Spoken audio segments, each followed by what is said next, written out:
ka tukumihi mātou a Bowls New Zealand Aotearoa kia koutou katoa kua tai mai ki tēnei kaupapa hui huinga.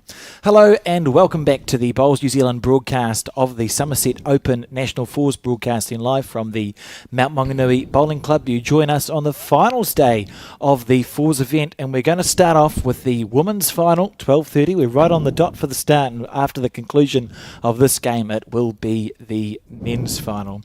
My name is Alex Reid. I am joined in commentary for this one by Keith Setter and Joe Edwards. And Joe, what are two semi-finals we've just seen? Yeah, it certainly has been. And you probably would expect that going down to the pointy end of a competition. You know, New Zealand reps all over the place, youth, experience, centre reps. It's, when they collide, they're certainly going to put on a show.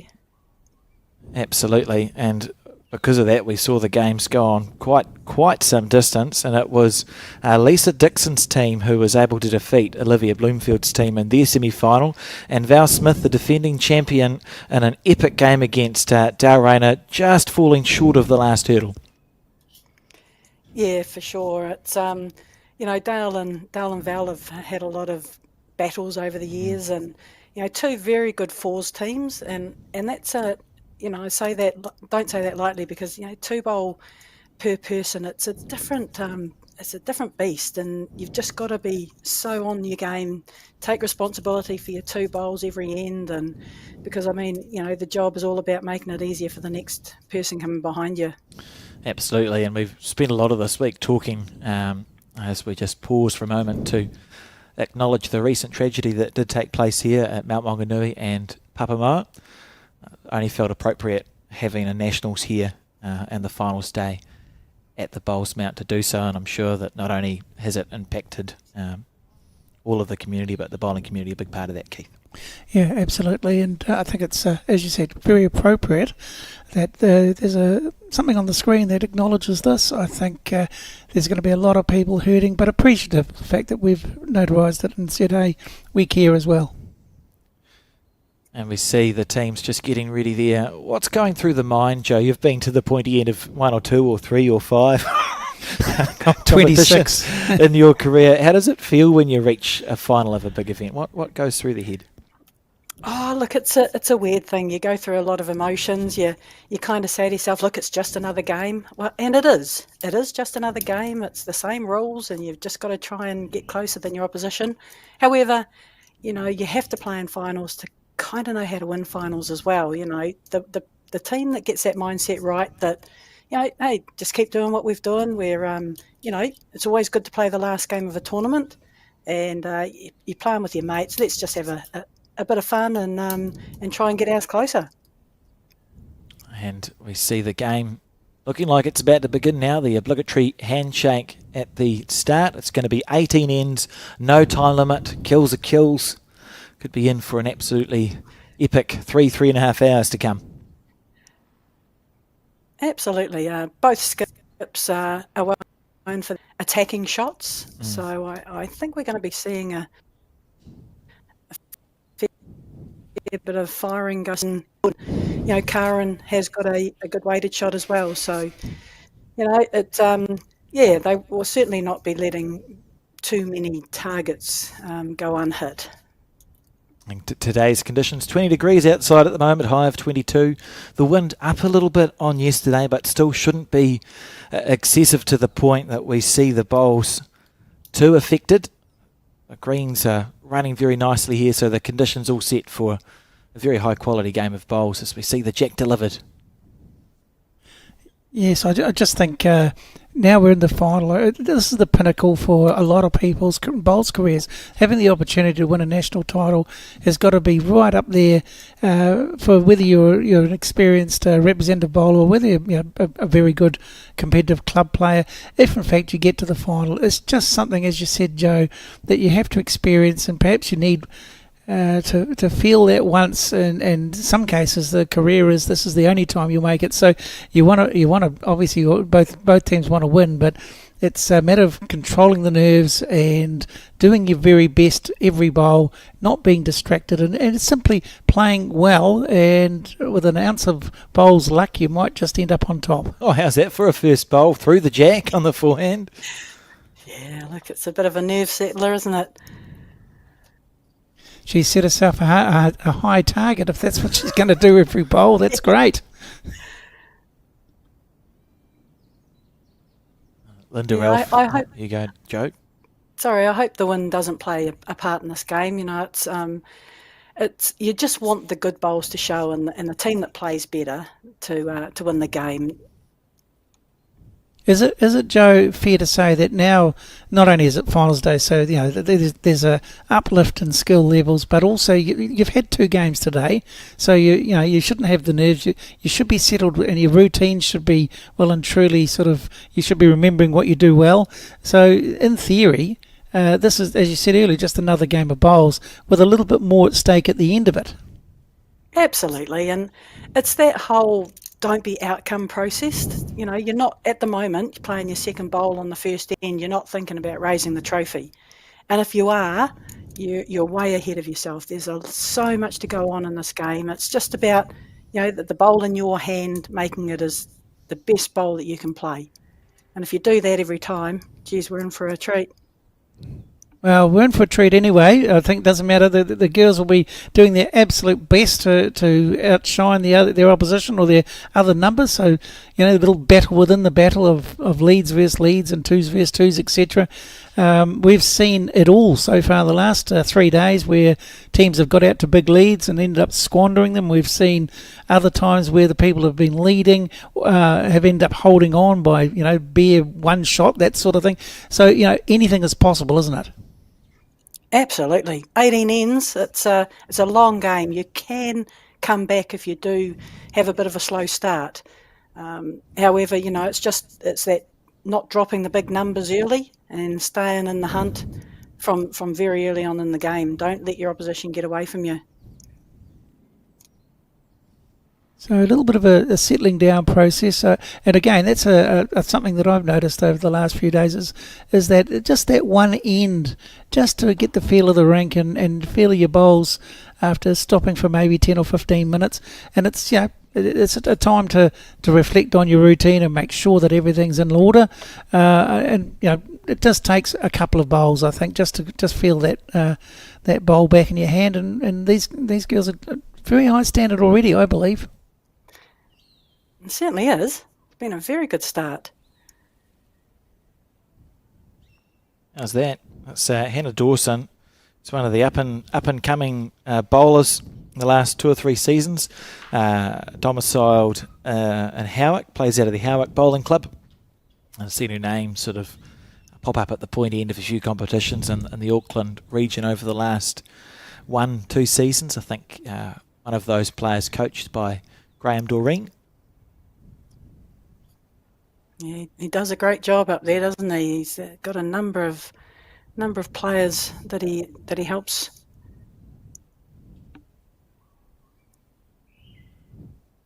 Just of interest, Joe. Again, we saw that very first bowl. It's dragged the jack off the centre mark. That's again a little adjustment these players are going to have to allow for. There's still plenty of room to draw in there, but it's just off centre. How much does that change your mindset as far as playing an accurate bowl? Look, it's all about playing your first one and trying to correct on it. Obviously, these guys don't know the line of this rink.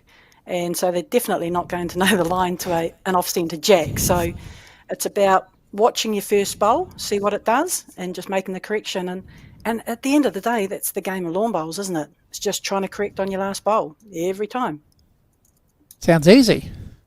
Well, it is. It's a very, very simple game. Yep. Made difficult by humans. Yeah, absolutely. It's Karen now on her forehand. Oh, I just got bogged on a bowl. And this team, of course, Dale, Karen and Linda are 3 of the 4 that won this event in Taranaki, which must be 2020 or 3? 2024, I think. 4. With Reen Bellis. That's right. Yeah, she was the 4th. I think Reen might be on a trip at the moment, so unavailable to play. But clearly it's sort of a team that's experienced, having been down to the pointy end of these events before. Yeah, and they've picked up Ingrid, who's, I think, if I'm not Wrong. She's maybe still a junior, definitely a development player. Currently living in Australia, I think. So, really, really cool of these guys to pick up Ingrid. And, in the first 2 bowls, she's got a couple within a yard. So, yep, she's done a job so far. A brilliant experience.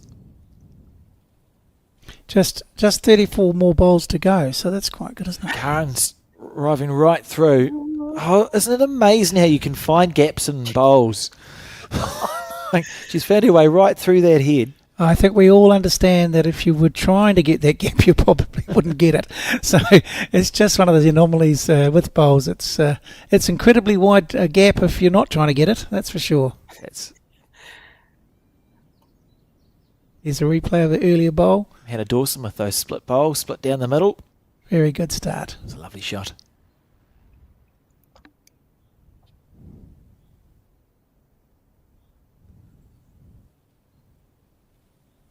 So a bit of thought going on here, and that's good. Time to take a breath and just refocus on making sure that every bowl counts. It's all part of the bigger picture. I'm sure you'd agree, Joe. Oh, for sure.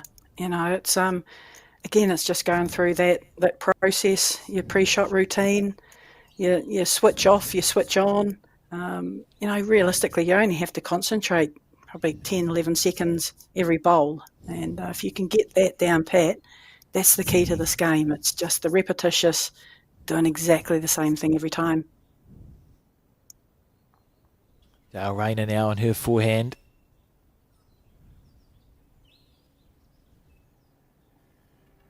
It's the holder of, I want to say 3, but it might be 2 national titles. She won the Peers with Ashley Jeffcoat. She's won the 4s. There might be a miscellaneous one that slipped through the net that you can't think of. Third one there, certainly a regular a feature of the pointy end of the Nationals. I can think of a number of semi-finals and finals that Dale has been in. Absolutely, has represented Wellington for, as long as I can remember. Her and Karen have certainly formed a great partnership on the green over the years. And that's actually really important in terms of a game of 4s, where the combinations and the compatibility is actually almost as important as anything else when it comes to selecting a team. How was that from Lisa Dixon on the back end for her second bowl? It's pretty good. Look, beautiful weight. Again, we talk about you got good weight, you get away with a lot. She's got a little rub off that front one, but was only a bowl tight. But having friendships off the green that lead on to friendships on the green, certainly gives you a wee head start, I think. And I'm going to be bold and say that when you've got that compatibility and that friendship, the trust and the respect is there as well. It's just a given, and I think, again, that can't be underscored as far as when you get into a tight spot in a game of bowls, you can rely on your teammates being supportive. Absolutely. And I mean, it shouldn't just matter whether or not you're really good friends, or whether you're just bowling acquaintances. It's you should be nice to each other on the green. At the end of the day, you're all wearing the same shirt, and you all want each other to play well, because if you do, it generally adds up to a good result at the end of the day. Yep, a team will beat a good team will beat a team of individuals almost every time. Yeah, look, it is. I mean, it is all about the 2 bowls that you've got and making the best out of those 2 bowls. Certainly if you can get a good lead that loves leading, that can get a couple of bowls within a yard most ends, geez, it sets the end up well, and just puts that little bit of pressure on your opposition from bowl 1, and that's what you want to do. I know myself, when you're under pressure, it's completely different for a lot of people, but you'd rather not be. Yeah, and it starts absolutely with the lead setting that standard, doesn't it? Oh, they're just, people say, oh, I'm only a lead or I'm only a 2. By jingoes, it kind of frustrates me, because everyone's got a part to play in this game, especially the 4s. Like, if everyone can do their job well, by geez, you're in for a good day. Yep. And bowls, that's pretty much all you can hope for is a good day, because literally you can play the best bowls of your life and not win. And conversely, you can play just really very average bowls but just be lucky all day. And the timing of a good bowl or a timing of a lucky bowl can win you games more often than playing superb bowls. Yeah, look, anyone can win when they're playing well. Exactly. It takes a special person or a special team to dig deep and find a way to win. Yep, it's 100% correct, and that's the difference between the very, very top players and good players. Yep, absolutely. So just while we're on that subject, Joe, what are your thoughts in terms of a key attribute required to perform well when it's crunch time, like it's in a final? What would you say the key attributes are of a player to perform well at this level?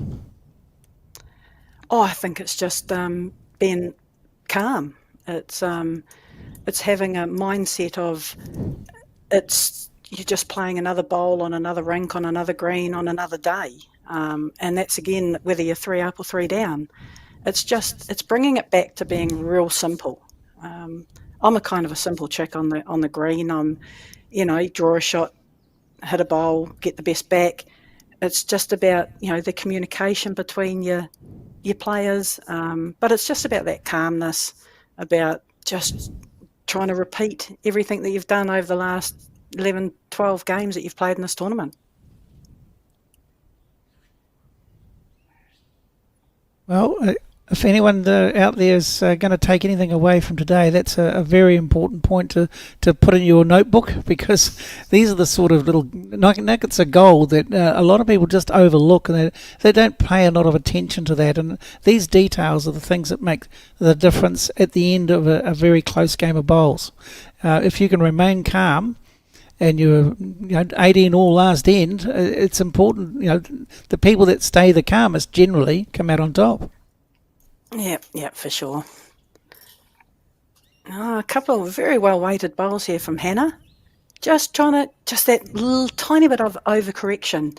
First bowl, it's literally 2 inches wide in the line aspect. So just those baby corrections. Yep, we see already again. I think this is the second end, but already I think the weight that is being displayed here, we're not seeing the amount of short bowls that we have over the last couple of days, and that's encouraging. As a skip, you want to see bowls close, but also if they're going to miss, they're missing the right spots. Usually that's a metre past or something in that sort of ilk. Yeah, for sure. Obviously, the cream has risen, and these two teams have been playing the best over the last three days, and you'd expect them to have a nice pace. Know the pace of the green. They've had a whole game of 18 ends, and the pace of the green probably hasn't changed enormously over the last hour. So you would expect them to jump onto the pace pretty quick, and it's just about finding that centre line now. See Karen on the back end. Great grass. So Karen and Dale both had long careers in the sport. Dale's played for New Zealand. She went to a Commonwealth Games in 2010, and I think might have played like a Trans-Tasmany sort of thing around that time. She was a outdoor junior at that stage. And Karen, I think, made the New Zealand development team similar times, Joe, sort of the noughties, mid-noughties? Yeah, I think Dale, she went to Delhi, didn't she, in 2010? Yes, yeah, that's right, yep.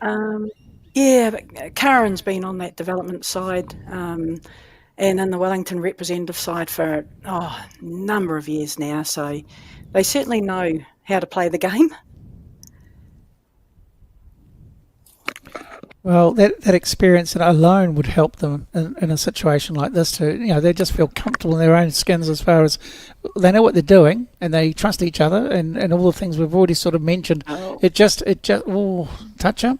It's just going to swoop past. We've had conversations around that, haven't we? We're not going there again. Having said that, it's very close to being an excellent bowl. It's just ended up being, across the head a wee bit. It crossed that centre line, Joe. Yes, look, it's it is a little pet hate, but hey, it's going to happen, isn't it? From time to time, we're all human. We make little mistakes, even when we don't mean to. Anne Lomas there, second from left. Yes. Yeah, she's won a couple of world titles for New Zealand.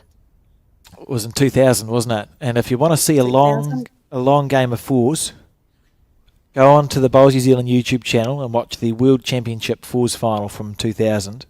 And not only is it a long game of fours, I think it was the fours, it might have been the triples, one of the finals. Incredible drama. It was all square after the last end. Yes. Back in the day, there was always a bit of drama, wasn't there? Be boring without it, as we see this bowl. Well, this is close. It's classy. It's a really, What really a good shot. bowl. That's a lovely shot. And sit. Gone it probably one up, but you could say it's a better one. There's a little bit of a nice shoulder there. I think Dale will be drawing just a real nice confident draw. Jack or a bit of the bowl. Yeah, one or the other would be best rather than both, perhaps. But yeah, obviously being one down, you've got the little bit of license to attack. Needs it to hold on. Oh, just a Could little, get a lucky result. Oh, yeah. And probably made it harder for herself, and probably rightly so too. Yeah, it was a very tight-looking bowl. Exciting moments. If you're talking about luck in the game of bowls, you definitely better have good luck than bad. That's for sure. Yeah, for sure. So Lisa just been asked to play the same bowl again on the back end. Another player with a very, very long career. Featured at the pointy end of a lot of national events. Won the New Zealand Club Champion of Champion Fours in 2022. Again with three of the four that are here.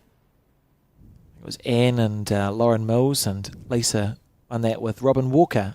Played at Bowls Hastings. And has been in a few New Zealand development sides as well.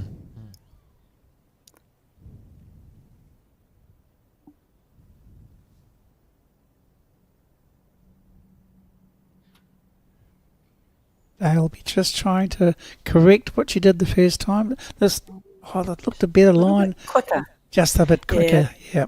It's a better line, but just probably a bit too quick, or too narrow. Take your pick. That's why getting the weight in your mind, what weight you're wanting to play, and then you can find the line. So one more to Team Dixon as they take a 3-0 lead after two ends.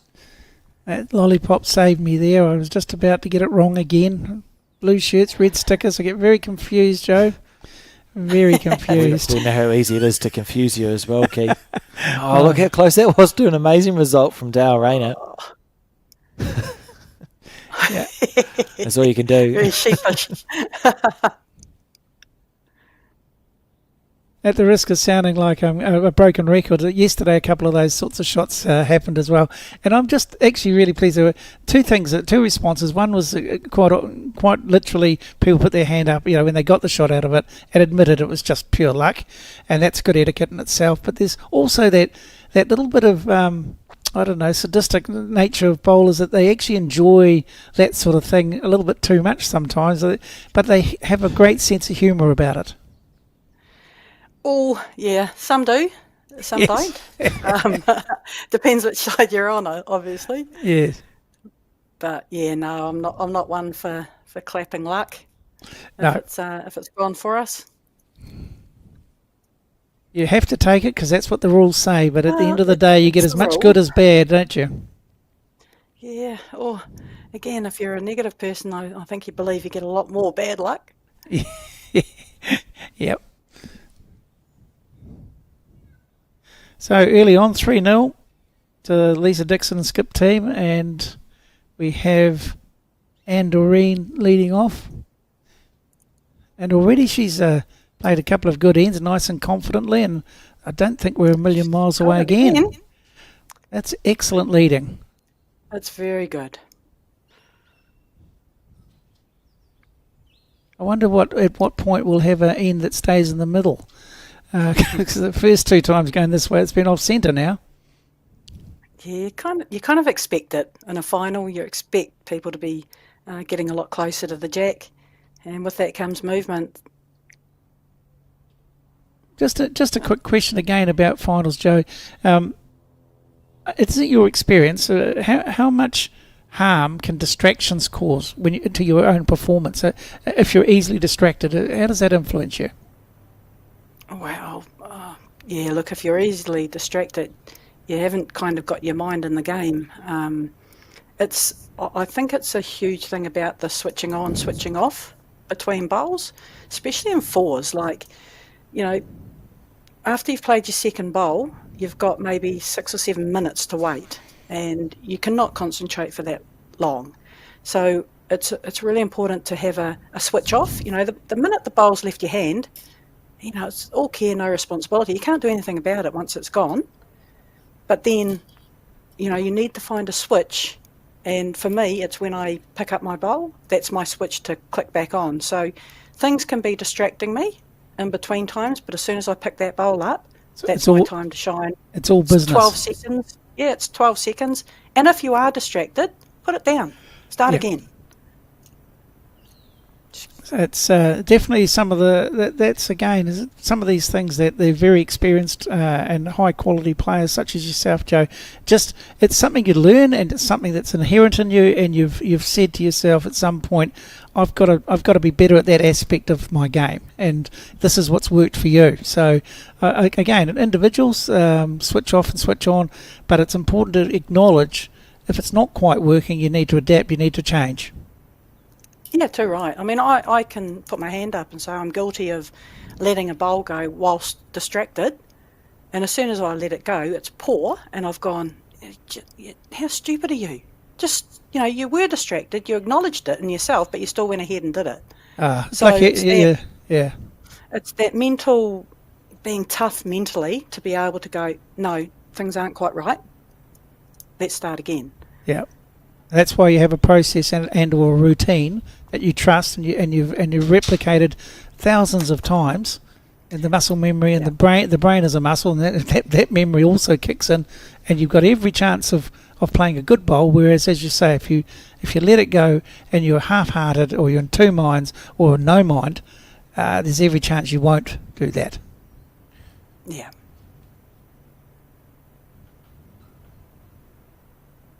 Again, a good-looking head. We've got more than half the bowls pin high and quite close. Of course, remember the very first bowl at the end from Anne. She nailed it right next to it, and it's still sitting there. So technically, she's done her job on this end and can't do anything about it if it gets knocked out. But she's already put her team in good nick. Yeah, a great bowl there from Ingrid. Now, Dale's team's got a couple of seconds. And we're getting very close, and this is what happens in bowls in different heads. You've got the shot, but it's now becoming isolated, and you're in danger of dropping a multiple if you don't get another one close.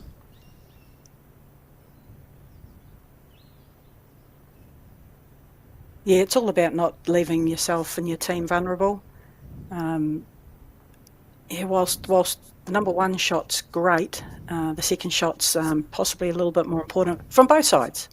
Yep, because it gives you opportunities that you wouldn't have if you don't have bowls near the head. You don't have the opportunities to take a vulnerable bowl out, because you don't have the confidence that if you don't get it right, you're going to end up maybe more than one down. Yeah, worse off, absolutely. If you do have a couple of 3 seconds, you can really play with confidence, knowing that if you do get one of your own, you're still okay.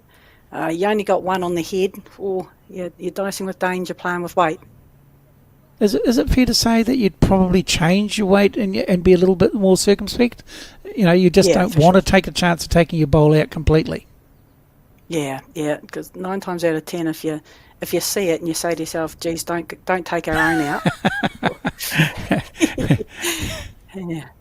Yeah, can't get that gap. Oh, hang on, we got the gap. Oh yeah, no, I can. And I will. Nice trick here. Just missing A little bit of weight here from Lauren. Beautiful line. So at what point in this end, Joe, would you be starting to consider taking that shot bowl out if you were our Raina's Now. team? Yep. I think now. I mean, you don't have to be going steam train through it. Just enough weight to get under that front one. Yep. Ah, yes, and you read their minds. I think that's exactly what was being attempted. This could end up bad. Oh dear. The track was great. Possibly just another yard of weight required. Yes. Well, let's change the head considerably, especially if that blue one that was just hit in is second. It doesn't look like it is, but if it was second, that would change everything again. Well, could be. Yeah, looks possible. I mean, the jack high bowls generally are closer in a measure.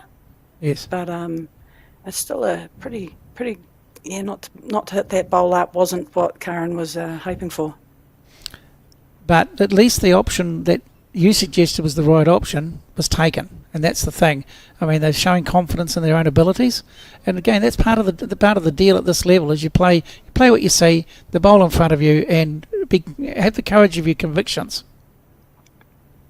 Yeah, and knowing the strengths of your own players too. Yes. You know, there are some people that don't have a very good weighted shot, so you need to find out what shots they are capable of and confident of playing. It's silly trying to play a shot if you're not confident of playing it, because 8 out of 10 you won't get. And of course, again, if you're a skip that's got a 3 that you know is brilliant on the draw and not so good on a run shot, and the draw shot's on, you'd get them to do that 99 times out of 100, wouldn't you? Yeah, too right. And the 100th time you'd think about getting them to drive and still get them to draw. Yeah. But, as we just said, with Karen and Dale, they've been playing together for years. They know each other's skill level, and she had the confidence of get Karen to play that shot. And human error, you didn't quite get the line. The weight seemed all right. And now, at least now Dale's got an idea that with a little bit of weight, it will swing. So she's got a track that she can take. Yeah, it looks like it is taking a bit of grass out there even with a little bit of weight. And that's just, more information to put into the big computer up top. Yes. It computes sometimes. Yeah. Yeah, that was just a little bit too frisky perhaps to take the green, but it's going to swing back. If we followed that bowl, that would be Jack like Jack high as far as the green goes. Good green's what you're trying to say. I was trying to say that. It's been a long 4 days.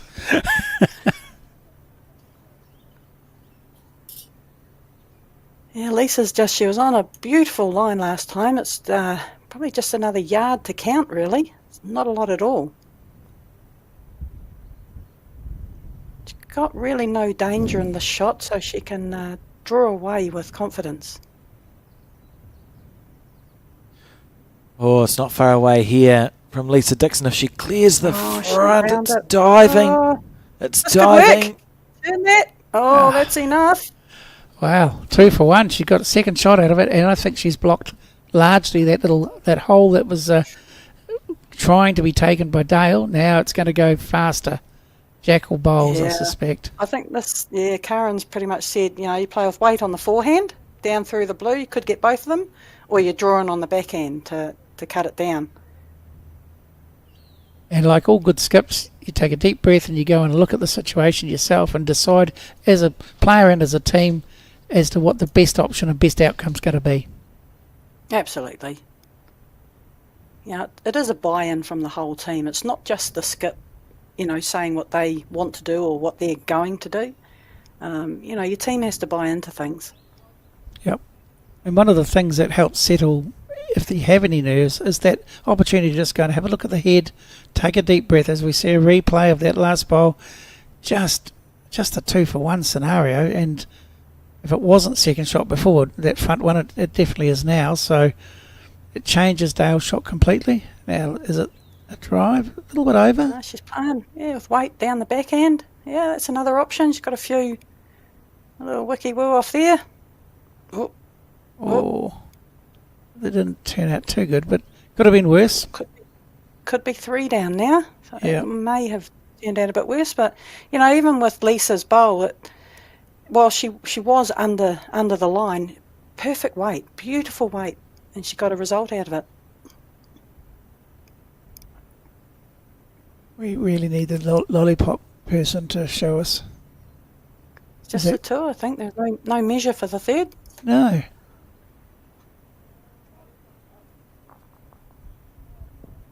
Oh, that looks like a 2 to me. Oh, yep.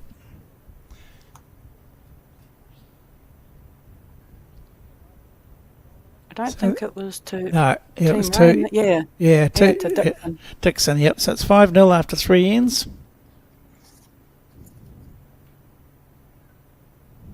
And that's a nice start for the Lisa Dixon skip team. Absolutely. You'd love to be 5-0 up in a final. It's a great start. There's a lot of work to do, but very, very good start. And they've put Dale Rayner's team under pressure, and this lady started it off. Anne's gone very well in the first 3 ends. And again, it's a point that you made right at the very beginning. If your lead is onto that jack and putting pressure on the opposition, this is what's sort of happens. The bowls in your team seem to always be in good spots, and you get the rub of the green sometimes as well, which helps. Yeah, I suppose, they do say you make your own luck, but you make your own luck when you've got bowls around it too. That's right. We haven't talked much about Linda Ralph. Very good lead. Loves it, loves leading. Been in the Auckland rep team for a long, long time. Generally the singles player. Very good with 4 bowls. She's a scary opponent because this is what she does. She just gets bowls close. So all the time. Yep. Yeah, it's ridiculous. She is. She's quite slow in the way she plays, but she does exactly the same every time. So, you've just got to find a way when you're playing against her. She's doing nothing wrong. She is on the slow side, but she's doing nothing wrong. You've got to work out how you can deal with it and handle it and get the best out of yourself. Another great bowl there from Anne. How would you deal with that, Joe? Like, if you know that she's going to be slow, do you change your pace to match her, or what would you recommend? Again, I just keep going back to the old switching on, switching off scenario. Whether you've got a minute to switch off in between bowls or 2 minutes. Those sorts of things can. Oh, she's not bad again. Good bowl. Those things can get to you if you let it. Again, if you've in your switch off moment, it's not going to bother you, because the minute you pick your bowl up, that's your time. So I think it's really, really important to have that switch. The other thing with Linda Ralph, of course, like many bowlers, she's part of a bowls family. Her sister Estelle Hickey, a very accomplished bowler herself, and her mum Anna Pretorius won a Commonwealth Games gold medal in Canada, which was in Victoria, I think, skipping the South African fours team. Yeah, it runs in the family, all right.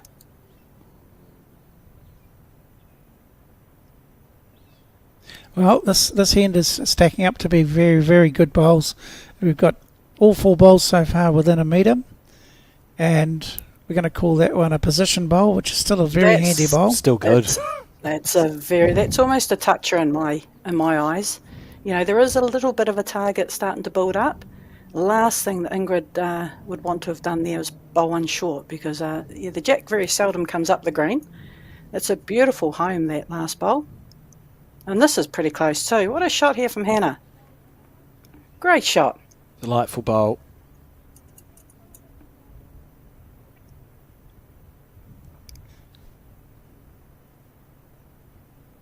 No need to panic just yet, Joe, as far as 5-0? No, of course not, no. Long time to, a lot of ends to go, a lot of bowls to be played. Ingrid's in the area as well. Look at this. Needs it to hold just a smidgen. Oh, lovely effort. It's a good turnover. I mean, she played the other one on the backhand and found the centre line. It's a great bowl. Another one very, very close. This is sort of what we expected right at the beginning of the day, didn't it? We were expecting very close heads and very good bowling standards, and already we've been treated to that. Yeah, it's good to see.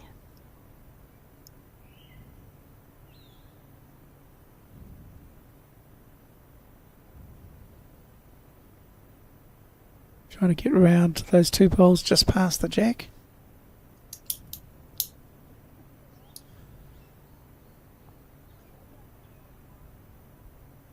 Oh, I was hoping it would turn and finish, but it didn't arrive at all.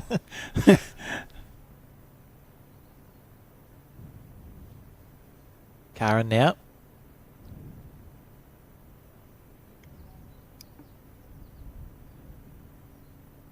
Yeah, just close as you can. Little touch is absolute gold here. She is close. What a shot! Yeah, well great played, shot, well Karen played. Guilford. Yep. And that jack moved probably like an inch, and that's made all the difference. It's probably turned what would have been a measure, potentially, to 2 shots. And that's exactly what Dale would have been hoping for.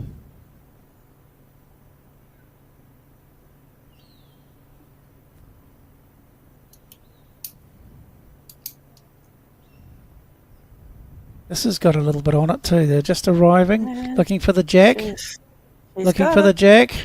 Oh no, no. that's unlucky. Looking for the jack full rather than the edge of it. The definition of a Yeah. slice of hell there. When bowls turn to the dark side, eh? Be giving that bowl a real talking to, I reckon. Yeah, she had a couple of options down there. You know, a little bit of the jack, or if she's under it, she sits one of the 2 shot bowls. Karen's pretty close again here. She's played 2 very good bowls here. Oh, that's lovely. What a It shot sits down. there. Yeah, it's hard to tell whether that's third, but even if it's not, it's in the perfect spot to receive any movement. So definitely 2 red sticker bowls and possibly a third, and it's a very tight head. I guess if you're Lisa Dixon, you'll want to be changing something pretty quickly the first bowl.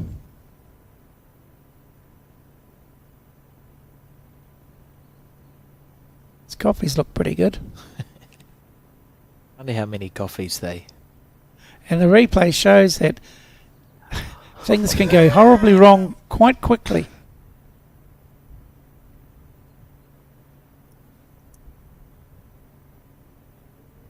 Look at that head for the red stickered bowls.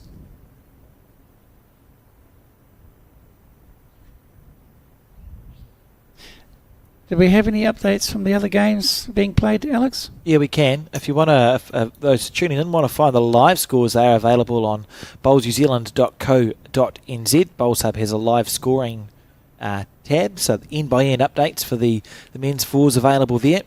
Quite a remarkable... Oh, just wait for Lisa to play her bowl, actually. On the forehand. Looks like she's playing with a bit of weight. Looked like she was just winding the arm up a little bit. Bit of a tease. It wasn't as nearly as quick as I was expecting, but this looks excellent. But it's accurate. Jeez, That is incredible. what a shot! Oh, that's delightful. Doesn't get a lot better than that, ladies and gentlemen. Lisa Dixon popping the jack back, probably holding 1. Lisa doesn't know if she's holding 1. I think she's 1 down, but yeah, she thought she had got the shot. She played it pretty well. Oh, it's popped it back just a little bit Yes. too far. What an effort. But look, at the end of the day, I mean, you know, your team should be clapping that. You know, she's definitely, she might be 1 down, but that might be all. You know, it's a great shot. That's a Could've been well three moment, isn't down. it? Yep. Yeah, it was a great shot. And yeah, I think Lisa was probably saying, you know, guys, give us a bit of information or a little bit of support here. Oh, that's a great shot too. Geez, we're seeing it all on this end. It's worth the price of admission already, isn't it? Really, just to see this head alone, it's bowl for bowl, and they're good quality, high class bowls too, because they're playing what they're setting out to do. No good or bad luck. It's just purely good bowls. It is. 2 down.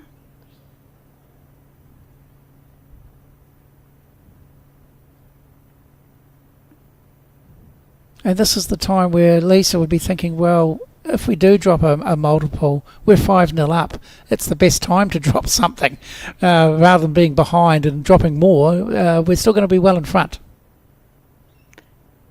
Yeah, I think Lauren was talking about the draw down this back end. I think Lisa's looking at just a yard through the front maroon or red bowl. Pretty much what she just played, but there's a little away. bit more. Yeah, yep. If she happened to get the edge, if she happened to get the edge of the red sticker bowl next to her blue, it could actually go onto the jack, and she's got the blue at the back, so she's got a couple of chances with a yard on, and she's playing the forehand. So that's, I think, what she's decided, Joe. Yeah, she knows that. I mean, she had a great line down there last time just on a draw. That's 18 inches heavier than the last one, so that's quite good. She's not bad. Tell you what, red sticker bowl of rain is up and over. Oh, God, it's another good attempt. It's probably cut she's it right down. Bowl wide. Bowl wide, that's all. Beautiful weight.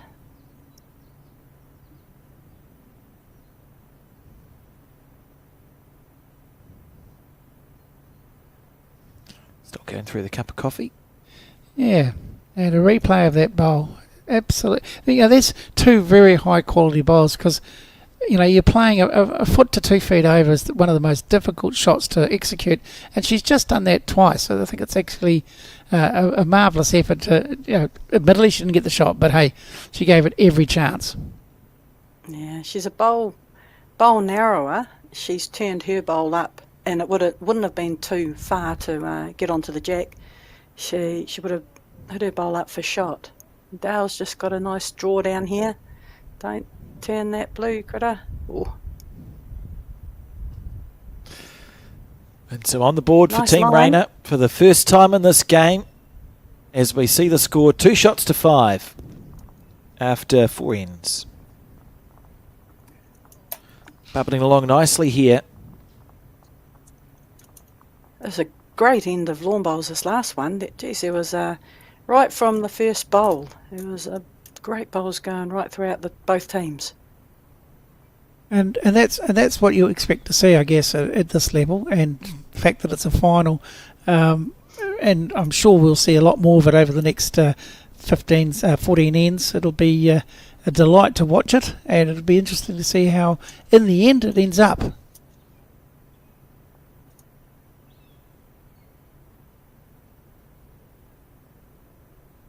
And I think we're going to labour the point here, Joe. Linda Ralph's bowls in that end set the tone again. Yeah, I think, has it been the same in all 4 ends? And, you know, the first 3 ends, Lisa's team has won, and Anne's pretty much held shot when the leads have finished. Linda Ralph jumped on in the 4th end, and they held on to a couple. Yeah. You know, whilst it might not have been Linda's bowl that in a great start again, might not have been Linda's bowl that was in the count. It sets the tone, doesn't it? Yeah. Yeah.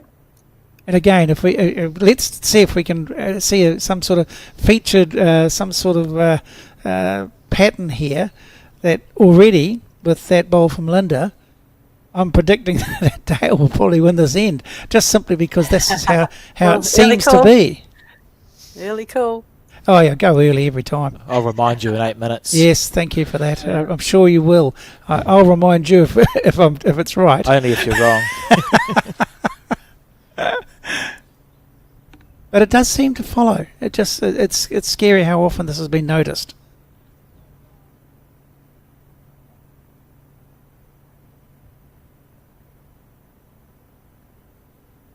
Doesn't look bothered, does she? She's just pretty calm.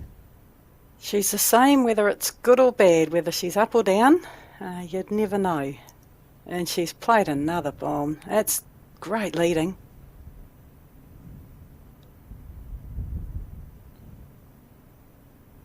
You know, Anne's is only probably 2 foot away and she's 2 down. Yep. And after, 25 seconds, that bowl fell down. So even in a better spot now because it's sitting flat. This might just be a tiny wee bit narrow. Cut the line. Yeah. Yeah. It's a different thing, isn't it? Like we've noticed with Anne that the last 2 times that we're going this way, she's grabbed the jack and moved it off the centre. But now she's 2 down. It looks different. It's optically different, isn't it? Yeah. And I mean, at the end of the day, her job isn't to get the shot. Whilst as a skip, you'd like to hold the shot, but, just a couple of bowls around it.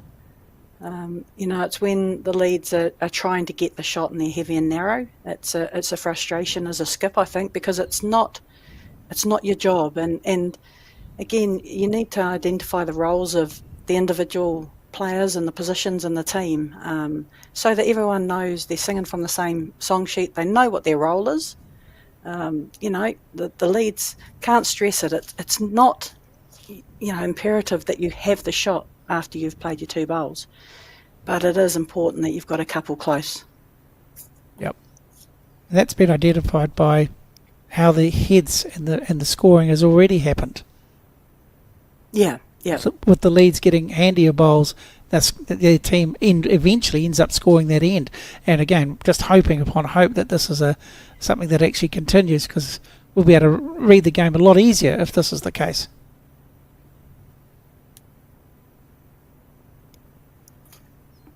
Just a bit under the line again. Those two close bowls are wreaking havoc, aren't they? Very good weight. Just that discipline to take your grass and draw a shot. How are we all over this? She'll be wanting to just draw to her own 2 close bowls and just make it that much a little bit more, a little bit more difficult, but also a little bit of pressure on the opposition with the count. However, the line was immaculate.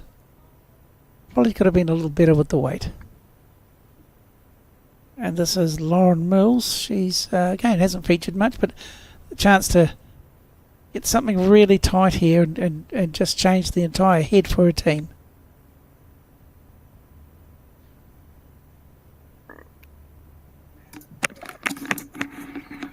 No, just a little bit shy. Is this a shorter end? It looks a little shorter than it has been. Just struggling with some of the weight. Could be one of the reasons.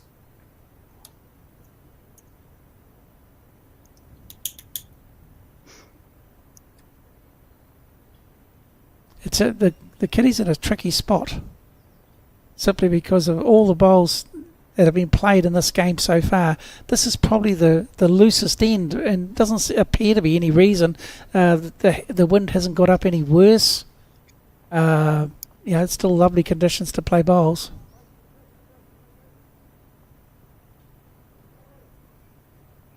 And Alex, you'll be very pleased to know it's a northeasterly today, according to the weather vane. Sure. I'll believe you, Keith. Beautiful weight by Lauren. Just shy on a little bit of grass. So far so good. Those 2 early bowls from Linda Ralph are still hanging in there, and they're setting the tone, and we'll be waiting with bated breath to see what happens.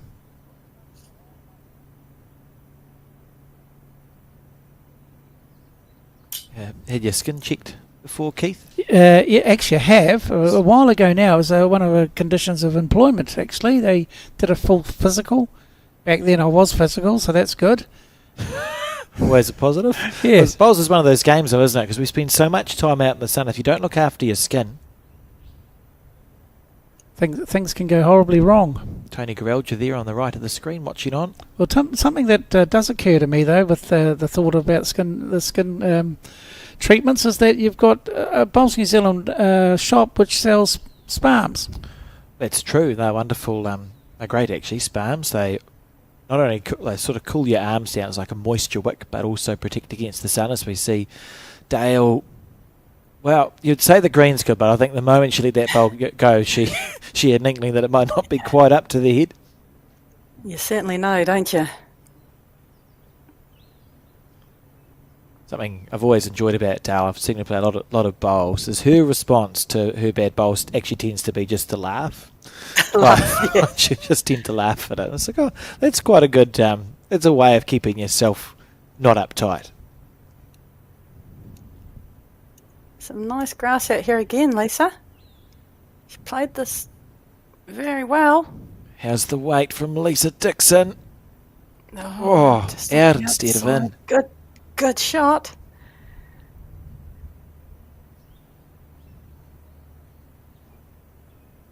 Dale's just trying to beat the last one of Lisa's. Pretty happy. She'll be definitely looking to beat her first one, that's for sure. No. And she hasn't. Less said about that, perhaps the better. We'll just wait to see Lisa adjust by what? Literally 6 inches and she'll have the shot. Absolutely. It's only a bowl. I'd say she has to be one down, surely.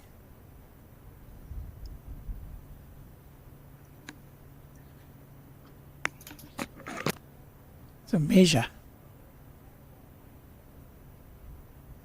Just talking to her team there to get an understanding.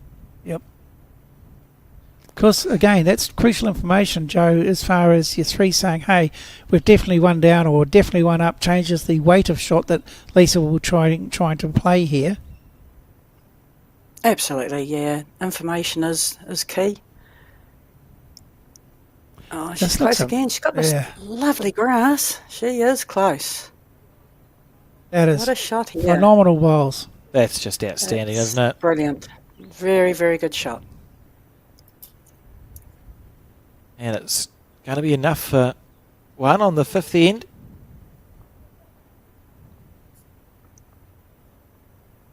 Yep, just the one. So that's 6-2. And unfortunately, Keith... Yeah, my Linda's theory. team Thank you for fold. remembering that. Joe, we don't know each other well enough to be making nasty comments like that. very tongue-in-cheek. I held the win until that last bowl. I'm claiming victory. Hey, but that's the game, isn't it? It's not over until the 16th bowl's bowled. Yeah, the early calls served me well there, obviously. I do appreciate you pointing it out because it's now not a theory that we can rely on, is it? Yes, yeah. We won't go on about it now. No, let's just forget it. It's friends. It's made my day. It was a theory. And you owe me one, Alex. Thank you. I'm surprised Alex didn't leap on it from a great height initially anyway, so one of you two bound to. So 6-2, I guess early on, it's only 5 ends played. We're not even third of the way through the game. And a 4-shot lead, in some ways for Lisa's team, would be giving them a little bit of scoreboard confidence. Oh, look, good start for man again. Look, it's only a 4-shot lead, but it is a lead. And if you keep growing on that, it's bound to come out in your favour, obviously. But, again, don't get too far ahead of yourself because, as we've seen in a number of games, 4 shots can be, got by your opposition pretty quickly. I think the one of the teams that we've covered had a 7 or 8 shot lead about halfway through the game. Linda didn't like this bowl. She waved an apology when she let it go. She's drawn she's probably apologising to the opposition for drawing another one. Yeah, maybe because it's not a back toucher. Yeah. She's possibly disappointed she doesn't have 2 out of the 1 shot somehow. She's just that good at the moment. As we see Andoreen here, it's her second fours final. She led for a Margaret O'Connor quartet at Nainai against Mandy Boyd's team in the final there a few years ago.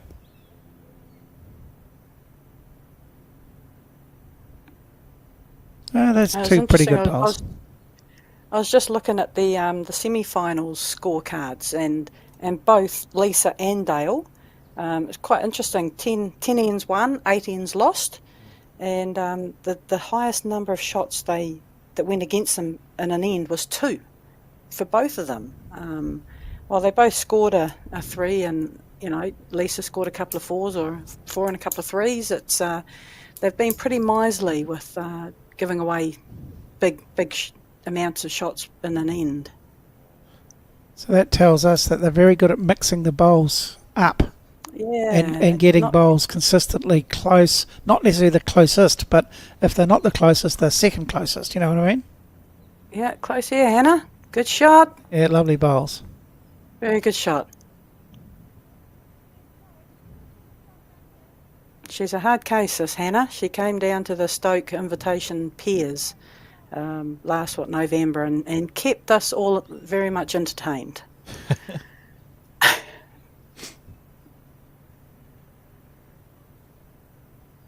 And quite good that on the rink she's quite a good bowler as well. So she's got everything going for her. She goes all right. Close lovely here, bowl. Ingrid. Yeah. Oh, I just found that hole, but a good two. Just a couple of feet past the jack. Once again, it's a good miss, isn't it, Joe? It is, absolutely. As we've seen, the jack hasn't stayed, where it's been bowled on many ends so far. So it's always moving.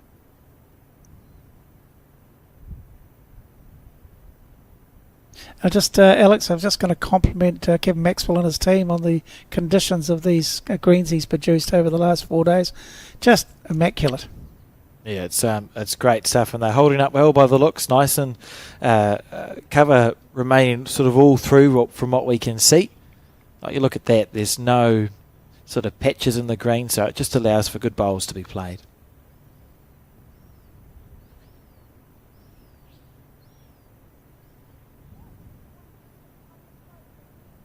Dave and his mates, they've gone. We had a visit yesterday, Joe, from Seagull, which we've managed to call him Dave. He had a great old time. He was there for quite some time. It may not have been the same one, but it appeared he was a single, so we couldn't be sure. So we decided to nickname him Dave, and he was having a great. He's there. He's there. Could be him. He's looking a bit grumpy today. Dave, not a happy seagull. No. All these people and not one little piece of bread for me. That's just not right.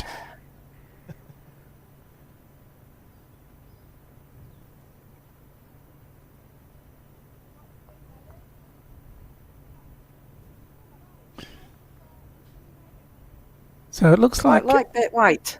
Yeah, that's a good aggressive weight. You're landing the shot bowl, or any sort of movement on the jack, and you're going to be picking up a multiple.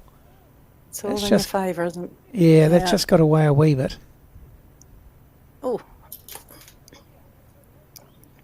Heading out toward Dave, I think. Yeah, it's kind of something similar, just halve that weight. You sit the shot bowl, you're holding two.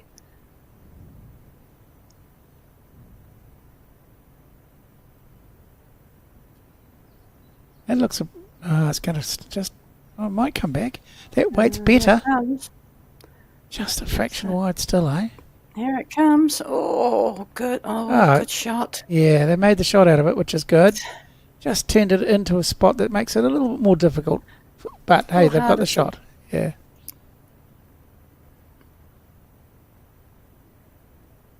Dale's got some nice piece of land out here too. Is she here?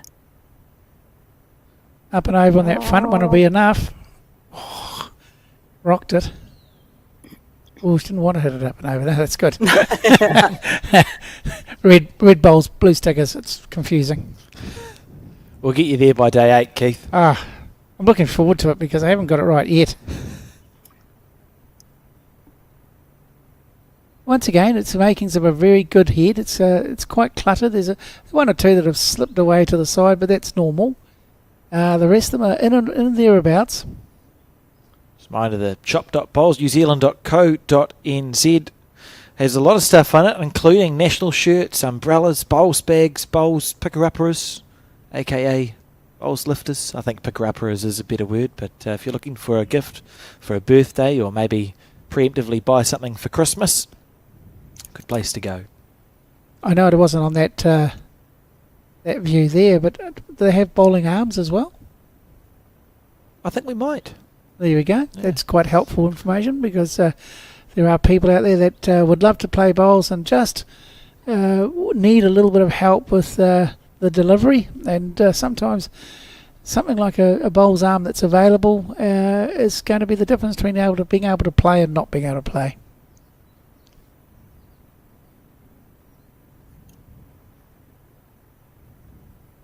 Seems to be a lot of bowls in and around, doesn't there, Joe? Yeah, look, there's pretty much every end you've had 4 or 5 or 6 bowls within a couple of feet, and that's why the leads have been changed throughout the end. Just a bowl being rolled here, jack being moved there. There's plenty around it. This looks like it's just a fraction heavy, I think. Yeah.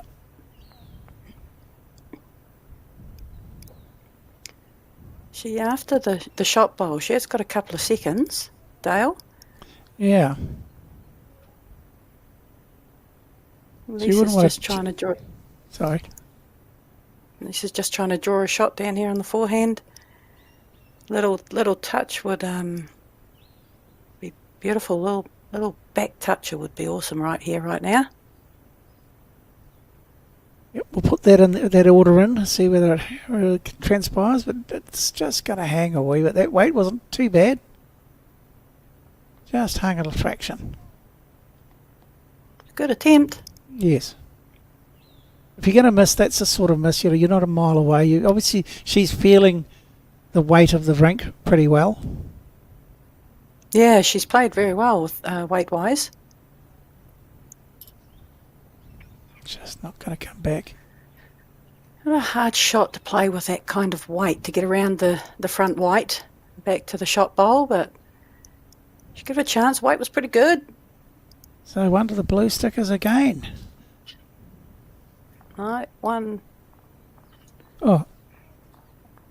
She's the lollipop red. lady. Oh, no. One blue. It's one to somebody. Yeah, one blue. Yeah. Terrible. Blame me, Joe. I confuse everybody.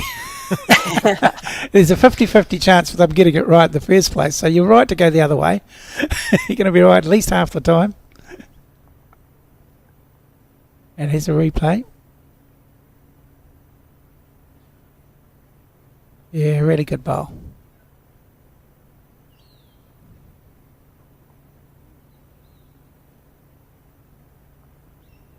So, after a third of the game, 7-2 to the Lisa Dixon skip team. And we have Anne Doreen here wanting to put her bowl close and just start the end off positively again.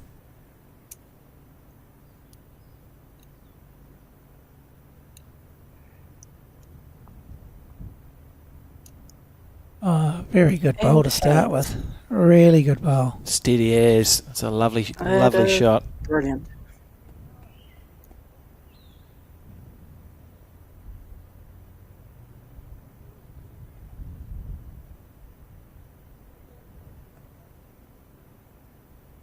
And with Linda's experience, we wouldn't expect this to be too far away either, I'm sure.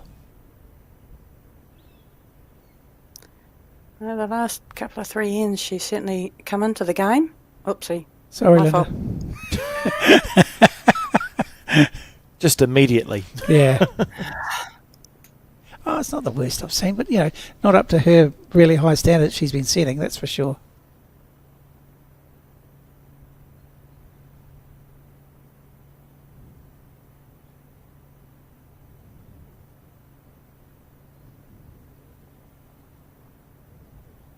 Quite a big step for a little lady. It looks like she's firing them up. But every time it's the same, isn't it? Oh, that's an opportunity for you to talk about that app you found, Alex. I'll talk about it in a few ends if all the things work. Oh, okay. That's a surprise for you, Joe, and myself. That will be worth wait. We'll be hanging with every breath now. Or at some point between now and the end of the Nationals. Oh. But hopefully sooner rather than later, Keith. Thank Sure. you for asking. I'm not sure of the app, but I'll be waiting with bated breath. Yeah. Don't leave the channel, please. Couple of roughies there by Linda. Won't be happy with that. But she's got another 6 or 7 minutes just to have a wee think about what she needs to improve on. And the other thing, with her vast experience, Joe, you've already said this, that won't be bothering her. I mean, everyone's entitled to play a couple of bad bowls. She won't be thinking about the bad one. She'll be thinking about the next good one. Yeah, but I don't have an issue with, you're giving yourself a wee tap on the thigh. It shows that you're aware of that it wasn't the best. It's when it goes into the next bowl, you take that baggage into the next bowl and the next bowl. If you can, play a poor bowl, give yourself a wee tap, it's all over. When you get that next bowl in your hand, it's the game. It's the game winner. Yep. And if you can get that mindset. Yeah, I think what I'm hearing from you, and it's absolutely entirely valuable, is just be honest with yourself. Yeah. Absolutely. I mean, I think we all know when we've played badly. And usually if you don't know, somebody's told you. So, depending how close you are with your team. But, if you are playing badly or you have played badly, it's only yourself to blame. You can just turn up literally the next day and everything can be righted. I mean, it's the best game for letting the baggage, leave it behind from the day before, restart. Yeah, we talked about in the New Zealand team, if you've got a backpack on and you keep putting all the bad bowls in your backpack, by the end of the day, you're pretty weighed down. And you've got rid of nothing, yeah. Yeah, we're all going to play bad ones. It's how we accept it and move on and learn from it. It's like when you let a bowl go. Don't judge it, learn from it. And all of a sudden, you're learning, you're putting the right information into your brain to be able to correct with the next bowl. Here's a good shot by Lauren. That's an excellent Very bowl, good yes. shot there. Yep. Look good all the way. And as soon as you let it go, usually, don't you, that's going to be where it's going to be within a foot of where it's going to be. Karen needing to get one close for a team. Just got it a little wide on that hand. Here it comes. That weight was pretty reasonable to land the shot bowl, but yeah, just held. Weight was great, yeah.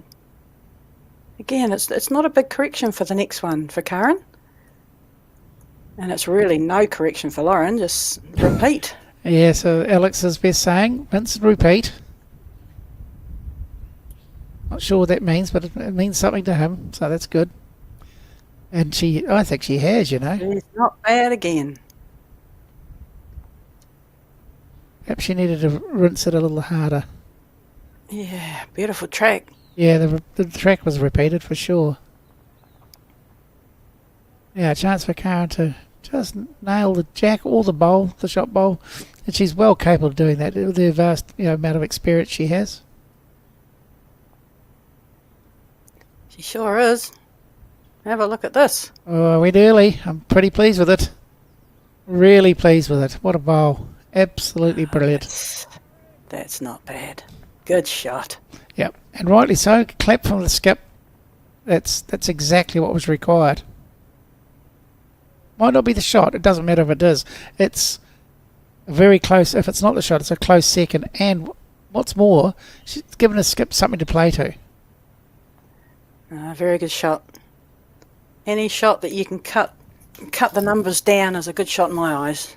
Yep. Placemakers are running a tool sale from the 23rd of February. If you use the code BOWL NZ4 and go and start your savings. If you need any sort of handyman stuff or things around the house that you're going to try to fix up, like you might need a tool or something, Joe, that's the time and the place to go.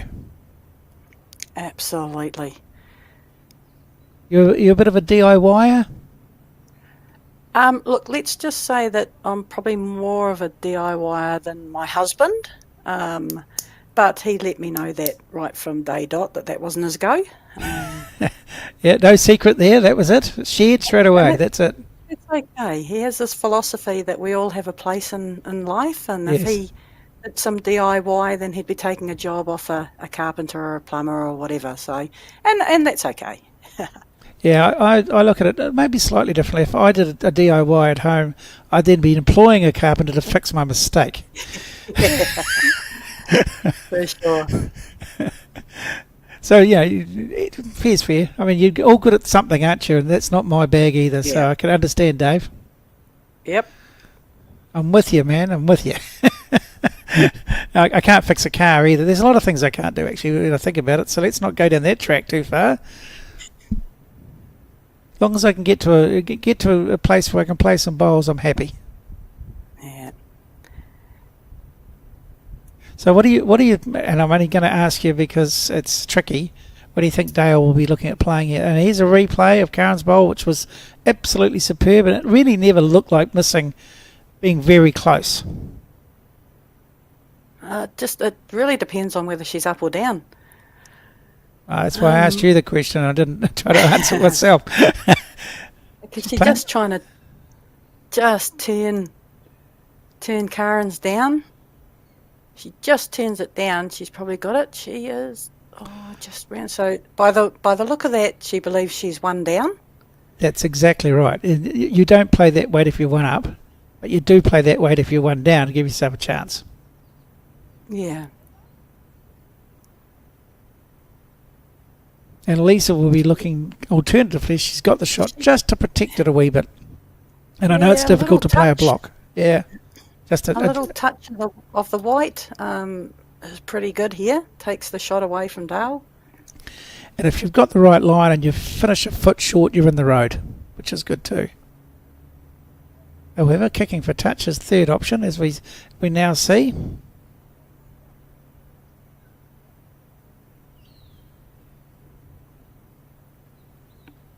See, in a situation like that where you've got two blue stickered bowls at the back already, I would have been thinking try to get in front, even though it's a difficult shot, just to make it more difficult for Dale. Yeah, look, I'm not a big fan of blockers. I believe they're probably one of the hardest shots to play. Yep. And if you're a smidgen out, you give Set a it nice up. little shoulder. Yeah, you set it up for a different shot. So, look, if I'm considering between a block and a back bowl, I'll 99 out of 100 go for a back bowl. And the 100th one, you think about the block and still go back And bowl. I'd still go for a back bowl. Yeah, look, they're just very, very hard, especially on our quick greens. Very hard to play. Alrighty, so we've moved along we've played 7 ends. It's the Lisa Dixon skip team who's now jumped out to a reasonable lead of 8-2. I don't think it's significant for them, I'm sure, but in terms of the 18 end game, it's not significant, but it is healthy. And I think sometimes every time I'd rather be 8-2 up than perhaps 8-2 down.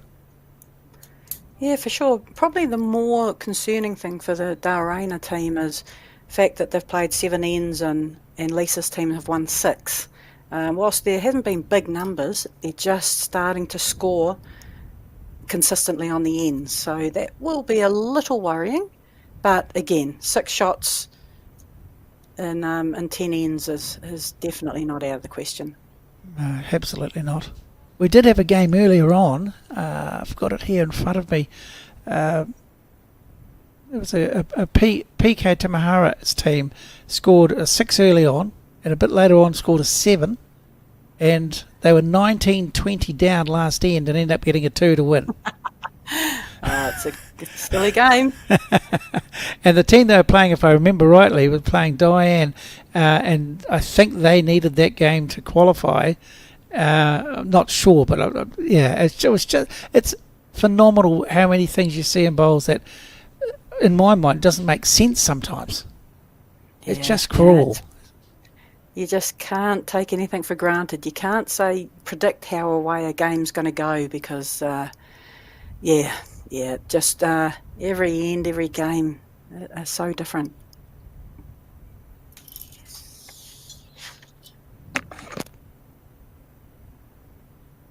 So this is Andorine.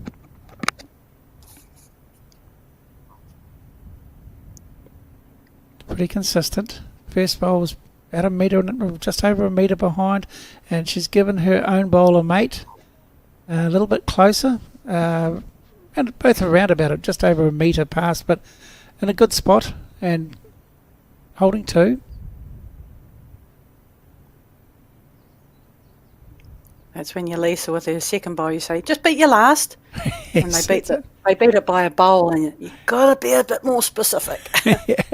Yeah, I missed an opportunity there. I should have said be on the jack. Anyway, so that's a jack high bowl, and it's because the weight's correct, it's clearly going to be closer, and that's the beauty of picking the weight correctly. You know, you don't have to get the green right all the time to still be the shot, but it's got more chance if the weight's correct to get the shot.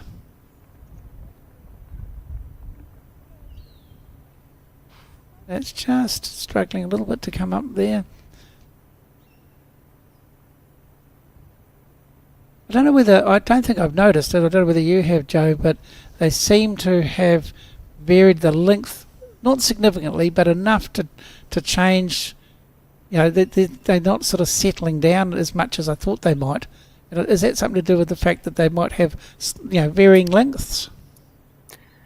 Yeah, look, I mean, obviously both teams probably would have got together at the start of the tournament and revisited it during the tournament about the lengths that they wanted to play. And whilst that's a really, really good idea, the number one word in the whole game of bowls is that flexibility.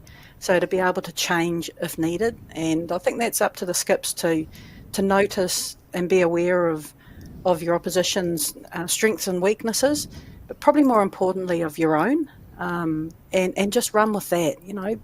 Really just commit to whatever you're doing. If you decide to go ditch to ditch, commit to it.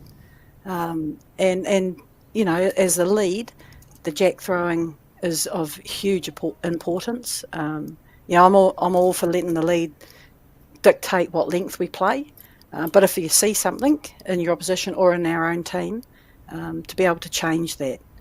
So to be flexible is huge. To follow a game plan, especially when it's working, to continue following that game plan? For sure. Yep. And if it's not working, adapt faster than the opposition. Yeah. Yeah. And again, it's just that awareness of conditions, surroundings, cloud cover, winds, just being aware of the things that are going around you. Nice. There with the team. You see that a lot, don't you, where the leads or twos after they've played their bowls tend to pick the bowls up for the player following. Yeah, it's very nice. Yep, it's good.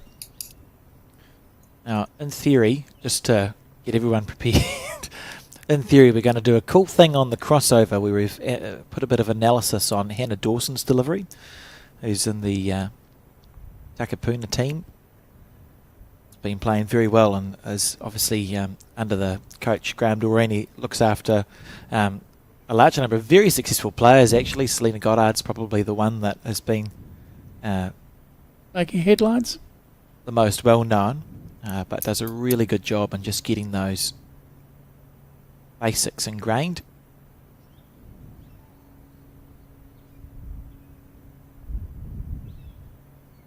So we see Karen on the forehand.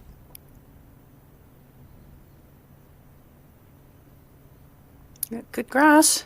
And once this bowler's come to rest, just look at some of the likes this delivery analysis, and that's a lovely bowl too. Holding shot. 2 now, the red stickered bowls. And it's both the bowls that are the first and second shots are exactly. So look at this. So we're going to get tracking for both 2 bowls in a row from Hannah Dawson following the delivery action, and then her second bowl follows pretty much exactly the same path. How consistent that's is not that? Bad. That is not bad. That's what we're talking about. We don't have to be robots. We don't have to all have the same delivery.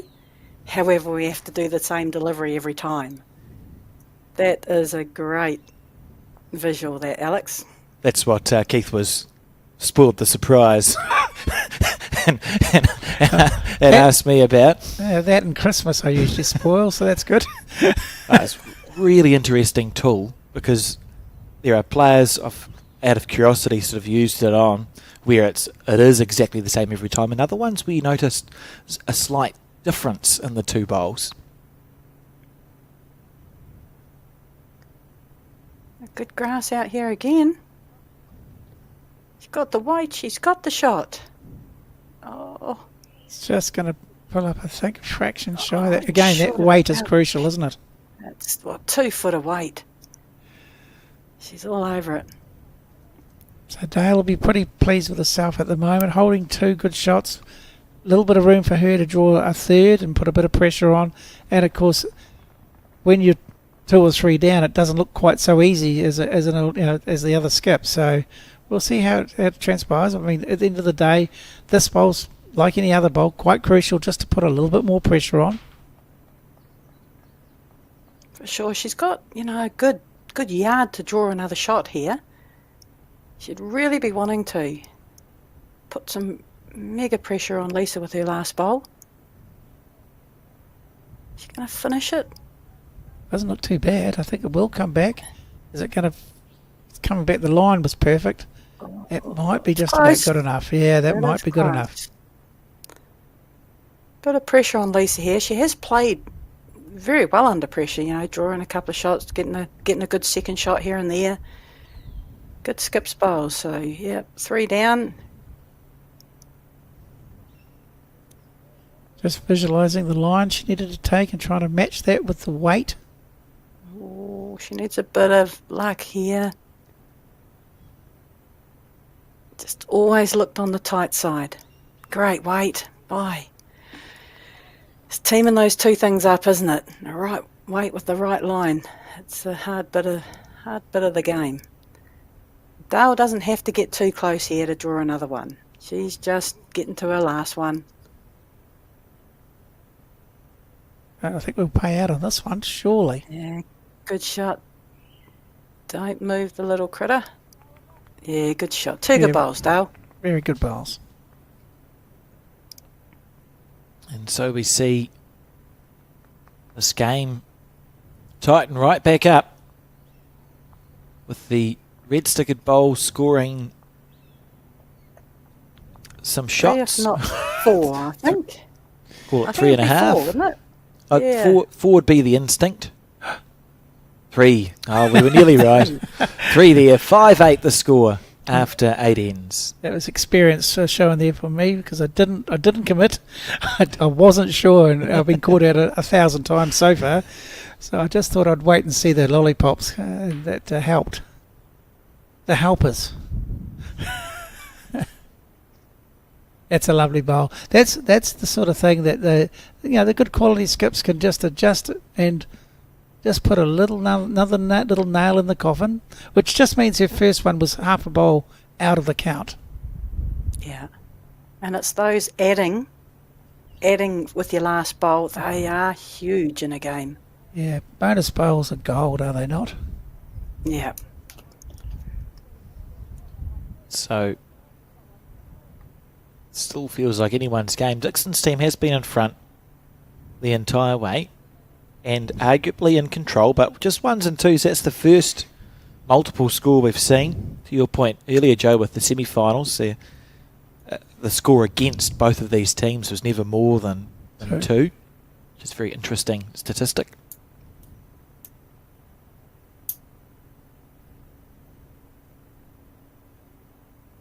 Lisa there as the skip just giving Anne a physical marker.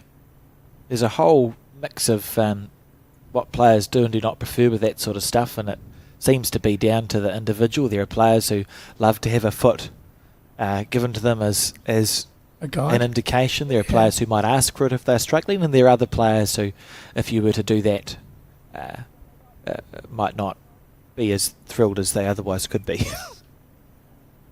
And that's why communication is such a big thing. Like, yeah, I'll do things because I think it's helping. But if it's not, geez, just let me know, eh? Because I mean, yeah, if I'm putting a foot there and my lead or two's going, geez, I hate it when she does that. It's not what you say, it's how you say. And when you cross over, it's just a, hey Joe, look, I don't like the foot there. But this should be communicated before you even play a bowl in a tournament. Yeah, it's a little late. Yeah. If you're waiting to the end of the day, for sure. Yeah.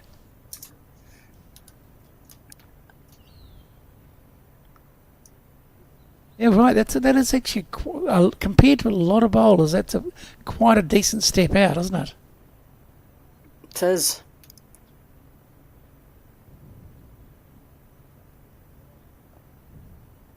So the backhand side of this head now pretty much can rule it out unless it's an aggressive bowl, because there's a wall of bowls that are shy of the jack and clogging up the backhand. So we know the rest of the head, or a big chunk of the rest of the head, will probably be played on the open hand, this forehand side. This is a nice bowl. Lovely bowl. Played it very well. Beautiful shot, well played. Ingrid's played some very good bowls in this game. She has. And I quite like the fact that she's got the only one that's got white bowls, so it's easy to follow too. So I'm just saying. A lovely lady to go with it. She's a ripper.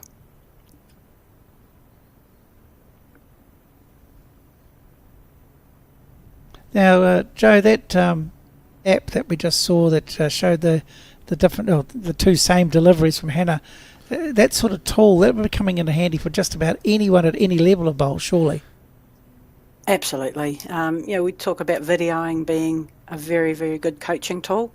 This is just taking it to the next level, isn't it? This is just plotting the movements of legs, arms, heads, your position of your hips, your shoulders.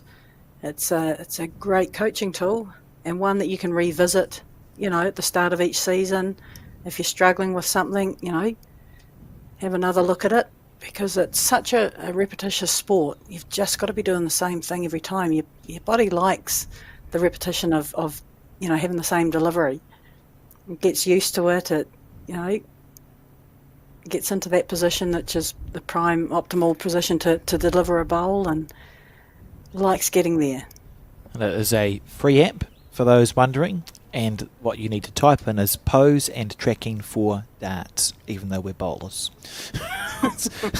And it'll do the track. I thought it was fascinating to see, and actually legitimately a helpful tool. We'll continue to use it.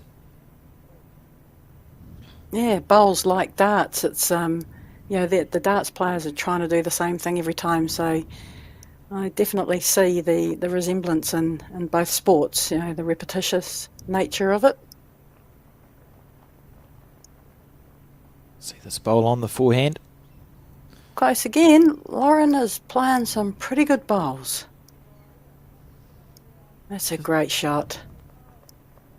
Excellent bowl. Yep. I think by and large the standard's been very high, and all of the ladies have played some good bowls right through. So, we're not even halfway through the game yet, and generally speaking, there's been some moments. There's been some great bowls, and in a game of bowls, there's always one or two lucky wicks and rubs, and everyone puts up with that. It's just part of the game.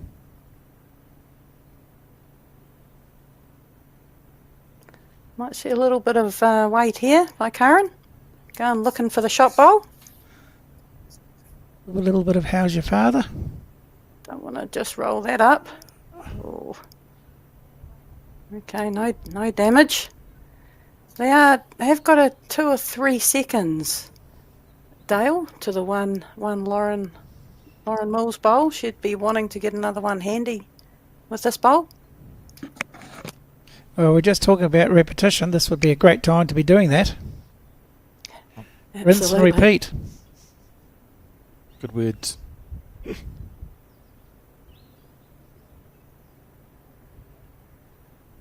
Just down that high side.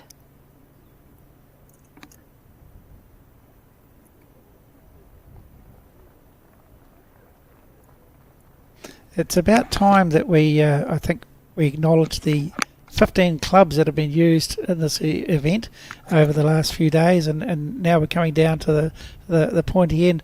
Obviously, many of those clubs are not used currently because it's finals day, but they've done a great job of hosting all the teams, all the players that have gone right round the Bay of Plenty to various clubs, and they've done a fantastic job of looking after them, and hats off to them.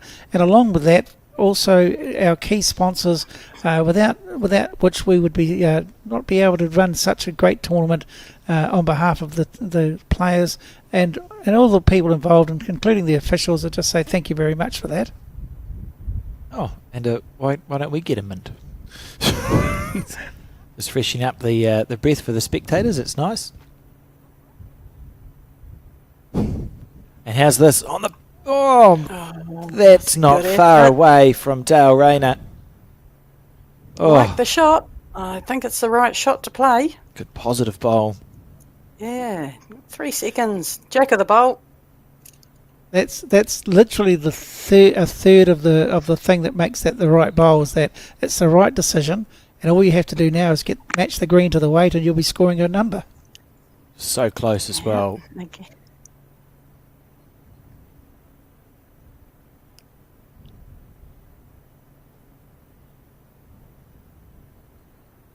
Look at this on the back end.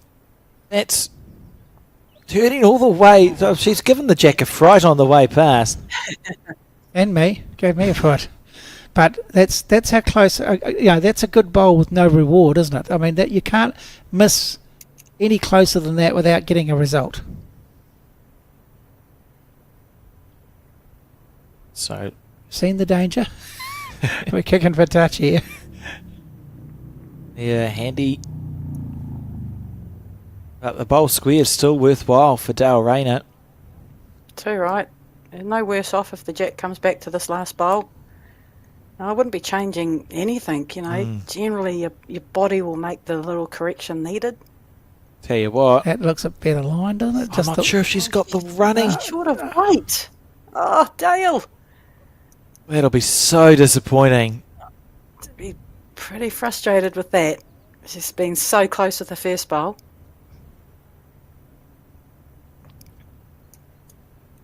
Now it's an opportunity just for Lisa, already holding one shot. Last bowl of the end.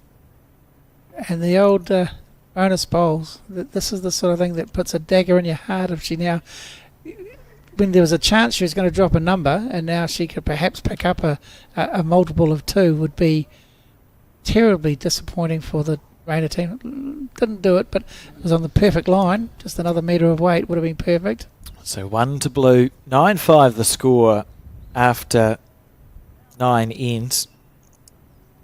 Of course, we have had the Winter Olympics still ongoing, and part of the Winter Olympics is the curling, which all bowlers seem to have an affinity for. I know everyone I talk to, when we have the Winter Olympics or the World Curling Championships on, we're all tuning in to watch the curling because there's a lot of transferable stuff. But one of the interesting things with the curling, because it's a game where the conditions allow them to be more accurate than it's possible to be in bowls, so the top curling teams are literally 95, 96, 97% perfect stones. It becomes a game of mathematics for them, and they expect, if you've got the last bowl or last stone, to score a 2. They want to be, there should always be a shot on to score a 2. And if they don't score a 2, it's considered to be very disappointing. It puts you on the back foot, say they only get a 1. You're already behind because you don't have the last stone on the next end, and your opposition's probably going to score a 2 because that's how good they are. Bowls are similar when it comes to the importance of the last bowl and the ability to make the last bowl. If you can get it to add an extra shot, you're taking full advantage of the having the last bowl. The rule of the game. Yeah. When you score, you're supposed to be disadvantaged on the next end. That's why we go first. That was my thinking anyway. That's Well, thank you for that. monologue. And there was that time, it was only lasted probably 1, if not 2 years, where the World Bowls rule was that you could give the mat away if you won the end, and didn't last long, did it?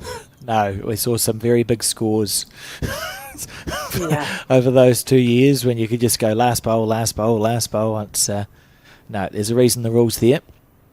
This is close. Great correction here, Anne. Lovely shot. Very good correction. Just having a look at the 2 men's semi-finals. Sheldon Baggery Howley 10-8 up over Leighton Shanks' team after 9 ends, and Graham Scalern up 13-8 over Mike Galloway's team after 10.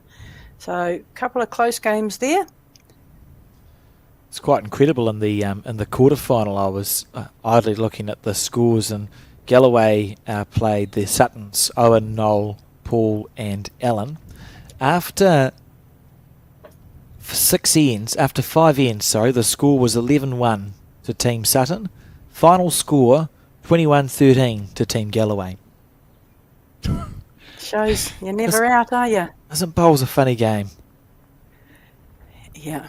That's mad, isn't it, really, when you think about it?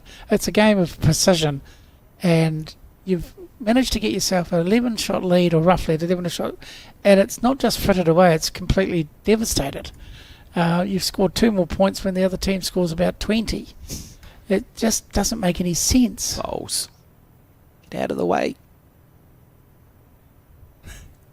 This could be a brilliant bowl, not sure. They can't hear us from the commentary booth, and they are told, because we often get asked, why don't you tell the bowlers not to stand in the way of the camera? So, well, we do.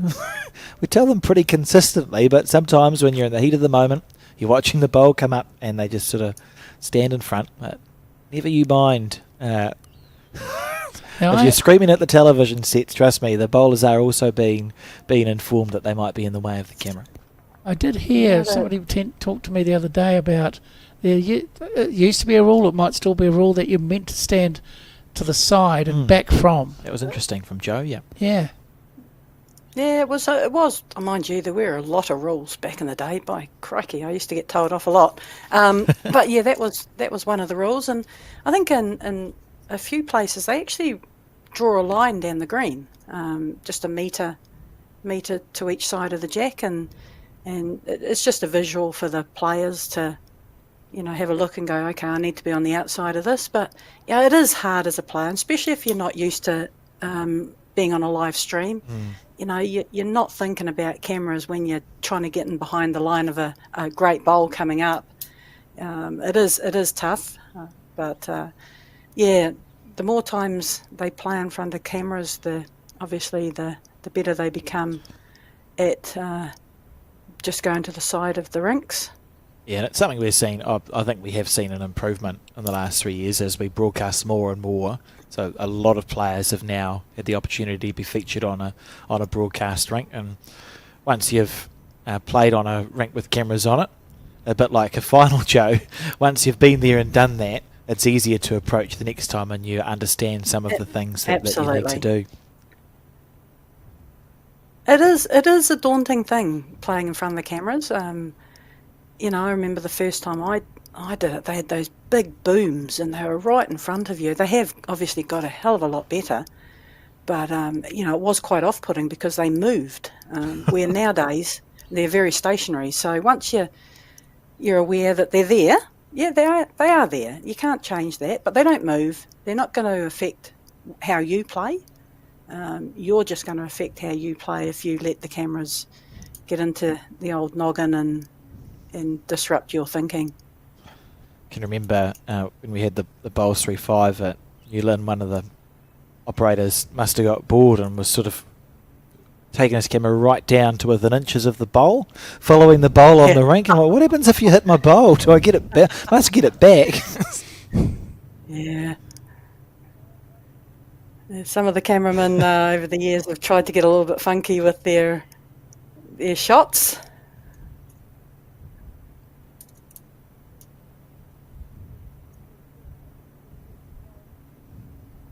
Close by Karen here. Looks like it's coming back nicely, yes. Oh, great shot. Very Great good. shot. One down, but again, cut it down. There's a nice little shot on for Dale here. Obviously, Lisa has first bowl, so she'll be trying to just tighten it up and touch the shot bowl up and over onto the line. I just noticed the back of the head there, Joe, where there's a lot of red stickered bowls, so Dale's got quite a bit to play to, and not so much for Lisa.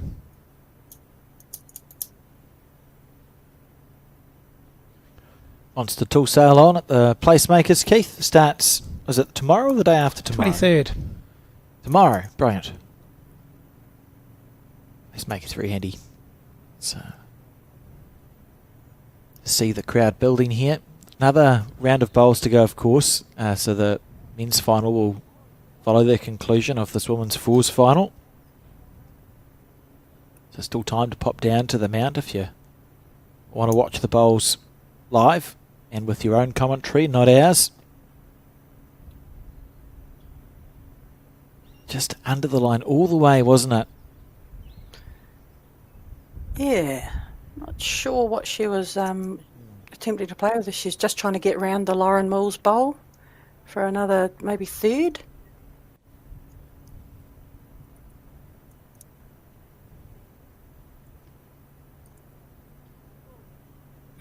I was going to say, don't be shy. She's just a little bit, just a tiny bit shy. She can just be, have weight to that back right there, that Yes. back red one. They're both kind of aiming at the same bowl on the different hands, really. Lisa's looking to beat it on the backhand. I think Dale can afford just to play through there, so even if she does get onto her second shot, she'll hang around. Yeah, one's drawing and one's trying to shift the bowl, and it's exactly the same weight for a different reason. Yep. That's a good cover. Covering those two. Oh, it's going to carry on through, but that's the right type of shot. When you've got the shot, that's amongst the reds at the back in case the jack's moved. Now Dale's got a one bowl target. It looks to me like she's played a little bit over.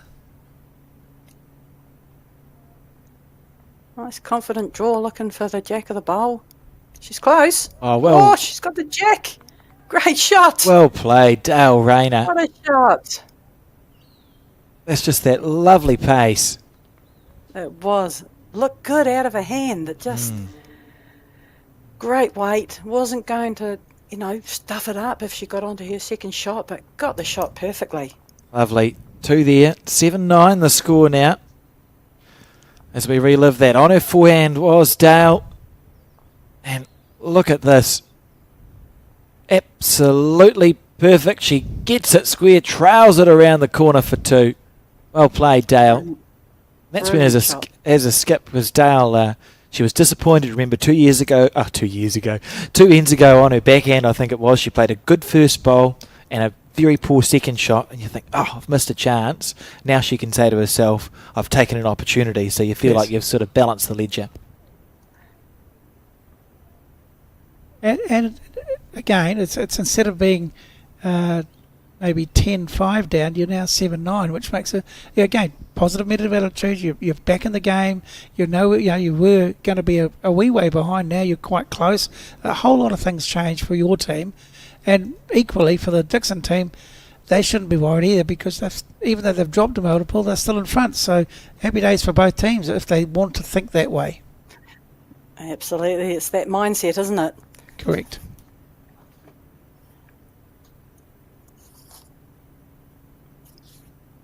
Long end.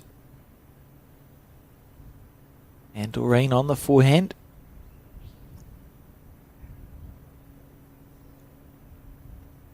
It's a very good bowl from Linda Ralph first up. And this looks equally good. This looks a lot better. Good shot. Geez, these leads Great bowl. are really setting it up for their respective teams. Yeah, there hasn't been much between the two of them, and both of them been quite consistent and very accurate. I have. I've had the pleasure of playing against Linda on a number of occasions, which has not been ideal for my winning record. but great to watch the bowls because she is just one of the most consistent players. She is very hard to play. And good under pressure. Got to be on top of your game. Have a look at this. Beautiful She's bowl. close again. In December this year, Auckland. Lovely Great shot. Auckland held their mixed peers tournament, which they continue to improve on. It's on the World Bowl Series rankings now, so I would recommend to go to if you feel like going to it in December. Anyway, we're playing the mixed pairs. I had Jenny Stockford and we played Linda Ralph and Rob Ashton.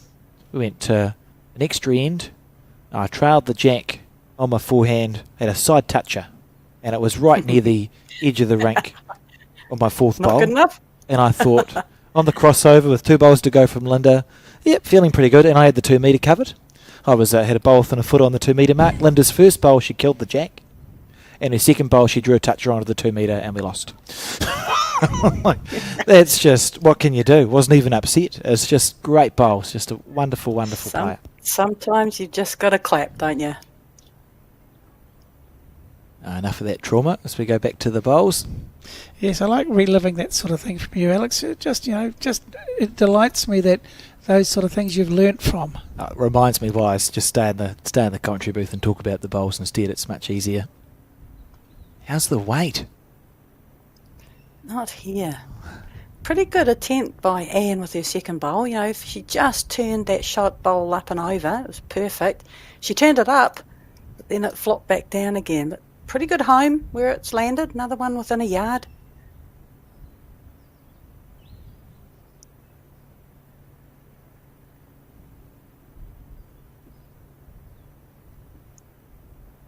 She's on the tight track down here. Yeah. It didn't look like it came out as smoothly as she would have liked that one. Yeah. Bit of a swish at the end, wasn't it? Often that is when the bowls just tighten up a little bit because the delivery hasn't got away flush. And a correction to make here too. Suspect someone may have walked past. Oh, look, it's our names. Correct. It could have been a northeasterly gust that stopped her there. Oh, like the green's perfect. How's the weight? Oh, She's overcooked. here. Overcooked. It reacted a little bit differently to some of the others. It did track, to be fair. Yeah, I think she had a bit of weight behind it, which obviously keeps it straighter for longer.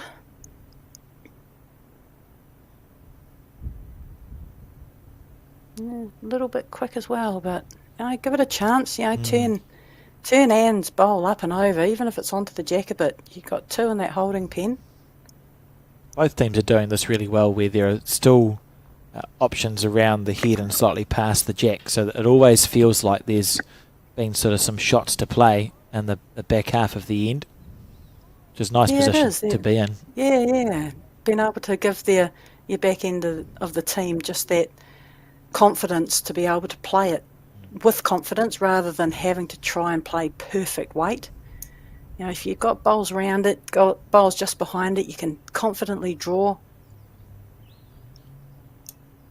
These are teams too, and we saw it yesterday in the last 16 match with Galloway, that aren't afraid to be down on the head, but they're not scared to not be holding, because you don't actually have to be holding until the end is finished. So they have been allowing the heads to build, and then we see some shot play from the back half. Yeah, it's just that patience, isn't it? Like you say, you don't have to have the shot until the 16th bowl is finished. A lot of people try and chase the shot early, and by doing that, they're just missing. Because they're just missing, they're not getting things close. So just having that patience and that confidence and that respect for the players coming in behind you, that, we set it up, they play it.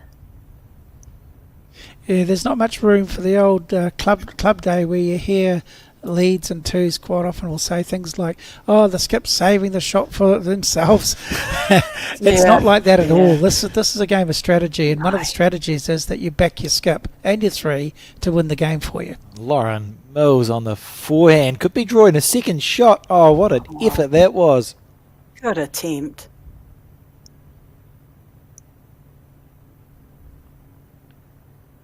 It's building up really well for Team Dixon now.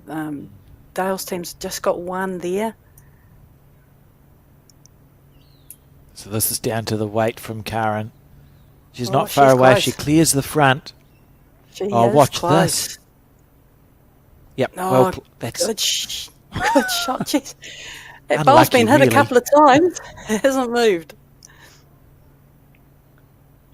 think I can see a little bit of there's super glue on it. And another one close for Dale's team. Nice, confident down here, Lauren. Plenty of options, sort of drawing through that split. Karen was unlucky that her bowl sort of folded to the left of the screen as we saw it, quite so far as it did. It means you can use the inside half of Karen's bowl or through the blue stickered bowl of Lisa's, missing wide. Just under. Beautiful weight. Yeah, lovely effort. Geez, there's some bowls in that catching area if she can get a couple of rolls on Anne's bowl. Yeah, it's a bit stressy to cross over if you're Team Rainer looking at the way that head's set up. Look at the crowd here at the bowls, Mount Maunganui. Princess in the background. Yep. Dale still has, because she's got first go at this, she still has a chance of getting around that front bowl on the backhand to move the jack. And the minute that jack is moved, here's a replay of what has been some phenomenal bowls on this end. Linda Ralph, it's a great bowler. And a high five on the end. Oh. Like it. Dale has a chance here. Oh, she's under it, but if she'd have got the jack, moved it back a wee bit, Needs it to hold. That changes everything. Well, she's moved all the bowls, but they've actually sat back in exactly the same place that they were before. So Lisa Dixon, we've already seen her shot making ability. Fully expect to see a nice positive bowl here, because you could be within literally 3 feet if she gets the weight right. Anything on the forehand is largely really good results here. This is a big moment in the game. I think the crucial thing here is not. It's just the weight. You just play whatever weight you're confident playing, and whatever you get, you're going to get a result as long as obviously if you hit it. But it's That's about a good start. Yes, but it's about the weight. You don't want to be overplaying it. I think you can be 2 meters over maximum, and she's more than capable of doing that. Go. She's definitely firm. It's going to turn, I think. She's got another one on the catching pen. Oh, it's a sigh of relief for Team Rainer. But only for one bowl. There's an awareness too that there's a big shot on for the blue stickered team. So Dale.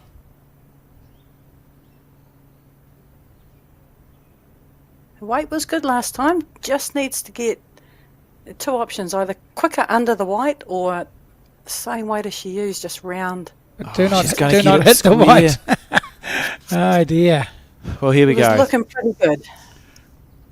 This will be a huge moment in the game. It just is. It just is. They're holding one, I think, the blue stickered bowls, but there's a world where in 30 seconds we might see a 3 or 4. 5. She's not going to play it. Oh, why not? Oh, come on, No. Lisa. Oh. Have a go. Yeah. I wanted to That's a see bit the of a- bowl. Yeah. Oh, well, fair enough. So deciding just to take the one. I can't even put it on the scorecard. Now they've conceded. Could we just? Can you say, we'll take the one, but I just want to play the shot and see if it works? Yeah, See what exactly.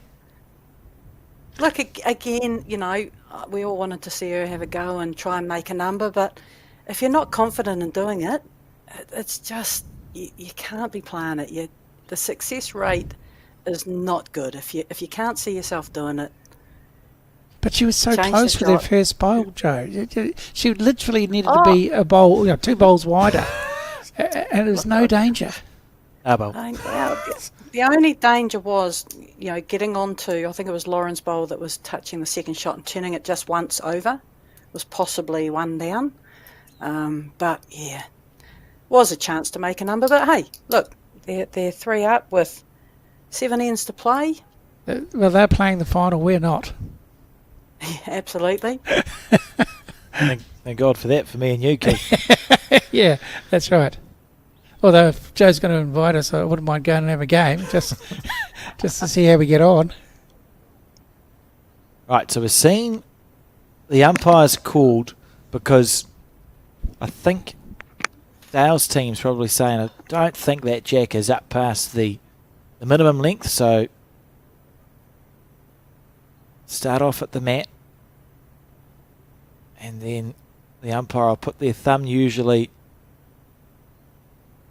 where the minimum mark is, and that's either up by so much or not up by so much. It didn't need to. And it's all fine. Oh, So it would have been in by, interesting. it would have been in by what, 6-8 inches, something like that? Or I would imagine it would have been in by more than that if he's not Right, had to okay, put his. yep. Usually you see that the umpire put the thumb on the mark and go down, go right down Yeah. onto the ground, and it's often within not much. All right. So I think it was probably up by a bit there. We didn't even try. That's why the umpires never get their steps up.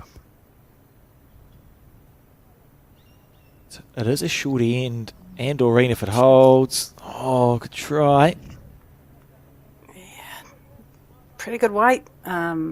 Just it's that thing. It's probably the shortest end that they've played, but it's not a big change in the green. That a lot of people think that the shorter the length, you've got to drastically change your line. You don't really. Again, it's just that playing your first bowl, having a look, and correcting with your second. Yeah, it's a subtle change, isn't it? Yeah, it's not a big change. Oh, another good Oh. bowl here from Linda. You could she just doesn't miss on the back end. Or the forehand, to be fair. See Anne make a correction now. As close as you can, don't need the shot. It looks a slightly wider line. If she's got the same weight, she'll be quite close. This is a very good effort here. She's close. Oh, That is a great bowl. yep, lovely stuff. Very good bowl.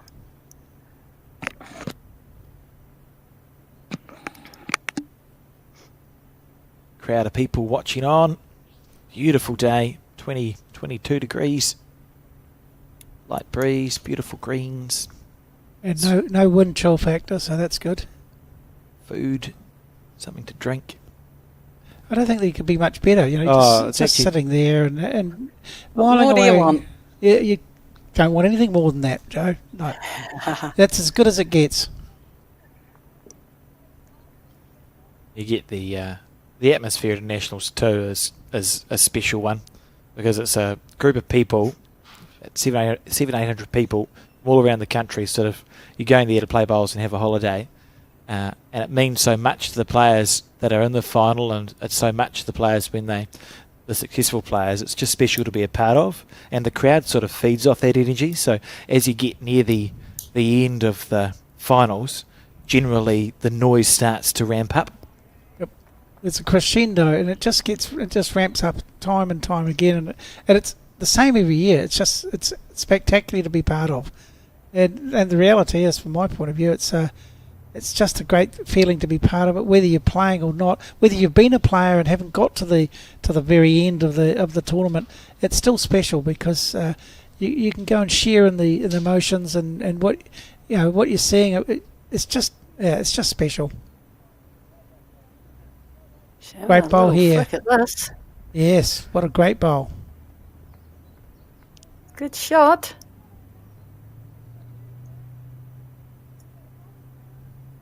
And it's funny, I know, a number of times I've played in the Nationals and especially in the fours, it's just a very relaxed, nice place to be. And, you kind of, if you play a lot of people that you don't know, you've never met, and you find that sometimes they follow you along if you're going a certain distance in the tournament. You'll see the same faces coming along, and they're like, "Oh, we played you on Tuesday," and it's just a really nice kind of a happy environment to be in. So it doesn't matter whether you're going out there to chase the title or you're going out there to have six games with your mates. Everyone's there for a reason, and you can get a lot of benefit out of either way. Yeah, I think again you've just touched on a very important point. I mean, at the Nationals, you've got opportunities as let's call Hang it on, this is a pretty good shot here. Going to make ball. it two. Lauren's- Yep, she's Lauren's played playing well. pretty good. Yeah, they're all having their moments, aren't they? For sure. Yeah. I was just going to say, Joe, it's just a wonderful opportunity for people who, let's call them competitive club players. They form a team, they go to the nationals, and next minute they're actually rubbing shoulders with national champions, New Zealand representatives, and you, just like anyone else, they paid their entry fee, and they're going to have a great time at the bowls. Whether they win, lose, or draw, it's an experience. Too right.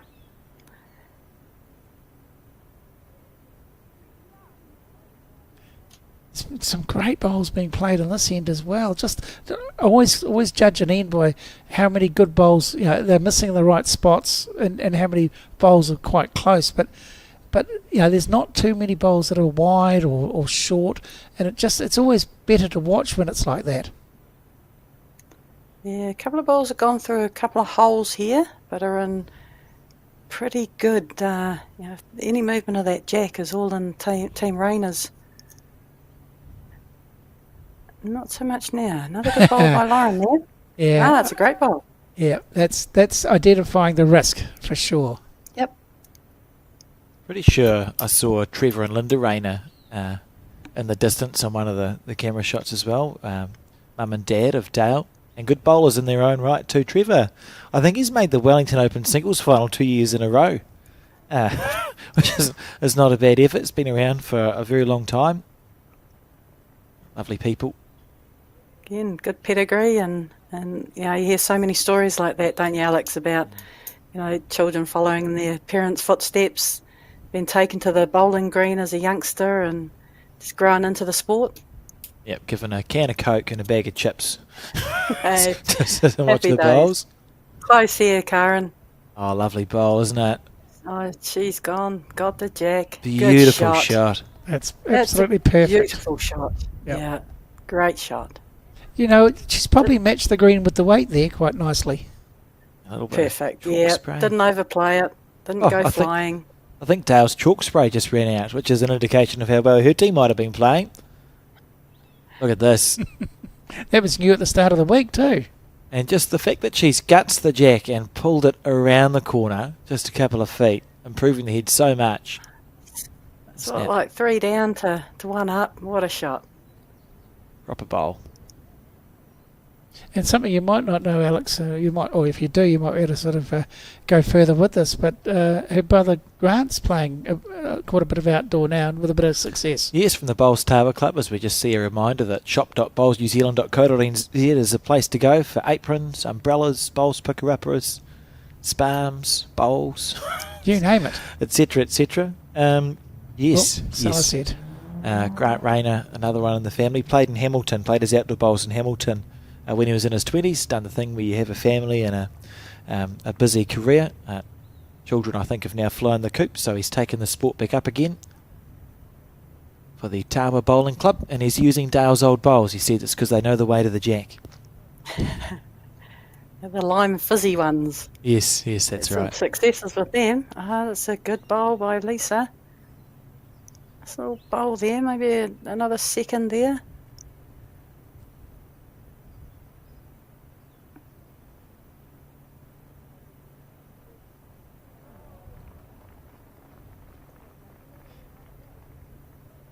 So what will Dale be doing here? Just trying to draw a close second?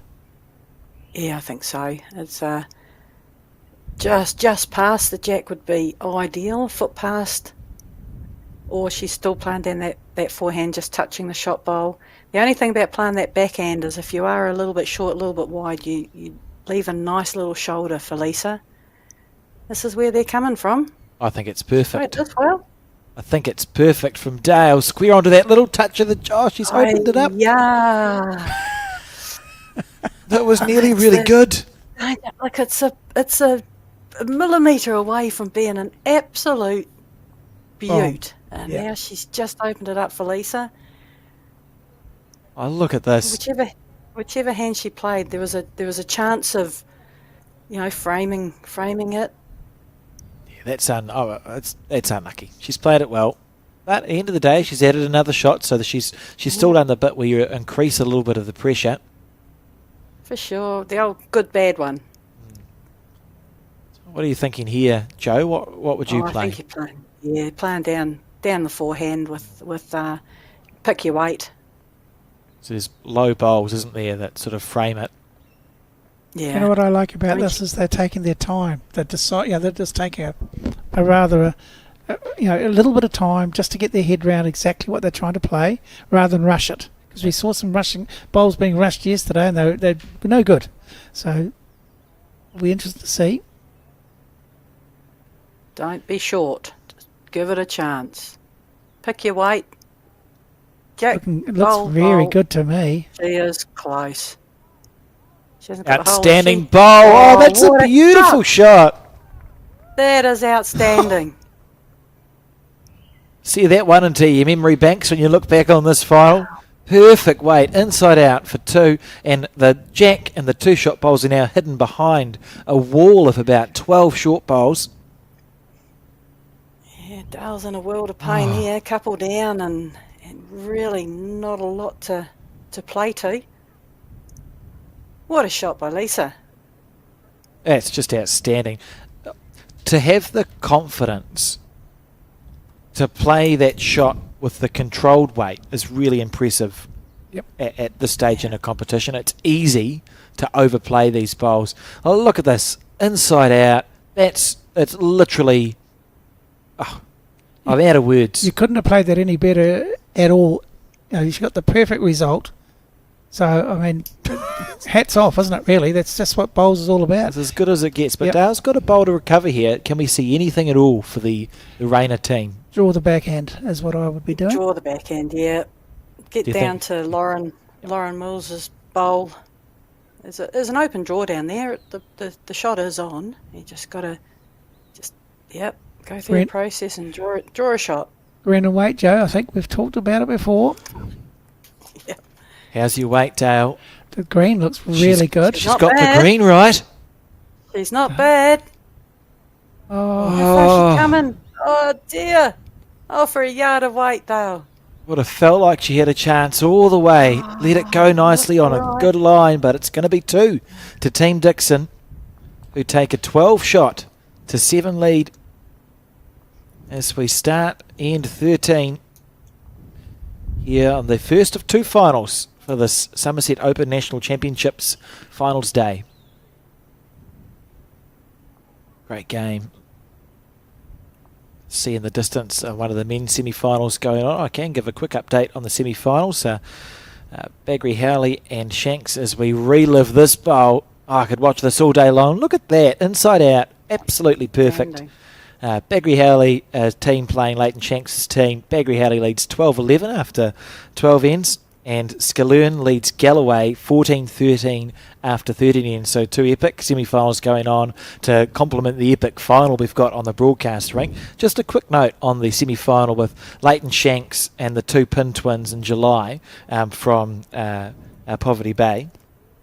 How good is it to see, and I think it's a sign that the sport's alive and well, because we've seen it happen nationals after nationals. We've got Hannah in this, but that next generation are coming through and sort of saying, yeah, I can play bowls, finding their way to the pointy end of these events.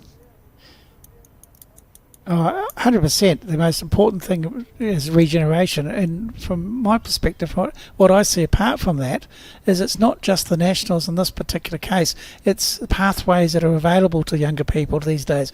You start off like everybody, maybe at a twilight or something like that, you progress to a club champs, and then there's Kitty Hawks. There's so many different ways that you can actually get on a pathway that as you improve, as you feel like you want to go further, those doors it can be opened by your own performances. See another short end. It must be...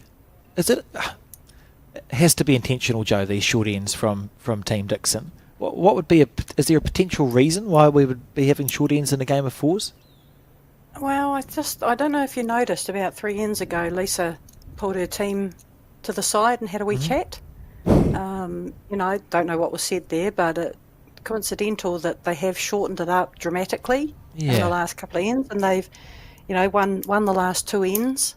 So, Lisa's maybe has seen something in the opposition that they could, jump on, and obviously Anne then has to throw the jack in the right place too. It's a two-part kind of a story. It's all very well saying that this is what you're going to do, but if you haven't got the ability to throw a short jack, so it's so important. It's a big part of the game, that jack throwing. I was watching the BPL coverage 2 days ago, I think. Doesn't matter. And Clive, their commentator, made a good point, because we talk about delivering short ends and all that stuff, but because it's actually quite hard to deliver a short end, I'm not convinced we play a lot of the super short ends anyway, because you usually give yourself a little bit of room, and it's a quirk of the BPL style games where the jack is placed. So anything like that where the short end is actually as short as an end can go, probably shorter than what you'd play in a traditional game, because you usually give yourself that little bit of room for movement, and I hadn't considered that before and thought it was a good point. Yeah, also I think, over in Aussie it's 21 metres. I think there's a minimum. We've got 23. Yeah. And on a short green, there isn't a big difference between a short end and a ditch to ditch on a short green. So it's you can't kind of make dramatic changes. On a 40-metre green, a full international size, the difference between what a a short... bowl here. Unbelievable. Has played a ripper. Good shot there. On a 40-metre green, the difference between a very short length and a ditch to ditch is huge. So you just got to be aware of the size of the green, what you can and can't do, and just like I say, flexibility. Go with the game plan, but have the understanding that we may change that.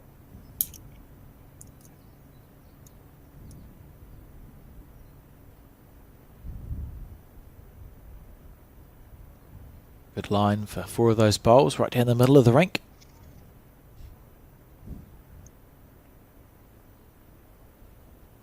And Lauren Mills, who has just recently been playing probably as, if not better than everyone else, certainly as good as everyone else. She's really come on in the last sort of half a dozen ends. Yeah, very competitive bowler. She was a sports person before bowls in either squash or badminton, and I don't recall which one it was. Squash? Okay. One of those up in Northland. She had a competitive career in that before she took up bowls. And it's been close as well. All around the Hang place. on. Look at this. Little feather Hang off on, the front. fellas. What a shot. That is outstanding. It's pretty good, isn't it? That's quite good. Oh, that's great. Yeah. Yeah, I think it's a huge help, Alex, to have played other sports before. It's that hand-eye coordination. It's the team, especially in team sports, learning how to make a team work. But yeah, that hand-eye coordination. I don't know. I played a lot of sport before bowls, and I still believe this is the hardest one. Not physically. You're not. I used to play a lot of football and used to walk off the pitch knackered, physically tired. But this is just that, I don't know, you get one close and you just, why can't I do it every time? And that's what keeps driving you back. And it's the consistency that just keeps calling you. It's the hardest sport I've played. It's quite mean, isn't it? Because and when you do get one there, and amazingly you get the second one there, some other person on the other team just rips them clean out. It's just a never-ending cycle of despair. Yeah, but it's fascinating too. Yes, it's a great shot that the opposition's played. It's absolutely. It's There we go.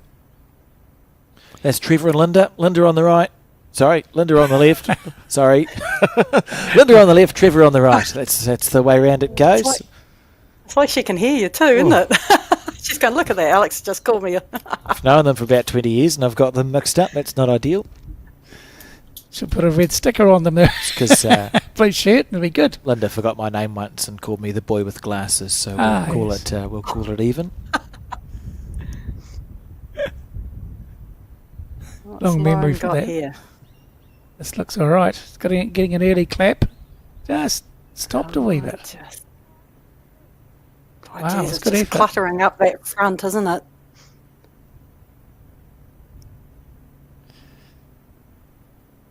If and it doesn't look like there's much on at the moment, but if that jack has moved about a metre straight back where it's heading, they're all red sticker bowls back there. So that's perhaps what Dale will be trying to get Cara to do, is to open it up or preferably move the jack. A bit of weight. A bit wide, I think. Yeah, it's just that fine line. You've got to clear that front lot. So maybe a little less weight to allow it to turn down there. But your own bowl, you've got 1 second, maybe a third. Your own bowl is a little bit safe down that back end. Replay of it. Oh yes, this lovely bowl here.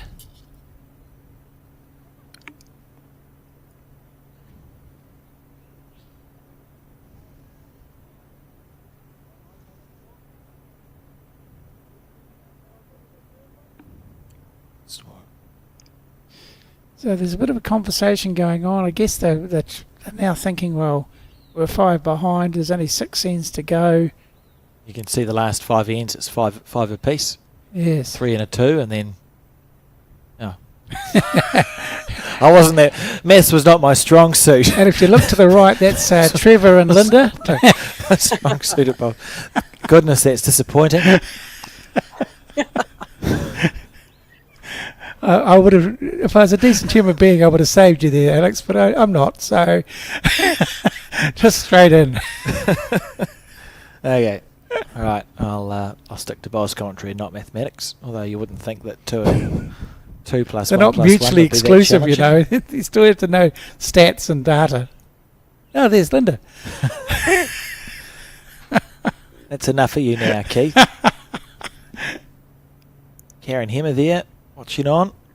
Great bowler. She would have played a lot of bowls with and against Linda Ralph. Yep, she has. There's a bit of wind there. Needs to clear the front, or then get something squares plan B. Ah, that's At much least better. it's out of the way, That's she'll be much better. thinking. Yep. And is there a little And plant? it's another. Yeah, there's only got 1 second. Team Rayner. Just a reminder, back about 1.5 metres behind that shot bowl.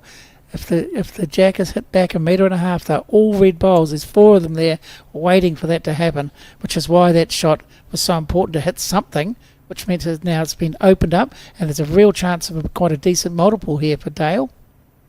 I think she probably needs to change her hand with the next one, because she's got, on the backhand, she's got a bowl target. On the forehand, she's got probably 2-foot target. Get on the back of Hannah's bowl, and that plant's gone fair through the shot bowl.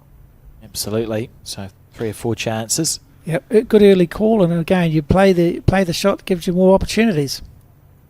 Yeah, I think Lisa's just get past. She'll be desperate to get a position bowl here for sure. She'd just love one just to beat Karen's closest bowl here. Oh, she's played it pretty well. Oh, that's not a bad home there. Well, now we see a blue sticker bowl exactly where the jack's going to go.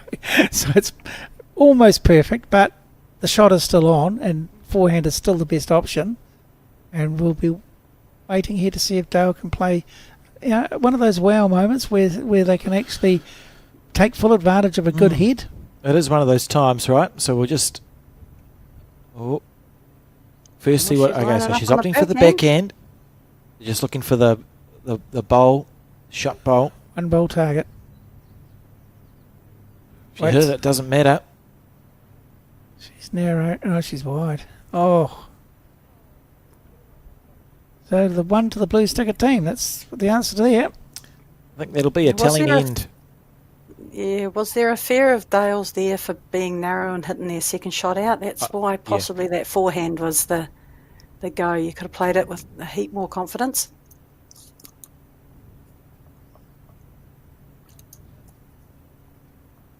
So 13-7 the score. So look at that. Yeah, just on the wide side.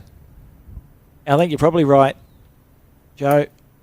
Just scared of chipping a bowl away. You can see the frustration. So 6 the difference now as we move to end 14. Just a brief conversation about the Takapuna Bowling Club have really sort of increased in visibility, I suppose, in the last 5 or 6 years. Selena Goddard, of course, has won a number of titles out of the Takapuna Bowling Club. They celebrated, I think it was their 75th Jubilee quite recently. That makes sense because they started in the 40s. I was having a look at Open New Zealand titles for Takapuna over the years. On the men's side, I think Steve Poser is the one man who's been playing out of Takapuna when they've won a title. It was the Peers in 2005. And in the women, they've had success, but it has been largely from Selena Goddard when she's won the singles, the mixed pairs, the open pairs and open fours. Nothing else that's popping up in the archive for an open national championship. So should they continue to be in front and be in front when the game finishes, be quite a cool day to add to the list of things. Yep. Keeping in mind there's still 5 ends of bowls to go.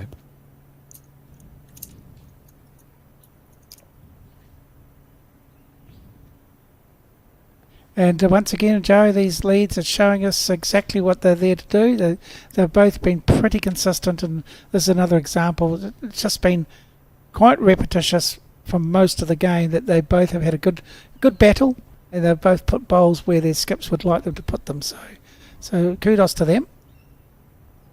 Absolutely. It's just enabled the end to flow really well with lots of different shots being played, opportunities to make numbers, and that's what we're all about, isn't it? Oh, what a great shot. I don't think she liked it out of her hand. Give it a little she'll bit take of it now, that's for sure. Absolutely.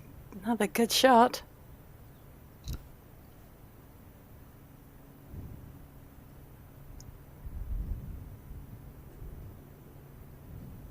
It's sometimes, it's a good thing for the leads to just have a little mini battle with your opposition lead.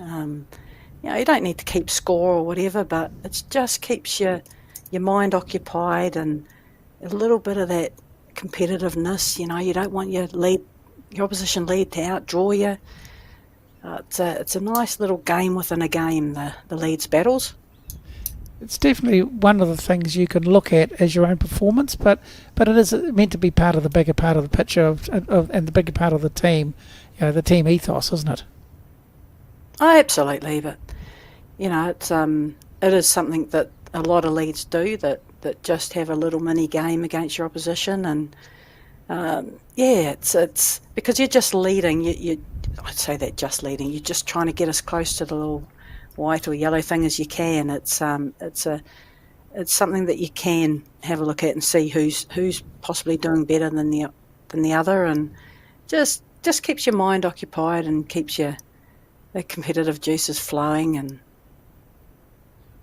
because we all know that if it all starts with the lead, if they can get on top of their opposition lead, then it's it puts a fair bit of pressure on.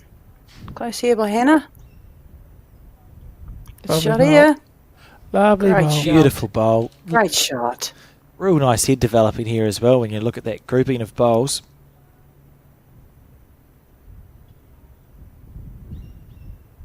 And I like that from Dale. She's just straight on there, play a positive shot, pushing that bowl through. Anywhere within a sort of a foot radius, you've got chances. If you turn, you get the jack. If you don't turn, you get the bowl. Shot here. Yeah. Oh, good shot. Yep. It's a good option from the skip to encourage that shot to be played. Well, there's plenty of options down there, plenty of bowls to land on. Bit of the jack would have been good.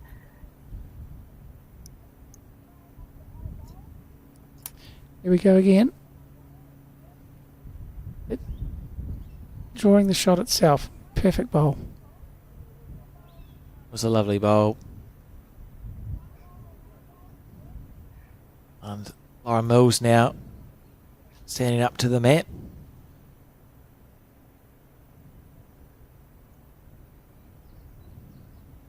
on the back end.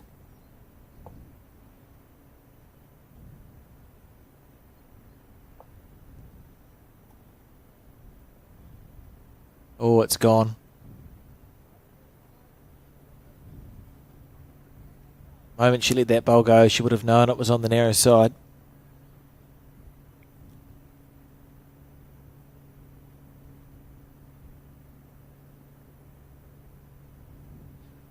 So, Joe, what can Karen and Dale do now to fight their way back into this game? Can you see anything they can do that might be a little different, or do they need to do much different? What are your thoughts? Look, it is hard because, I mean, both leads are going very, very well. But I think Lauren just seems to be the one in the middle. It's just starting to make some moves and just tidying up heads really nicely. It's making it really, really hard for Karen and Dale. So again, it's still 5 ends to go. The little bit of patience. I know it's probably the game is starting to run out. I know there's 5 ends to go, but still just a little bit of patience and just encouraging your team to just keep going, work hard on the weight, get some bowls close, and then maybe Dale just needs to play one out of her, out of her skin and just change the momentum a little bit. It's still a game that feels salvageable, doesn't it, Joe, with a bit of shot absolutely. play? Yeah. You talk about it's not how many the skip plays, it's when they play it. I think it's time. It's time for a bomb from Dale just to change the momentum and give the team a bit of a lift. And then possibly, now you've got the jack, you can dictate the length. Have a wee chat to your team. Then you've got the buy-in of everyone that can just run with it for the next end. That makes a lot of sense. Just the concern probably is for me is that we're 6 down, 5 to go. It's more than one in the end, and if Lisa's team scores another one, then it's 2 or 3 multiples that are required, and it doesn't seem like that's going to happen. So maybe it's time to do something a little different, but time will tell. I mean, you're right. If they get a multiple through Dale playing a great bowl and getting a 3 or 4, then everything's back on track, isn't it? Yeah, it's about, again, not that big picture, not that outcome focused. It's about this particular end and doing everything we can to win it. Win it first, get a shot, then you can start. You can dictate the length for the next end. If there's an opportunity to make a number, absolutely. But I think the real important thing is here to win this end for Dale. Well, it looks like it might be one to her team, one of the Red Stickers bowls. So we'll have to wait and see. But nice and tight head. There's plenty of bowls just hanging right around the jack at the moment. Plenty of opportunities for both skips to make it a difference. I don't know. I think that the blue bowl jack level. That might be the shot. Yeah, absolutely. Yep. But yeah, time for a toucher, Dale. Yeah. Toucher for 2. And put the pressure back on Lisa. Got it away nicely. If it's the right weight, that might swing. If. Small word, big meaning. Trying. Maybe around it for 1. And sit. Maybe. Good shot. Well, they're clapping. Look, it's well played regardless. Look, it is, yeah. You wouldn't have thought you'd have got around that pink bowl and flopping for near shot.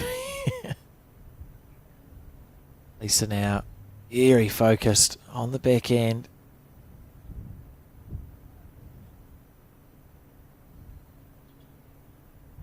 Slightly under the line again, I think. Yes. Weight was right. Pretty good. What does one do now? It's just a big difference whether you're up or down here.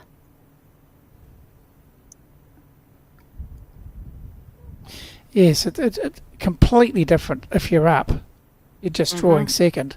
If Yeah. if you're down, you've got an opportunity to make 2 or 3, but you've got to take a risk. Down, you're playing the Yeah, forehand to just turn the shot bowl get out the as inside edge of the pink. If you're up, you touch it down the line for a couple. yes.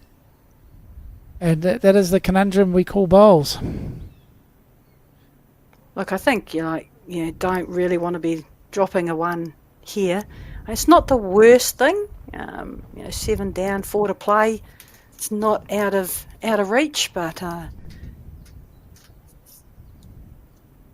the old risk reward kind of a shot here, I think. I think if I was Dale, I'd want to be 1 down and play a shot here.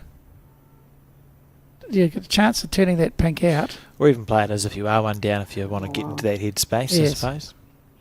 I don't know if you're holding it. You've got an opportunity to draw away for 2. I think I'd like that. That looks like a draw shot, so drawing to Grass. move the jack across to reds. Get out of the way! Out of the way! I'm leaning to look around these people, and it's not working because I can't lean through. I can't lean underneath the camera thing. I think she was very close there, Dale Rayner, but hasn't quite managed it. So it's 1 more to Team Dixon. She looked like she set that pink one up. Turned the pink Yes. one up and over. 7-14 the score. As we start 4 the to 15th play. end. Yeah. Good game to win from Dale's side, but still not out of it. 7 shots and 4 ends. It's you're definitely not out of it. See one of Hannah Dawson's bowls. Steady play from this Takapuna team. All have been contributing. Absolutely, they have. They've played a really good fours game. Everyone's played their positions well. Well, they've scored 11 ends of the 14. So it's an indicator as well, isn't it? Absolutely.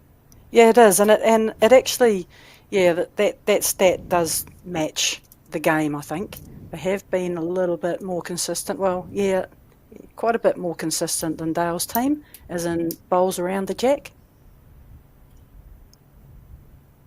Whilst they've only been scoring the 1s and 3 2s, they haven't looked vulnerable.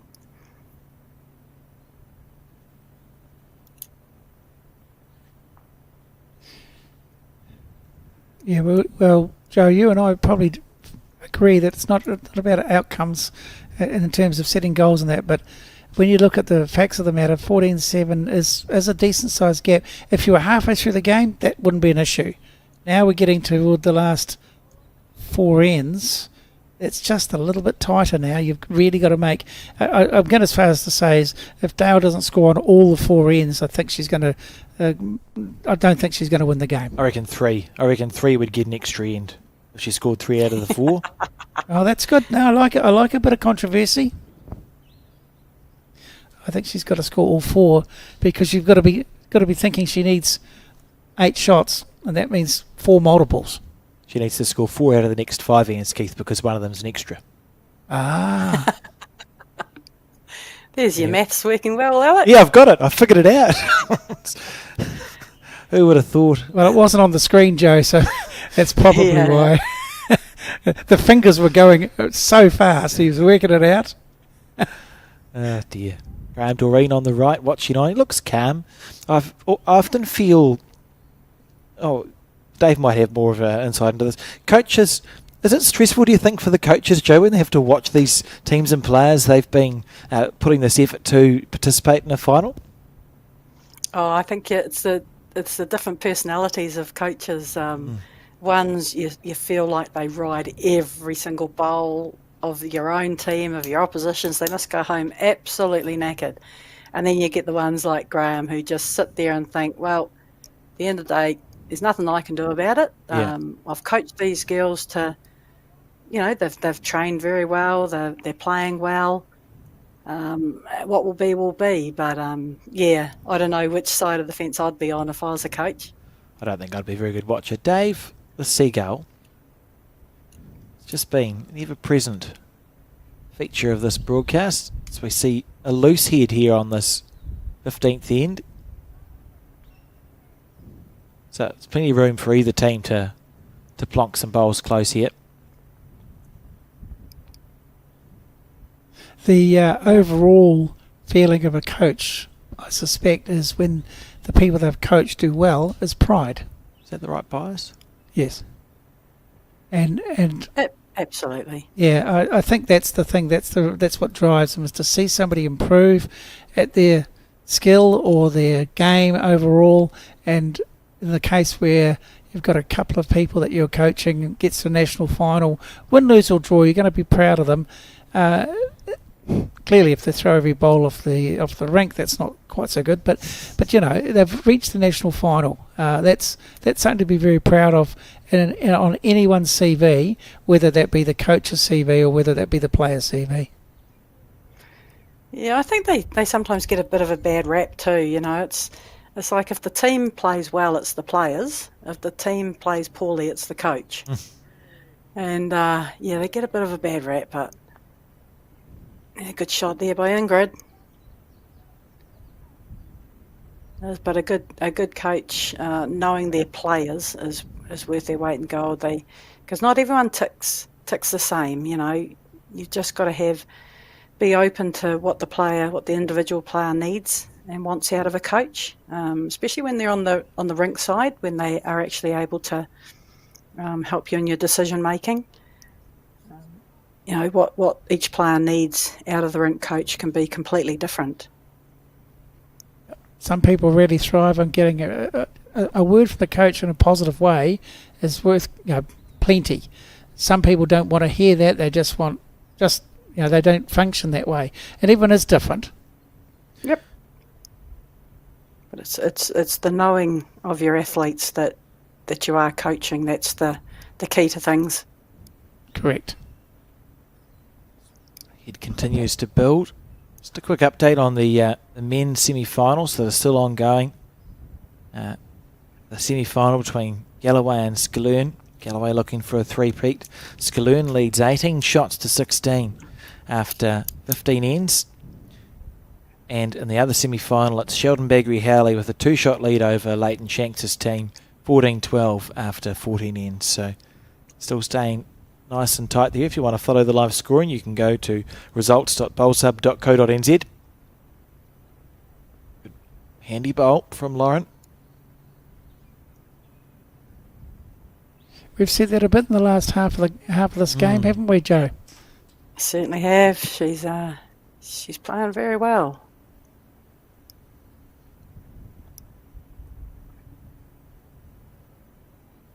This looks good. Grass down here. She's finishing it off with the weight. Just a gallop short, but on the right track.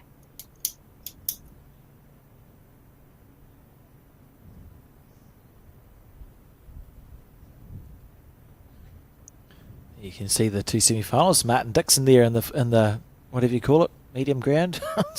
As we think about the Skin Institute, free phone 0800 Skin Doctor to book a skin check today at Skin Institute. Important for us bowlers. We spend a lot of time outside, and in the southern hemisphere in particular, the sun is absolutely vicious. Looks like it's out at Mount Maunganui at the moment, doesn't it? It looks magnificent there. Not a cloud in the sky. Yep. A nice, gentle northeasterly wind. Mount Maunganui and Nelson, exactly the same. Oh, kindred spirits. Always sunny. Loving your work, Alex. No, beautiful day here. A little bit breezy, but not a cloud in the sky. Another day in paradise, isn't it, Joe? Absolutely. Very lucky. I'm still looking very calm. So we see Lisa on the back end. Has played some lovely just dead draw bowls, Lisa Dixon. Here's another one, I think. Yeah. What a shot. Oh, how good. That's superb. And that largely has been the difference, hasn't it, really? She's just consistently done that at the right time in this game. She, as well as the front three, have just played their part. They've just worked as a team. Played their part. Yep. And that's not to say that Dale's team hasn't worked as a team. It's just that sometimes you've got to doff Not your at hat all. and say they've played better on this rink. Just outplayed us a little bit, but Yep. yeah, it only takes one bowl to change that. Tell you something else about this game, Jay, that I'm sure you know, that win, lose or draw, they'll go and have a drink together and they'll have a chat about it, and it'll be forgotten by the end of the couple of days' time. The camaraderie and the social aspect even at this level is still prevalent. So Dale moved something Absolutely. there by the looks. Couldn't Yeah, tell much. It's a by her great reaction. shot. Didn't see much of it, but she only had pretty much the jack as a target because Lisa hid her bowl. Very good shot to open it up here. Yeah. So depending on this bowl here from Lisa Dixon, Dale Rayner might have a shot on. How's the weight from Lisa? We should see it come back into shot shortly. No. Oh, perfect weight. Perfect weight. How many seconds do Dale have here? Oh, that's a very good question. And you'd be praying the finger measures were going to tell you you've got a few underneath the red bowl at 1 o'clock through the blue sticker. Absolutely. And maybe the Down 7 to the o'clock one backhand. as well. So could be 1 or 2. And if you stay, it's 2 or 3. So this is Lisa's Perfect bowl. first bowl here, where she pretty much drew a back toucher, and Dale Rayner was able to get some movement on that to get the head as we see it now. So she's given herself this opportunity. Nice control weight round the front one. This It's is pointed. very It's close. pointed very well. Get under that and you are close. What a shot, Dale Rayner. It's jammed on there, but It's probably one red it's a sticker bowl. great shot. Oh, they deserve to be scoring from that. Could have been a 3. I mean, it could have been a 3 if she was half a bowl narrow, because she played it with that Yeah. beautiful weight. Should have hit it fat and stayed around. She was a little bit unlucky. I mean, but to get the shot bowl, it's a great shot. So let's just relive that. She's on the back end. Look at this. Down onto the shot bowl. And it's got bogged there. You're right, Joe. If she's an inch narrower, you get it Or square. an inch wider. Yeah. Yeah. Anything but where she hit it. That's the thing. You've got to get your bowls down in the correct area, the right areas. But at the end of the day, you just need a good result. She got at least one out of it. Oh, Linda's giving it the double clap. So we'll see what the lollipops indicate. And it's a 1. Um, Very good bowl.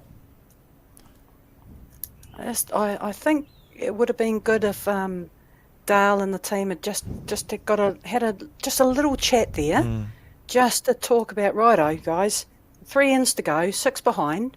What are we going to do with this Matt and Jack? You know, and just have a bit of a chin wag, and it just slows you down a little bit. It just starts getting you refocused about what, moving through those next 3 ends with a deliberate length in mind and to how to play the ends.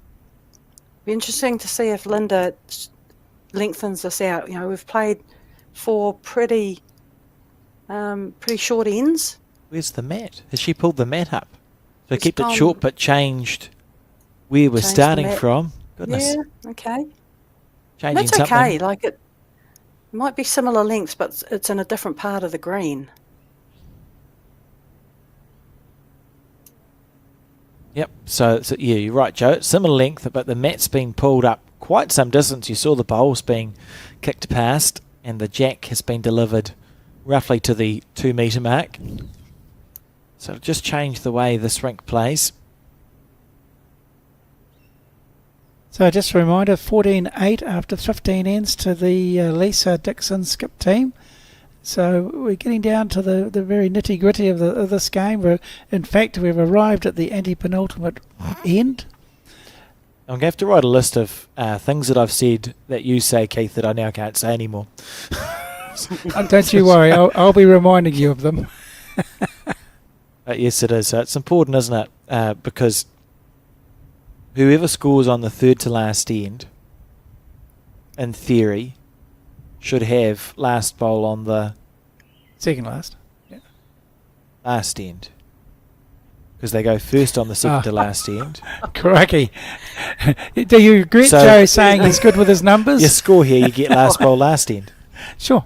Yep. If all things are equal, which we know they're not. It's only if you lose the next end. Yeah, if we were playing curling, I could say it with far more confidence. Anyway, There might be a little bit of overthinking somewhere here, Joe. Can you help us out? As you were, yep. Let's keep it simple.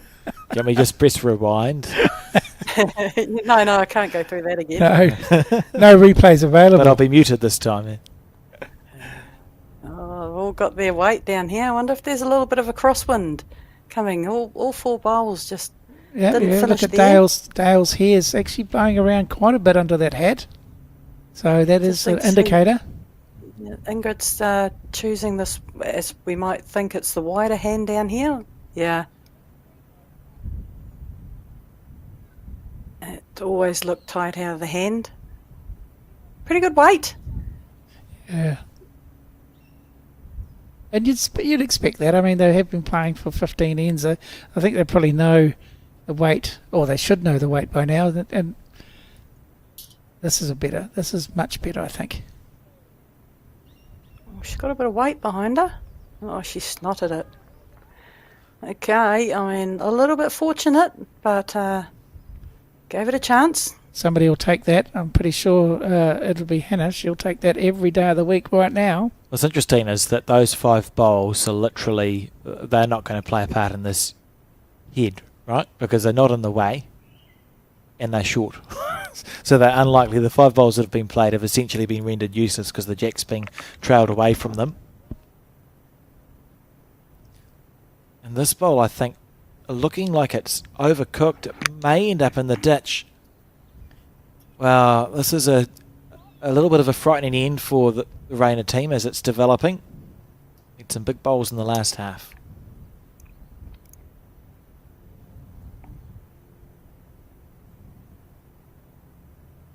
Oh, that never turned an inch. Those 5 bowls won't play a part in this end, he says. Well, you could argue there's Yeah. 6 bowls there that won't play a part now. Karen saying, what hand? I think Dale's saying, don't matter, just get one close, please. Really, really big bowl here. She Any really advantage needs- playing fore or backhand, Joe? Oh, look, it's whatever you've been playing, I think. Because you're really just trying to get another one close. So, and again, you throw it onto the player so they take responsibility into what hand they play. They pick the hand, they play the shot. It's, a lot of times you might say, yeah, play down this backhand, and they fail, and it's, I wanted to play the forehand. It really is just being confident in your call. Look, but doesn't matter what hand, you just get one close, please. She's had a nice line there, Karen. You could see the bowl and it stayed up on the paddock, which is good news for the Red Sticker teams. As we see Lauren Mills, who's played very well in the last half of this game, deliver a bowl on her forehand now. How's the weight? The other thing is, I'm on our New Zealand greens. I'm not a fan. I don't like myself going inside out. I'd rather come outside in, and I mean that. So I'd rather play the forehand here to get another one close than the backhand.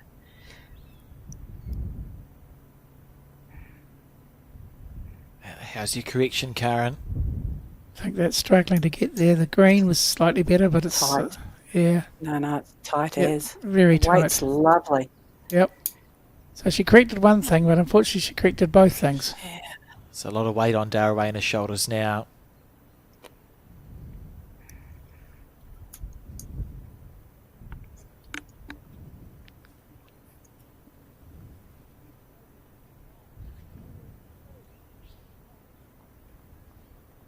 I don't mind that line. How's her weight?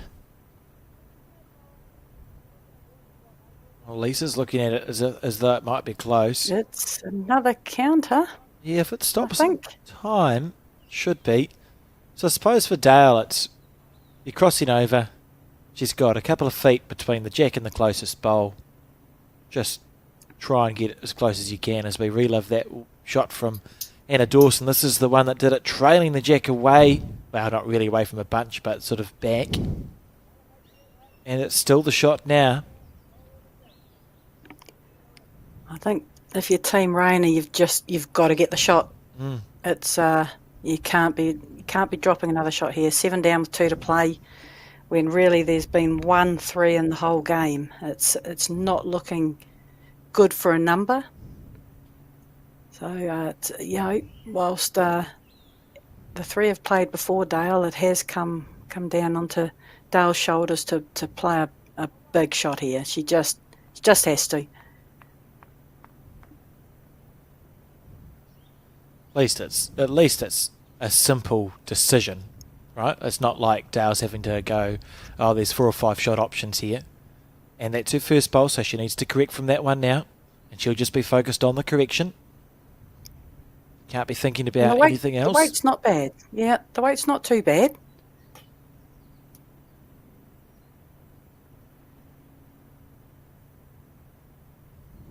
You can almost feel the tension. Well, we are getting down to very much the end of the game, and while no bowl is more important than the first bowl of the game or the last bowl of the game, this is where people focus on the fact that this could make the difference between winning and losing, and to the teams involved, that's obviously pretty important.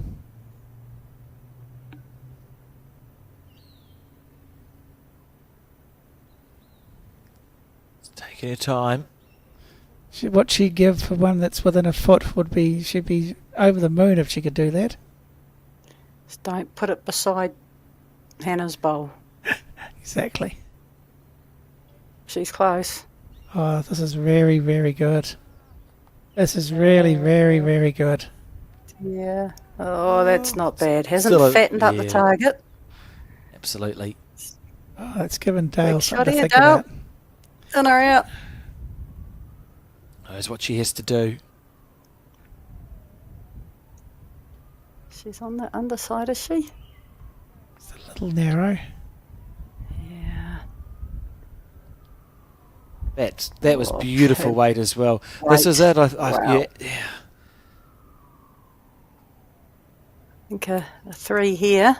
Well, big bowl again for Lisa. I know they're holding probably the win, but this can really just nail the lid in a little bit. Good grass. Yeah. This looks really good again. That's very good skips bowls. Very good. Yeah, great stuff. And it is a 3. So the score now 17 shots to 8 with 2 ends to go. And it's Takapuna's to lose.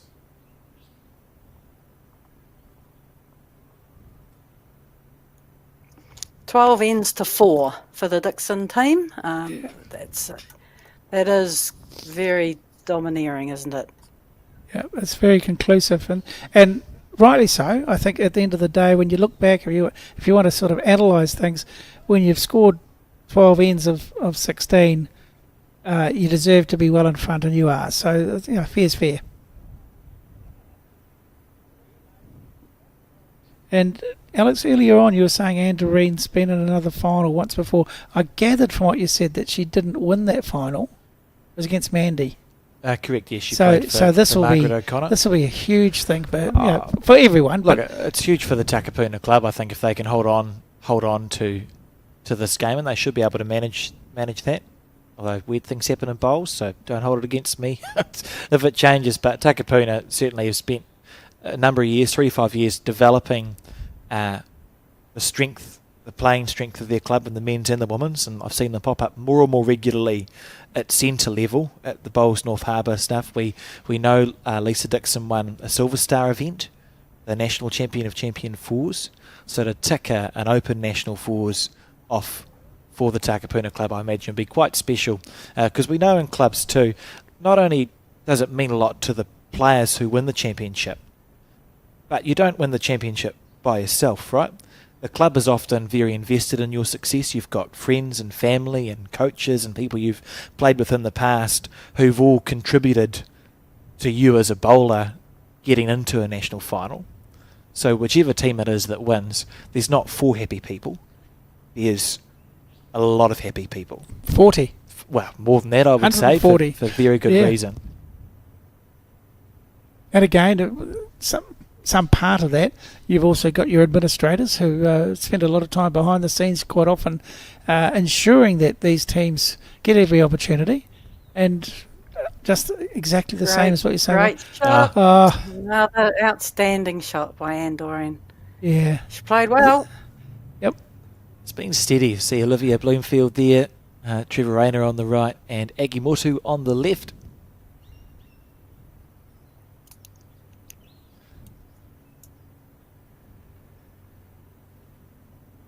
Going a little bit quick, trying to jackal bowl. Just is beginning to get that feel to it this end. And we're on bowl 4 of, I don't know. So 17-8.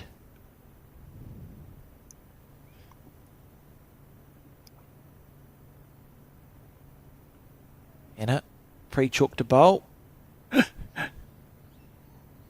Oh, it's a good bowl. Need a little bit of jack movement, I think, early.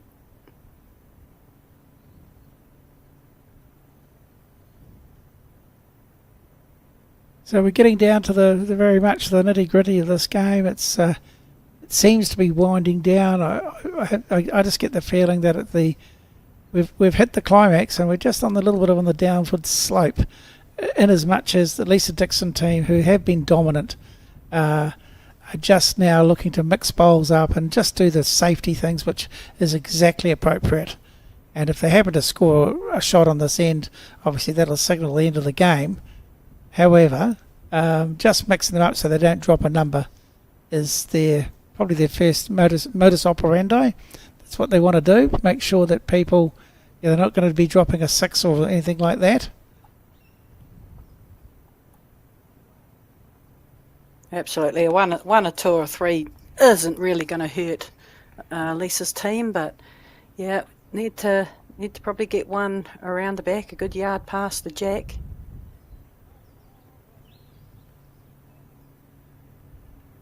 There has been an 8 scored in a national fours final before. In, I want to say the 70s or 80s in the national men's fours. Made the headlines. Wouldn't happen too often. No, I suspect it's one of... One of one? One of one? Very, very few occasions. You'd probably know about it if it was more than one. Like you'd hear it. You'd hear about it. The guy it was scored against, I think he played out of Balmoral. No, I've got a whole game to figure it out. I'll come back to you on that one when we get to the men's finals. We see Lauren Mills on the backhand.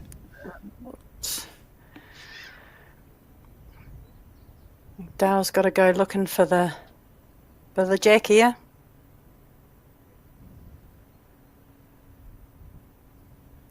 Just don't overplay it, and if you miss, you don't want your bowl in the ditch or too far past. It's going to be a hard shot and hard to get probably 4 or 5. They really need, I reckon, a 5 here. Yeah, I like this from Lisa Dixon. She's saying, hey, we need one over there just in case it goes, if they play the split on the bowl and the jack, it's going to the right where they've got nothing. And having a bowl over there as a safety net, I think that's smart.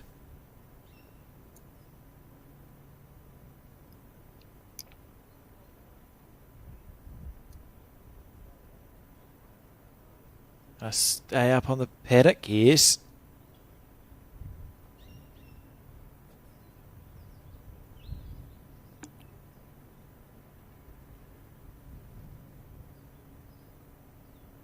And the jack down to Dale's feet. Yeah, it's getting to the desperate stage, isn't it, Joe? We're playing slightly different types of shots now to try to maximise whatever position you've got. Yeah, that one's just not going to cut it. Got to try and make something happen. And if there isn't a chance of scoring a 4 and a 5, have a wee whack at it and try and kill it and start again. Exactly. Yeah, I was very happy that, well, not happy, but yesterday we had a game, Joe, in the last 16 with Pat Houlihan played Galloway, and the time limit came into factor there, but they'd opted to play, I think, the second to last set, and they killed it once and played it again, and then when it became impossible to have finished the end in time to kill it, they gave up. But it was clear that they were only playing because they thought they might have a chance of winning. Yeah. Which you saw by the fact they're killing it. It's not the, we'll play the end out. It's the right. How is it that we can find a way? There's no point in playing the end if you don't want to try and win it. I mean, I know correct. A 6 or 7 or an 8's very unlikely, but you got to give yourself a go, or else just don't play the end. Yep. Yeah. And shake hands. I totally agree. And 1 in 100 times you might find a way. The 8 was in 1965, if anyone was interested. Percy Jones' quartet from the Otahu Railway Club scored 8 shots and won the ranks in the end, 22 shots to 19, and they beat Jack Raybone in the final. And I'm pretty sure he quit bowls. Wasn't on the last end, was it, to win it? No, I don't think it was on the last end. It was on the 14th end. And back to this one, Lisa Dixon. Good shot there. So there's just lots of covering going on, isn't it? Yeah, for sure.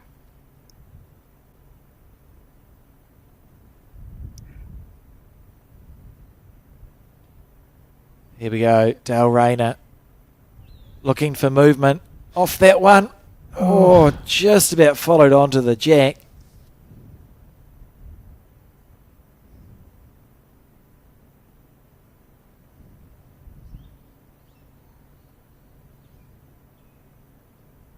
Just going to have a look. Fair enough. It's an update on the men's semi-final between Skloon and Galloway. They're currently playing an extra end, having been locked at 18 all. Galloway was trailing 13 shots to 7 after 9, so he's made a comeback there. 18 all extra end. Be taking the final after this. Is this these results from Bowls Hub? Yes, they are, on the live scoring part. And the other one, Baggery Howley against Shanks, 17-16 to Baggery Howley, and they're on the 17th end of bowls as Lisa makes her way back down. And we could be watching the final stages of this women's fours, Lauren, suggesting that the back end might be the way. Yeah, again, there's a little pocket by Lauren's feet. I think if Dale got the jack into there, it might be 3 or 4.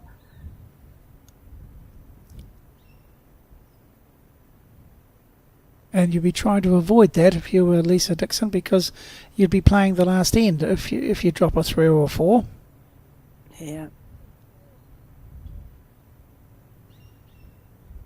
All the hard work's done now. We'll just see what happens.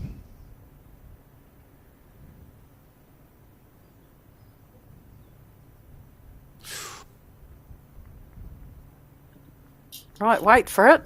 Yep. We just needed to go just outside the wide blue one, but I think Dale might be looking to kill this.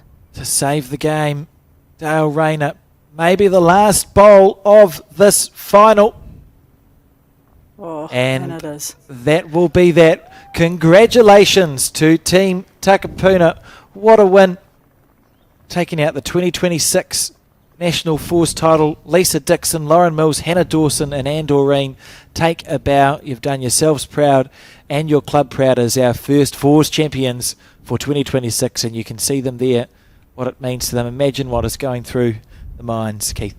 Absolutely, and commiserations to Dale Rayner's team. I mean, worthy finalists. They played their hearts out and obviously played particularly well the whole tournament. There has to be a winner, unfortunately, and for Lisa Dixon and her team, the hardest of congratulations, well deserved. And your final thoughts, Joe? Yeah, look, it was. I mean, very unfortunate for Dale and Karen and team to run into a red-hot Takapuna team. I just can't speak enough of how they played so well as a 4. Everyone did their job. I don't know if I could pick a player of the day out of the 4 because they just played their role to perfection. From the lead to the skip. It was an outstanding show, very dominated the ends and deserved the win. Absolutely, and thank you for joining me in commentary, both Joe and Keith. Remember, we're back with coverage of the men's fours final soon, I would say about 4 o'clock, so you've got a chance to go away for a cup of tea and come back. We'll see you then.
At Skin Institute, we've been caring for your skin for more than 30 years. And that's why we're proud to introduce Skin Tracker, our two-step system for detecting micro-changes in your skin. We utilise our advanced AI imaging technology alongside a skin assessment with one of our expert clinicians. At Skin Institute, we remain dedicated to the early detection, diagnosis and treatment of every form of skin cancer.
Ka tuku mihi mātou, Bowls New Zealand, Aotearoa koutou katoa kotai mai ki tēnei kaupapa hui huinga. Hello and welcome back to the Bowls New Zealand broadcast of the Open Summerset National Championship Fours Finals Day. We started with the women's final. We're on to the men's final between Team Bagri Howley and Team Skaloon. It was two mighty semi-finals. Dave, have you caught up with the news? I have, yes, I noticed. Look, an extra end for Team Skaloon to get over the line against the defending champion. So they ended the reign of Mike Galloway's team after back-to-back titles. I'm sure those guys will be a little bit disappointed going for the three-peat, but a monumental effort by Graham Skaloon's team to topple the reigning champions on an extra end. And then the other one, I believe that Sheldon got a 2 on the last end of the game to win by 1. So 2 cliffhanger semi-finals. And so it sounds like we're in for a cracking final. Absolutely outstanding stuff. And 2 interesting teams too, because Sheldon Bagri Howley's got Craig Merrillees at 3, which makes sense because he's a Southland player. And then Daryl Gordon from Auckland. So Daryl, you can see he's second from the right on your screen. And Hamish Wilson from Burnside in the Bagri Howley quartet, whereas Graham Skaloon's got Bart Robertson, who's a very well-known player. His father, Pat Robertson, won the New Zealand Peers with Ivan Kostinich in 1986, I think, but I could be wrong. And Brent Malcolm, who I think is also from North Harbour, but Dennis Brewster, as far as I was aware, was a South Island player, Dave. So your typical Nationals Fours teams here. Absolutely, yes. An interesting combination with Sheldon. You mentioned Hamish, and look, Hamish from Burnside, former Nelson player, started his bowls career in Nelson and then moved to Christchurch when he became a pilot with Air New Zealand. And it's an interesting mix. As you mentioned, the key part of that team, though, is the Sheldon Craig Merrillees combination at the back end of the team. They've played a lot together in Southland and know each other like the backs of their hands, so that's a crucial combination for them, definitely, in this final. And we'd just like to take a moment on this finals day that has been hosted at Bowls Mount Maunganui to acknowledge the recent tragedy that took place at Mount Maunganui and Papamoa. It certainly affected a large part of the community of which bowling is involved, and the thoughts of Bowls New Zealand, I'm sure all those who have gathered to participate in this national championships with those affected.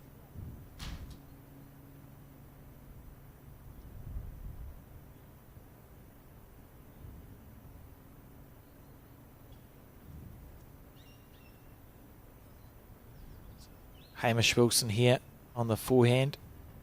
So just reminded of the 2 teams. We're really proud of the silver ferns on that graphic, Keith. Yeah, that looks good. Absolutely. Nice little innovation. And it's the first bowl of this final. Hamish, must be in a good run of form this year. I saw, Dave, that he won the Bowls Canterbury Open Pairs with Liam Keegan from Burnside. I think it's one of the young up-and-comers. Yes, Hamish's career has really flourished over the last 3 to 4 years. All the experience he's gained over the years is now paying dividends. He's now a member of the Canterbury Intercentre representative team as well, so obviously playing some exceptional bowls, and also done his fair share of work as far as an administrator is concerned. I believe he's still the president of the Burnside Bowling Club, so for a man who's still, in his middle-aged, well, not even middle-aged yet, still class him as a youngster, really. He's stacked a lot into his years as far as bowls is concerned already.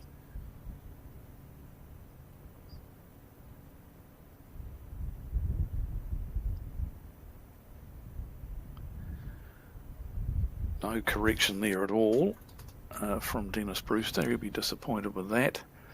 Beautiful conditions today, guys. Yeah, 22 degrees, a high of 24, light wind. Perfect for bowls, and the green is holding up absolutely beautifully. I think Keith in the first game said our compliments to Kevin Maxfield, the head greenkeeper here at at the Bowls Mount. I must say it's been an absolute pleasure to watch the last 3.5 days of bowls, because the standard of the green is allowing the bowlers to play any shot on the book. It certainly doesn't hurt to have great overhead conditions as well, and they've been blessed with days, as you can see on the graphic, absolutely beautiful. Hardly a cloud in the sky, a little bit of wind keeping the temperatures down from the high 20s, which is again ideal for the players, and couple that with some beautiful greens. I think you can't ask for much better, either as a player or a spectator. So get along and have a look at this, what's going to prove to be a fantastic final.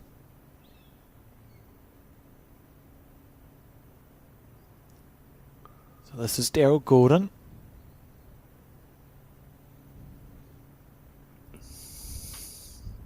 The style of game he plays is very well suited to the 2 position in a fours team. It's not often you see Daryl trying to draw a resting toucher or a real fine bowl. He tends to play a game where if he misses, is 4, 6, 7, 8 feet past the head in a good position either to the left or the right. And if he's not missed, he's trailed the jack back there. So it can be very handy to have at 2 in a fours team. Oh, that's absolutely gold if you got a 2 that's confident of doing that on a regular basis. It's you're going to end up with a position bowl, or you're going to end up with a shot bowl. Either way, you're better off than if you're trying to draw perfectly and end up being, I don't know, 1.5 meters wide of the jack. If you're giving yourself a chance through the correct weight, and in this case with fours, the correct weight would be to trail the jack fractionally, and he can do that consistently, well then already, weight of gold sort of stuff, he's going to be really invaluable in this final.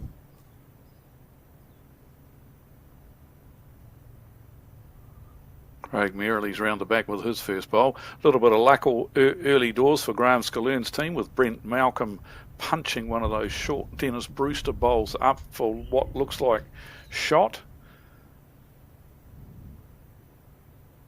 We'll take a bit of luck, Dave, won't we? Oh, absolutely.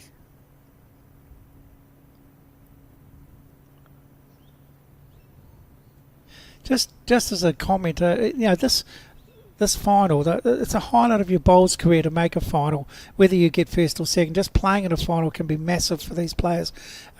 Obviously, the pinnacle of your career to date for some of these players, but more importantly, if you happen to kick on and win, you're actually a national champion, and that that is such an honour, of which very few people can say they are. So it's something that is quite special, and hats off to anyone that happens to play well enough to get right through to the final.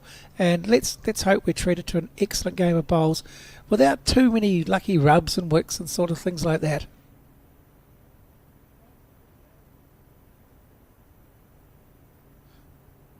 Certainly got the feel of a first end of a final, doesn't it? Sometimes you just see that sort of the first maybe 1 to 3 ends are spent searching.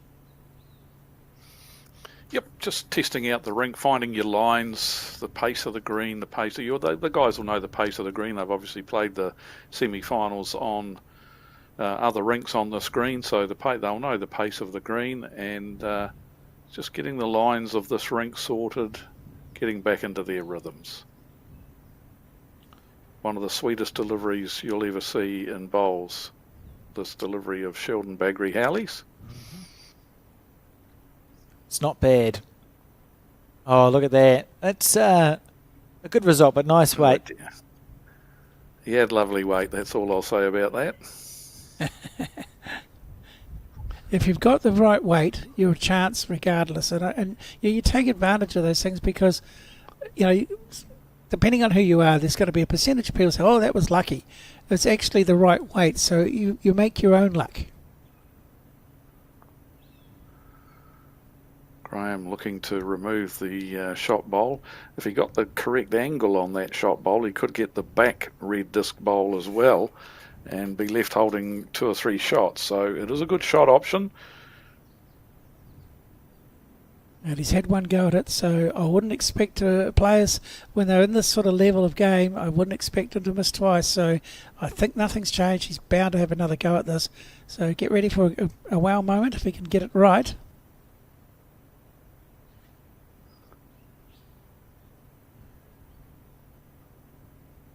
Tell you Wide what, of the cannon. What about a cannon? Huh. He's cannon to bowl onto the shot bowler. That's going to be one to Graham's blue stickered team on this first end. Wow. Well, it was a well moment. Excellent. Yeah, perhaps, A little bit of not luck from- again. He was way wide and got the luck. And so, the rules of the game, you've got to take it, as we know. So, but gives his team the edge on the first end. Sheldon looks impressed. He's got to remember his first bowl. Got that little slide. Absolutely. Yeah, So I mean, both of them got. Yep. Yeah, they were up, they were with the right weight within Kui, and both of them got a slice of luck. And it was only one. It's not the end of the world. It wasn't like it was going to score 7 or anything silly. So 1-0. That's a fair start.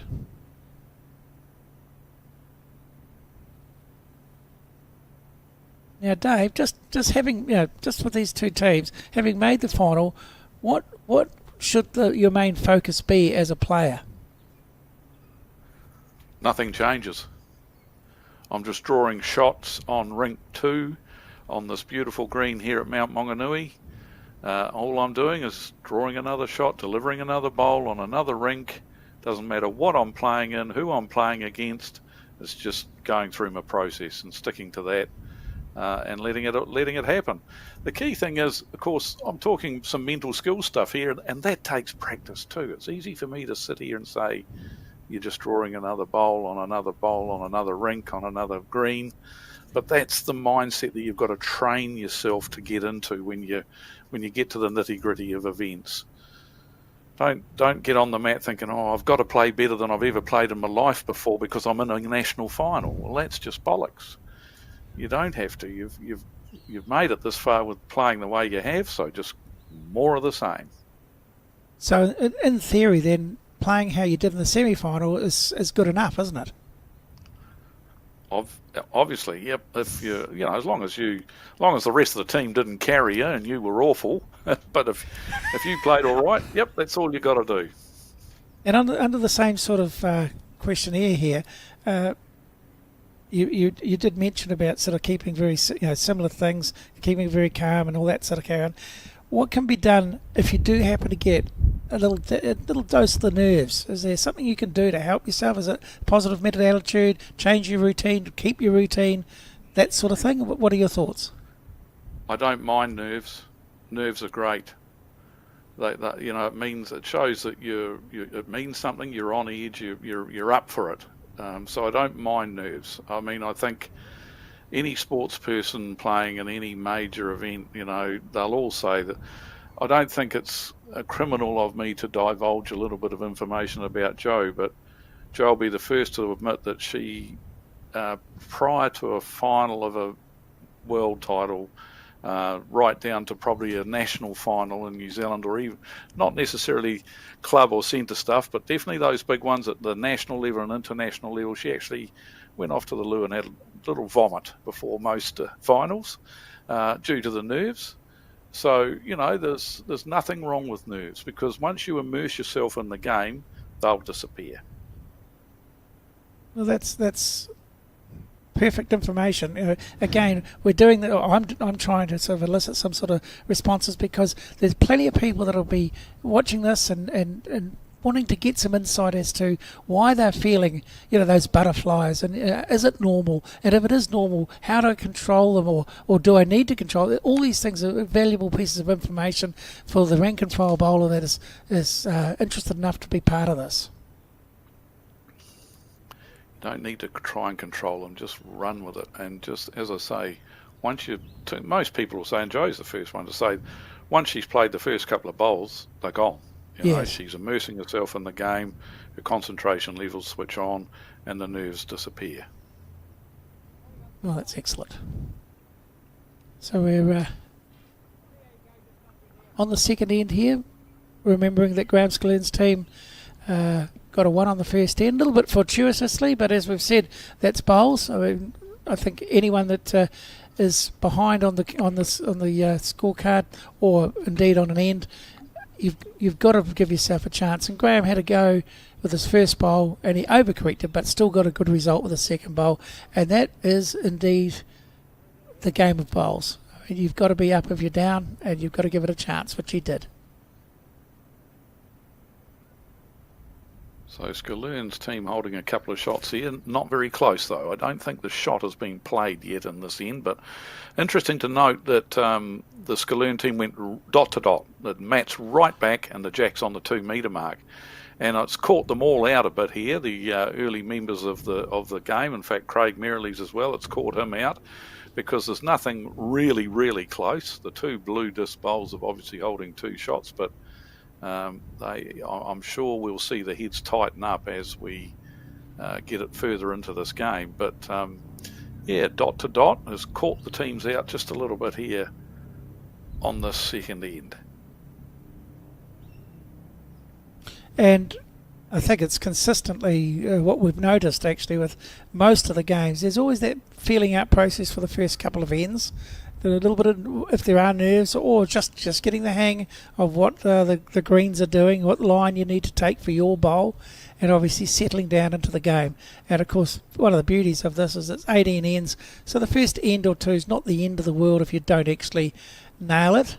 And we see that that's once again just a quarter short bowl, so there's plenty of room for the skips to make an impression again here. Graham Skaloon heading off down to the other end. You can see that Graham has got a disability, and Graham, of course, has actually represented New Zealand in the para team in the past. So he's a very experienced player. He's played obviously for years and years and years in the domestic scene in New Zealand, but he's also got that Parasport international experience as well. It's holding him good stead now. I mean, that's quite recent. He represented New Zealand at that level, and lo and behold, we fast forward maybe within 12 months, and he's in a final of a national open event.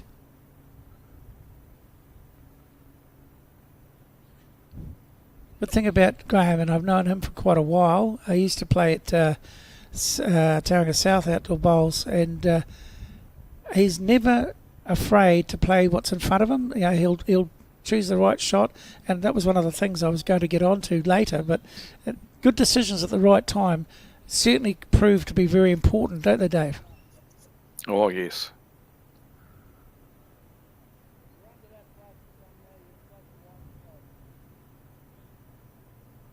Have a look at this delivery. If you want to emulate a delivery, then that's one of the best ones. It's just leans to the fact that it's definitely going to be consistent. And one of the key things about playing bowls at any sort of level, he draws the shot. Absolutely, it's well done, Sheldon. That's what we wanted to see, just to prove the point, didn't we? And I think you'll find Graham will be go hunting that bowl because he's got 2 or 3 seconds. Yes, he's on the drive looking to get rid of that shot bowl.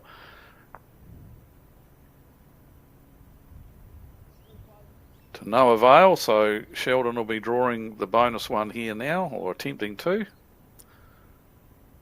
And that's a bit of what you were saying about Sheldon's delivery, drawing the shot.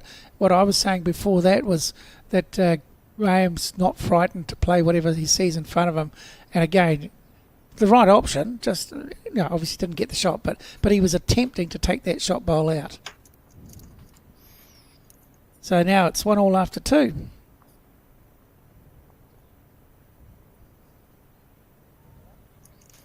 We've had a lot of spectators over certainly over the last few days, but today in particular. We've noticed a lot of people enjoying the sunshine, enjoying the bowls, and at the Mounts facility, they've got plenty of things to encourage you to stay. There's food available, drinks, and you find yourself a little chair to sit in. You couldn't think of a better time and a place to be watching a national final. That's a replay of the shot that he drew, which is absolutely perfect.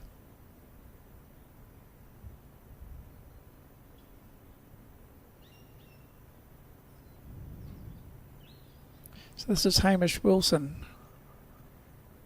Looks pretty close. The line's good. It's coming back. That's ideal as far as the lead bowls goes. Just a foot and a half, just past perfect green.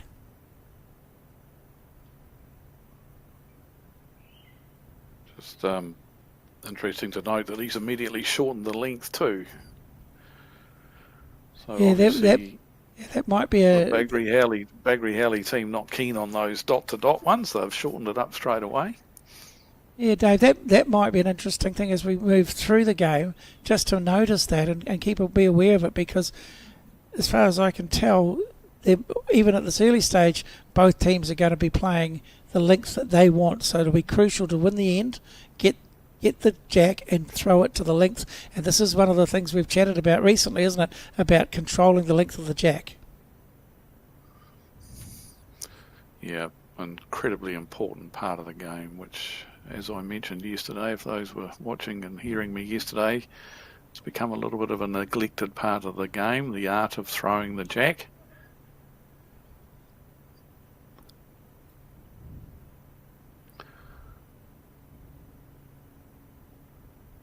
Darryl Gordon on his backhand, trying to consolidate the handy bowls of Hamish Wilson.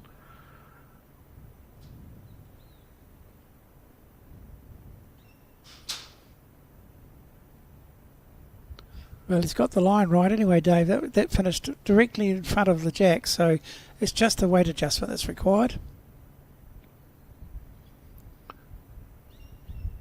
Another observation on this end, I see Craig Merrilies has gone up to stand with Sheldon as the leads and twos deliver their bowls.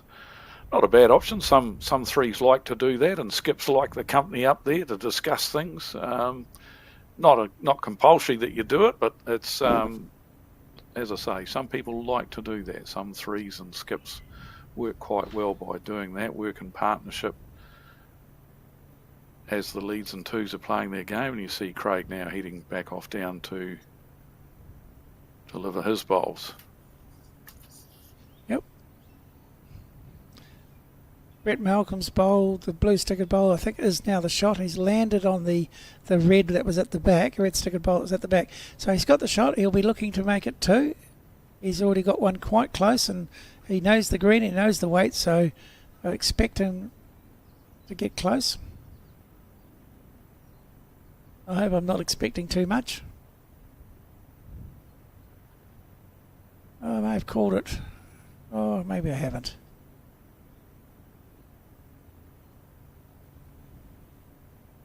Oh, well. Beautiful Green was line perfect. again. Yes.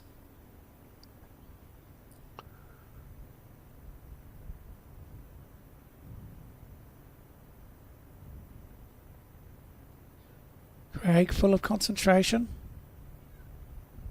I think he looked like he was quite pleased with it, but it just held. Weight was pretty good. Yeah.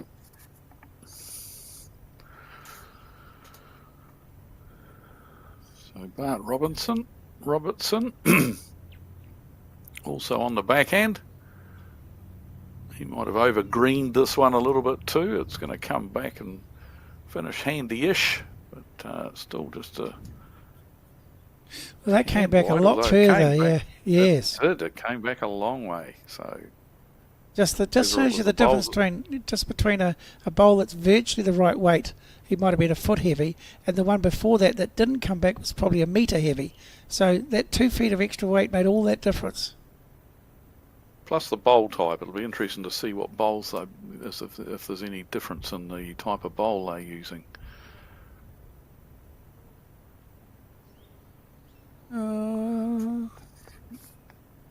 Yeah, he got a Very tap. good bowl there. Yes, I think he thought he got the shot, so that's good.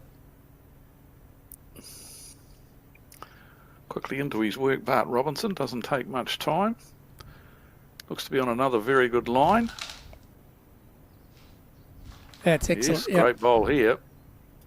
Even Sheldon gave that one a little clap. So if you're Sheldon here, here's a replay. This is a great bowl. This is the sort of thing that if you can do this for your team consistently, you're setting it up for your team to be successful.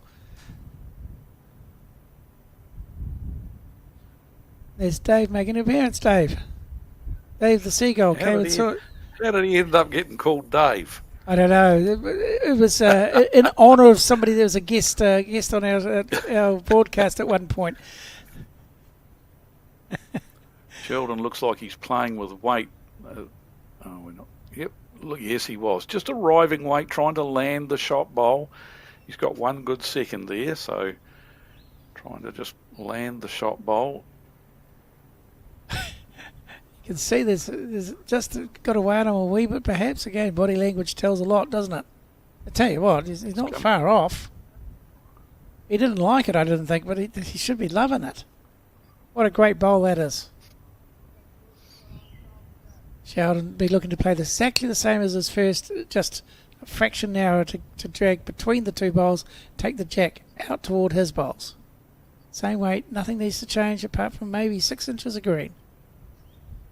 It's a bit tighter. It's going to turn on him.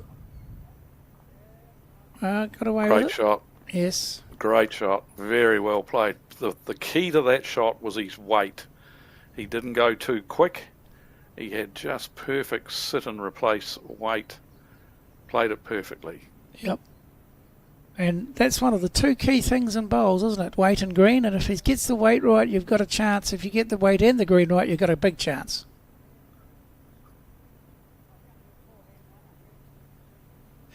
He won't be mucking around. I think he's decided he's playing the aggressive route. Up through the middle, it's worth a few.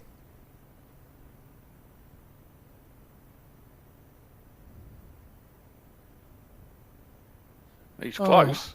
He's close. Unfortunately, he took his other seconds out and left the one red disc bowl there. So no change after that shot. But, he doesn't muck about. As you say, Graham, very, very aggressive. Straight and quickly into his work, looking to remove the shot bowl. He was successful at doing that, but unfortunately took his second shot out of the head as well. So just the one again to Bagri Howley's team. And that makes it 2-1 to Sheldon's team after 3 ends. But just to labour that point that you talked about with Graham Skillern, that's the sort of game he plays, and he's not going to change the way he plays. He's been very successful with it. This tournament especially, he's got to the final of a national event playing the way he plays, and I think that's actually a really healthy sign that he hasn't gone back into his shell at all. He sees the shot, plays the shot, and that's a certain amount of freedom is certainly something that is worth doing on a regular basis. And literally, if you're going to change, that's when you start getting into problems. Excellent opening bowl from Hamish. Well, Dennis hasn't sort of settled just yet, has he? But he will. There's no way that his team, skipped by Graham Skillern, could have possibly got down to the final without his lead and the front of the team going well.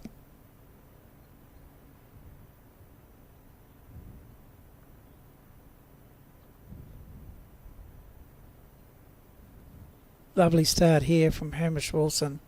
This is you get the shot, then you get a position bowl. Really, really top class.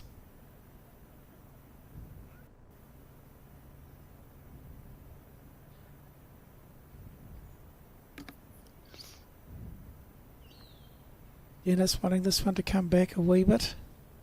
It's going to come back to the centre, so the green was perfect. The line was ideal. Just an inch or two heavy, but hey, that's where the jack's going to go if it gets moved.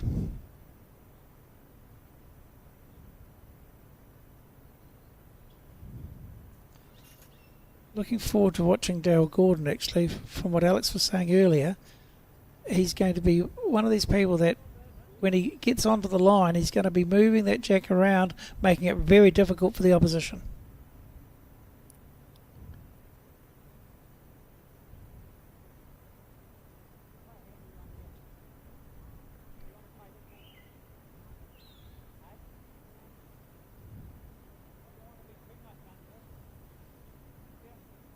Brent, I think, just inquiring as to whether his bowl will come underneath that short one, or Graham's told him, yes, you draw underneath that bowl. and you'll be very close. Yep, it's good communication. I mean, you, as a skip, you owe it to your team to give them the best information that you could give them to help them play the shot that the team needs them to play. And this is pretty close. And in fact, closer than pretty close. It's exceedingly close. What a bowl. That's perfect. Brilliant bowl. I wouldn't mind being a skip now because that bowl's quite a difficult bowl to shift, and he's just played it absolutely perfectly.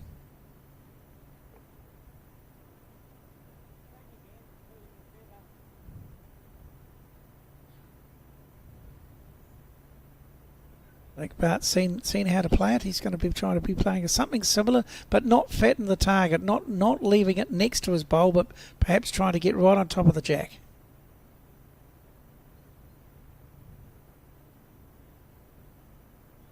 Different line to his first bowl.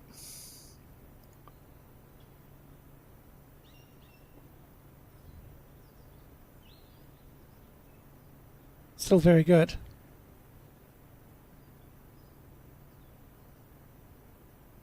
So Craig Merrill's just looking to get more bowls on the head before they go looking perhaps to try and play a shot to remove the shot bowl, which, as Keith said, is in a very, very good home. So they just need more bowls on the head. This one's not quite where you would want it, but it's there or thereabouts. Graham now changing the hand of Bart Robertson. I think, Dave, remember a couple of days ago when we were watching a game of fours, there was a lot of bowls that weren't designed to create a head. It was more hitting the bowls and hoping a little bit. And I think one of the things you said, which struck in accord with me, is build the head first.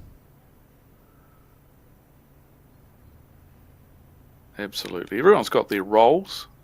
You know, the front two really it's about getting bowls on the head, about getting as many of your bowls on the head as you possibly can to give your back two players something to use, as we see an excellent reply here from Craig Merrill's.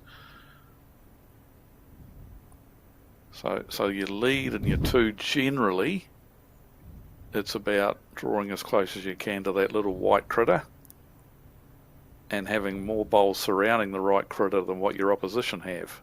Yep. You might still be one down, but quite often you'll see the skip that's got the shot, but the opposition are holding 4 very good seconds, and he's more nervous than the other guy, even though he's holding the shot. Yep, and rightly so. I mean, it's a game of position, and there's 16 bowls each end, 8 for you and 8 for the opposition. Reality is that it only takes one really good bowl to take out a lonely one, and suddenly you're dropping a number.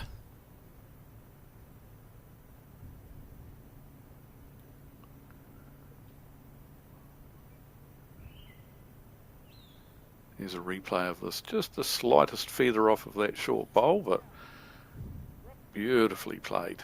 Yeah, and what we were talking about before was relevant there too. The weight was perfect, so he deserved to get the result he got. It wasn't lucky. He wasn't 3-4 feet heavy and had to get half the bowl and shoot in there. He just got a slight touch, which just straightened it through to where it ended up. Graham's persevering on the backhand. And Sheldon will be... It's actually ended up being in a good spot for the block, but it's still able to be drawn. Just perhaps can't play weight to take it out. Oop, going backhand, it's... So he's looking to get a touch on the jack. You can see to the left of our screen those red disc bowls waiting there. If he can touch the jack. He's got the jack. He's close. He's got it. Close. Or he might have spat it a bit further than he wanted to, but my word, what a great shot it was. That's exactly the type of shot he was trying to play. Inch perfectly. As you said, probably a foot too heavy, maybe.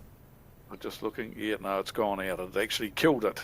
It's a bit disappointing. Excellent shot, though, from Sheldon. So he killed that, killed the end. And so this will be replayed. Looks like they're not going to bother taking the bowls back down to the end from which they started. They're going to play from the end that the bowls are at.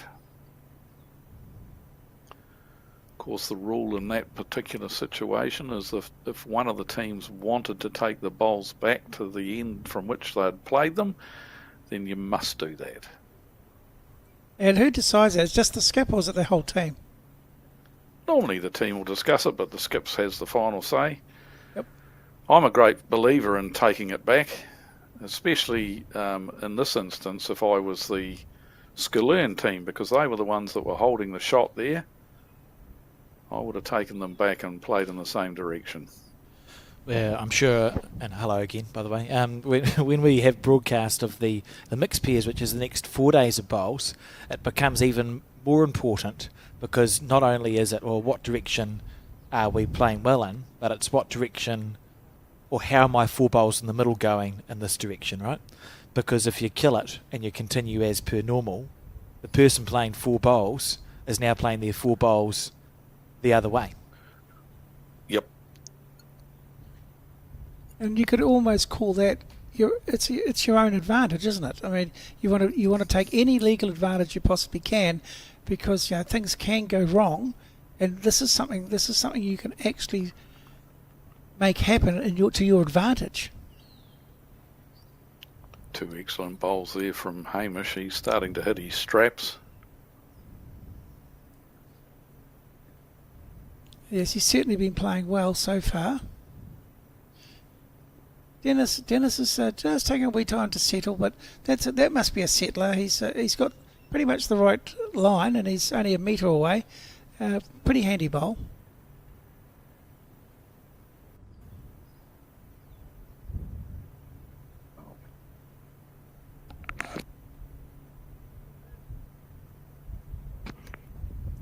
Daryl just matching that last bowl of Dennis's.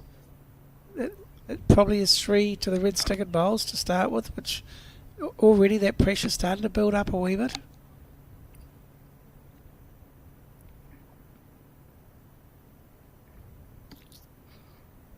Brent Malcolm with that distinctive backswing where he takes his arm right round behind his back. Works for him. He does the same thing every time, so that's fine, but definitely not in the coaching manual, that particular manoeuvre.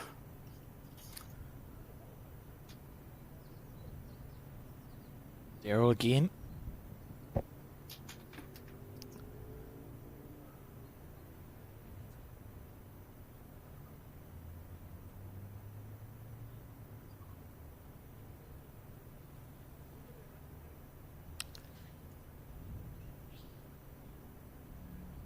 Oh, we won't be happy with that one.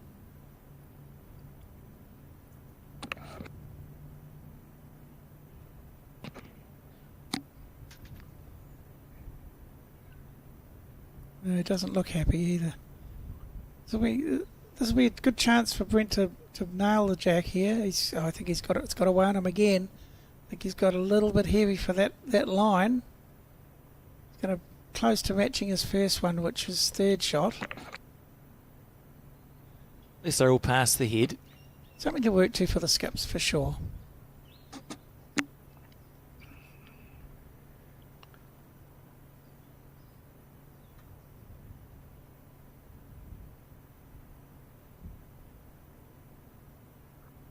To me, that first glance, this looks pretty good. This looks pretty good. It was a slightly narrow line, and it's finished nicely and very, very good. Graham's eyes will be lighting up. Yeah, he's framed it a little bit. It's just widened that target. I wouldn't be surprised if there's a rumble coming up here. Yeah, it looks like it the way he's lining up, that they're not going to muck around here, having a crack at this. Bart Robinson on the forehand drive. Oh, that's a big miss for him.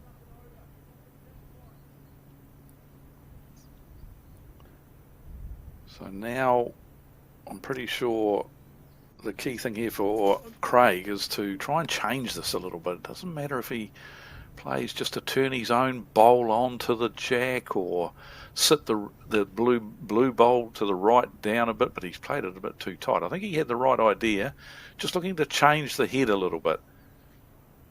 He wouldn't have wanted to punch that bowl up, that's for sure, because he's probably cut one of their shots out now. They might only be holding 2. Maybe that we see Bart play a less aggressive speed, although he still looks like he's going to wind up on the forehand. It's a lot closer. He's Well close. controlled. Snick the Got jack. the jack. Yeah. So the two blue-stickered bowls. Oh, that's gone very well. Very good shot. Yeah, no, he was in the area. There was 3 options there, either one of the bowls or the jack, and he was in the area, and he's got a dream result. But hey, if you're in the area, anything can happen. Probably saves Graham doing it, because Graham would have done exactly something similar. Graham would have hit it harder and killed the end, Keith. Yes, something similar. Dead right.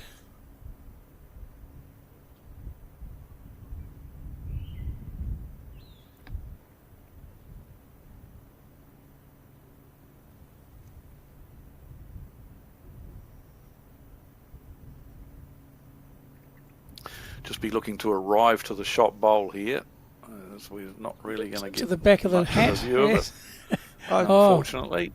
We do tell people, say, please don't stand in front of the cameras. Well, I can spraying understand- these bowls. Oh, he's got the jack through. So a great shot there from Sheldon. He obviously got the jack directly. He had the option of either the shot or the jack or the bowl, and looks like he nabbed the bowl. Might have made a couple of shots of it.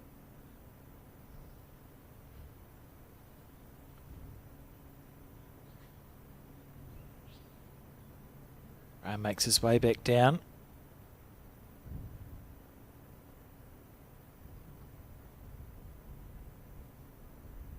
He's got a draw.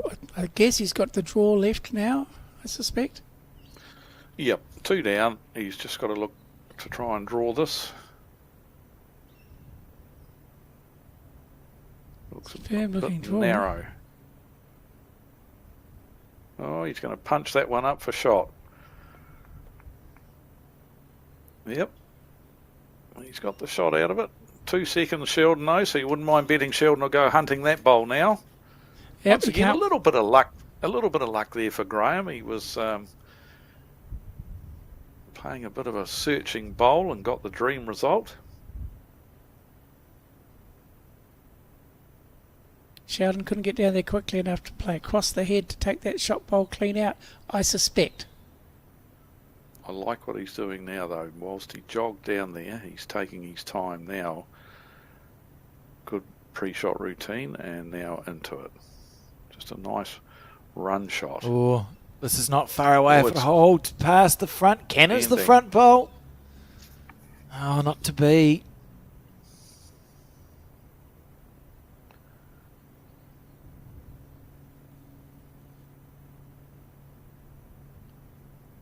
And bonus bowl opportunity.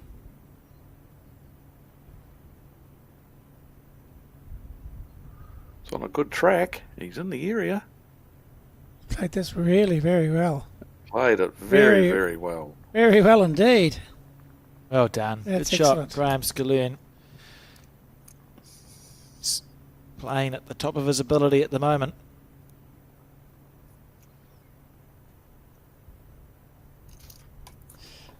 So it's 3-2 to Graham Scalloon's team after 4 ends.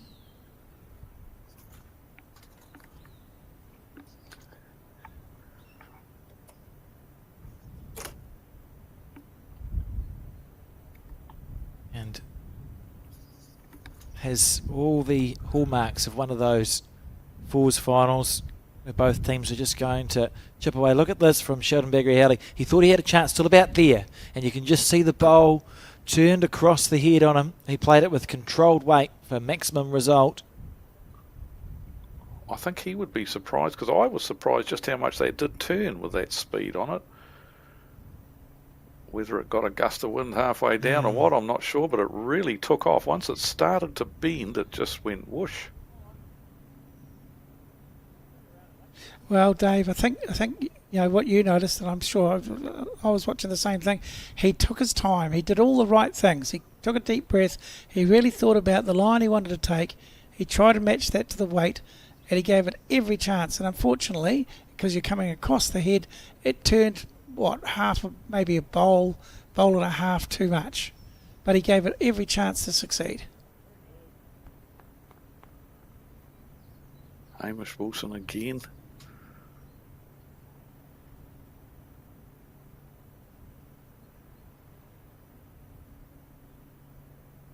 Easy to spot those bowls. Yes, thank you, Hamish. That's made my life a lot easier. Just wanted to, at this point, give a shout out to the two losing semi-finalists to be contributing to what must have been fantastic games of bowls. To get that close, one is an extra end and one was lost by one.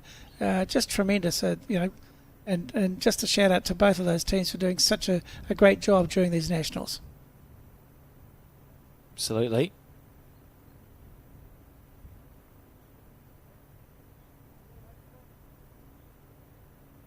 How's the running on this one from Hamish Wilson? Good line, but just short of a gallop. Camera bouncing around a bit there. I wonder if that's the wind or whether someone's leaning on it. But hopefully it's not the wind getting up. I prefer it to be the wind because I don't want someone to be leaning on my camera. But as a bowler, I'd rather it be someone leaning on the camera than the wind. So I don't know. I don't know how to feel about that one, Dave. Yeah, so obviously the wind is getting up. That's a very good bowl too. Very, very good. Excellent bowl there from Brent Malcolm. Yeah, that's quite stiff now on that flag. It's obviously has picked up. Yep, it's a good 25 knot northeasterly, I think it is today. Yep, northeasterly. Actually, I was lucky. I saw the graphics earlier, and it told me it was northeasterly, and Alex missed it, so he didn't believe me when I told him it was northeasterly. I blindly believe. Okay, yep, sure. Trick you once. Bad on me. That's right.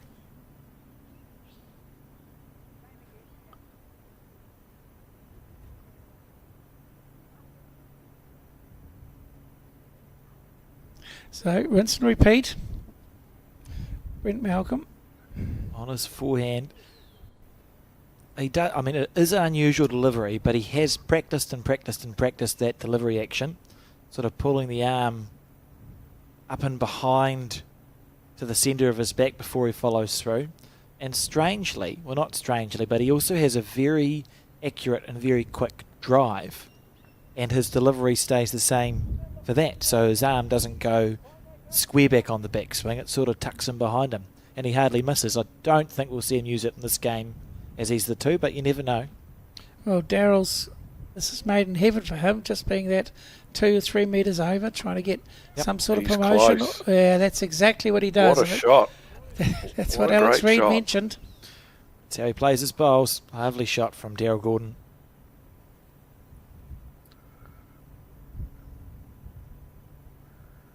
Just that one good bowl has changed the head. The arm up behind the back, you're right. Alex, he does the same, and he's obviously done the same thing for years and years and years, and that's fine. So run with it, keep it. But as I said earlier, not really in the coaching manual, but he's mastered it, obviously exceptionally well, and so stay with it.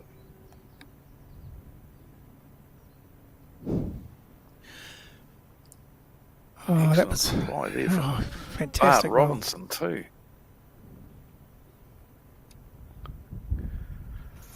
A replay here of Daryl Gordon's excellent shot that we've just seen. Landed the bowl square, punched it off the head, the little follow through, toucher.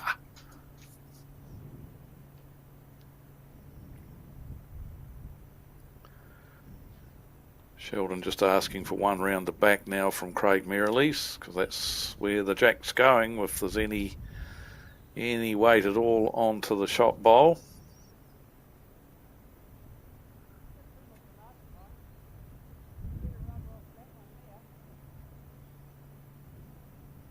Asking Bart to play a very precise bowl. Needs to clear the front one of Daryl's and get a rub off one of the short bowls to come back into the head.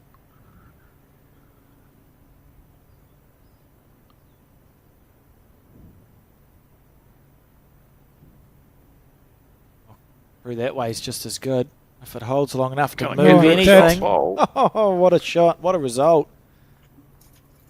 Consequence of nice weight from Bart. And he's made it one to his own team, one to the Blue Sticker Bowls. What a great result that was. Very well played it was. Craig now just looking to beat his last bowl. He went round the back, as we remember. If he beats his own bowl by a couple of feet, he's going to draw the shot, and he's very close, very close. You're going to make two of it by grabbing the jack. Nicely done. His first bowl is there as well, so made two of it. Some good bowls being played on this head. We had the great draw shots from the front two of each team, but then that awesome shot from Darryl Gordon, and then a reply from Bart Robinson, and now Craig Merrilees has done the business for his team. So an end of changing fortunes and an end of some top quality bowls. And it might not have finished yet because there's still room either hand for Graham Skillen to get close. He'd back himself to at least get close enough for a second shot, if not draw the shot.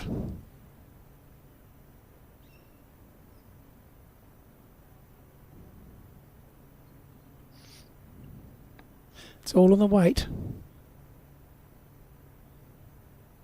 Didn't have the weight, didn't hold it up quite long enough.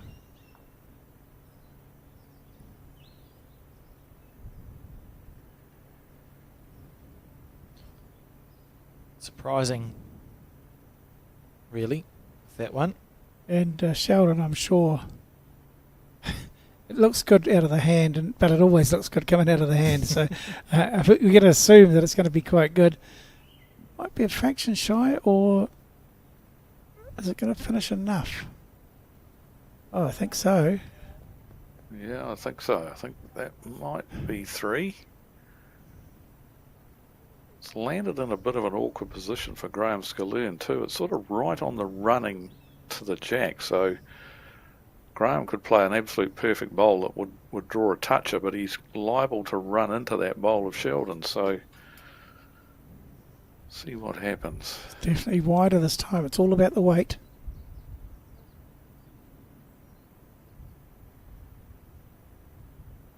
Just a tad quick.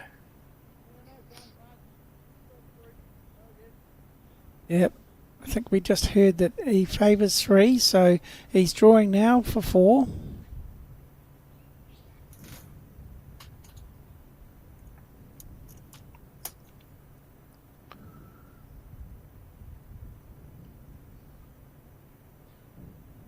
Gotta like it. Looks pretty good again. Yeah, it does look very good, doesn't it? Oh, We might go too far, has he?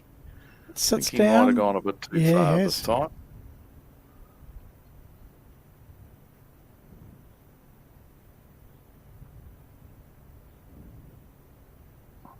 Well, Craig's going to finger measure it.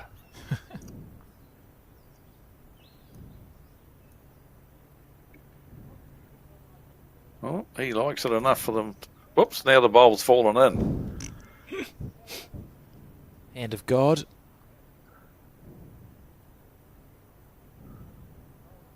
I think they've definitely taken 3 out. It's just whether this is the 4th one. Yep, It's 4. it is 4. I don't know whether it was 4 before it sat down, so that's a piece of luck. Yeah, you're right. You're right. 6-3 now the score. After 5, yes. So we start, after 5. Thank you, Keith.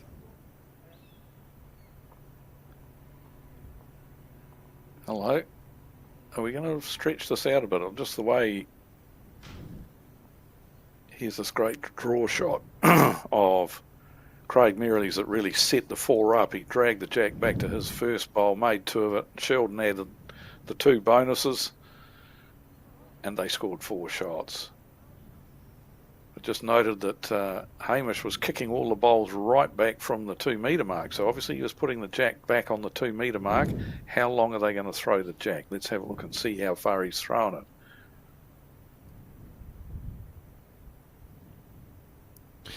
And if there was a tradition, Graham was looking, it's not as long as it has been. So it's normal It's a length. short one. Yep. Yeah. It's a long mat. Or mat that's quite a way back.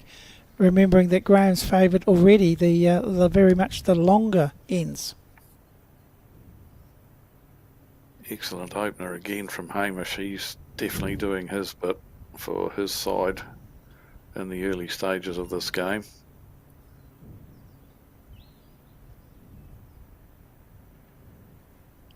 Yep, Dennis has been a little bit wayward, but of course that was made worse by the fact that Hamish has played quite well. And you want, as a skip of your team, you really want all your team to be functioning well, not just 2 out of the 3 of them. He doesn't like this one. Screwing his nose up. He's a bit quicker. That's still going to be in play because it's behind the head. But yeah, a bit too quick that time.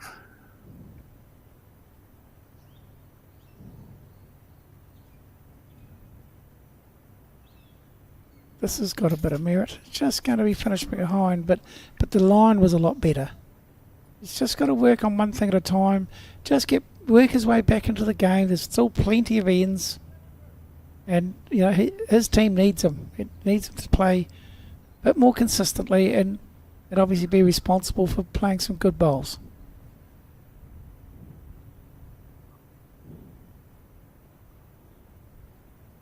Al Gordon. Or was this Brett Malcolm? He's close too. He's close. Just going to pull up a tad short, but hasn't really fattened the target up at all. So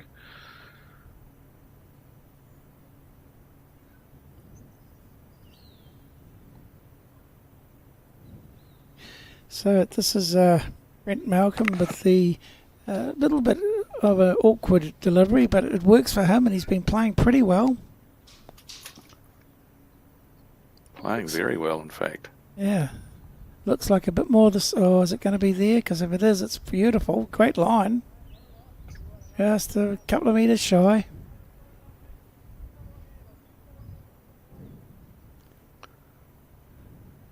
Oh, Sheldon asking Darryl to sit one beside his first one, right on the centre line if possible. Looks like he might have gone out a bit wide though and dropped all sorts of weight off of it, so not the best of bowls, but... Wonder what the thinking is there, Dave, because... Yeah, I don't think it was a good call from Sheldon. He sort of wanted Darryl to sit one right beside his first one on the centre line. I guess his theory is that it's blocking the head, and as we see, it looks like Bart Robertson's going to wind up here. Just... Remember, Alex, not so long ago, said that Bart was very good at driving. And he's dead right. He got rid of one of them.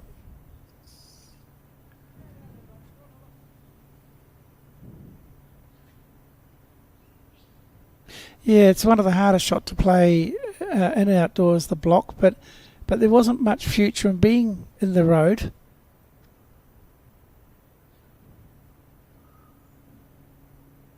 Anyway, they're playing the game, Dave. We're not, I guess. Yeah. Of course, that was Brent with his second bowl having the drive. Bart's about to have his first bowl. That wouldn't have been too bad if he had just snuck around that short bowl, but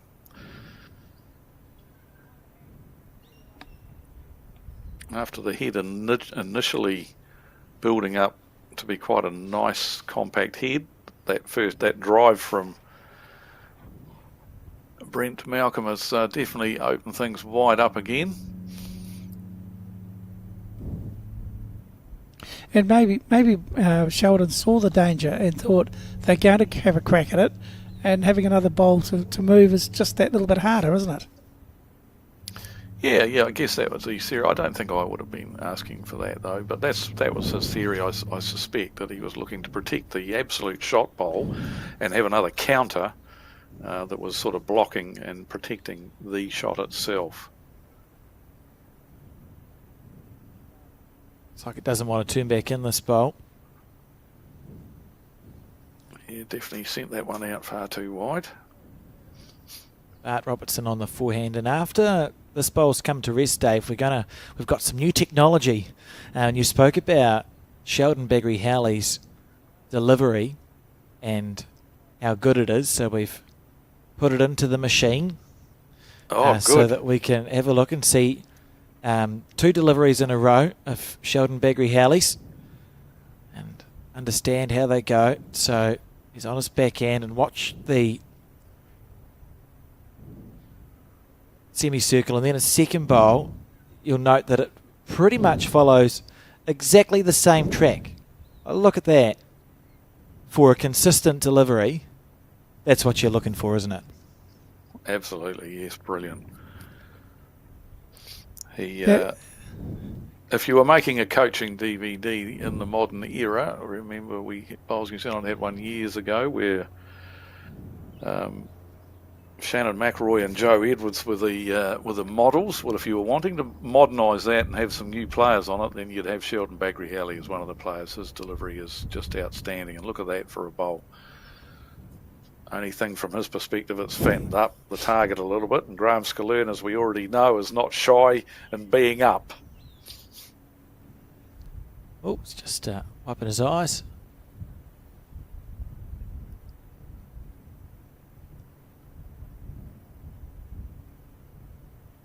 It's interesting with Graham's game style, Dave. It's old-fashioned isn't the word I'm looking for, but maybe it was a game style more common when our greens were a bit quicker. The draw drive game style that's very, very effective, whereas Sheldon Baggery Howley is a lot about sort of a lot of shot play in his game, isn't there? Where he's playing little run shots or trying to make numbers out of a head without extreme weight, whereas Graham goes see bowl, hit bowl, and when he's in that sort of mood, it's hard to play.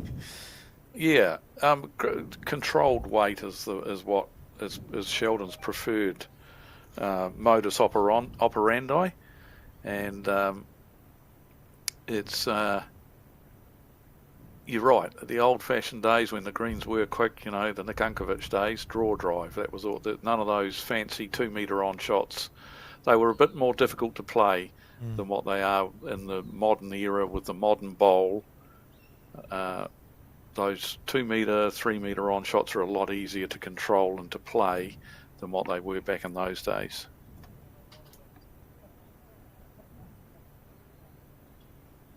Oh, you can actually see the breeze pushing that one out to the left as we see it. So I'd have a small wager that I think Graham will be reaching this with quite a bit of weight. It's just asking for... Looks like he's got third shot. If those both disappear, he'll have the shot. Yep. And they will go without any jack movement if he gets the shortest one. Yep.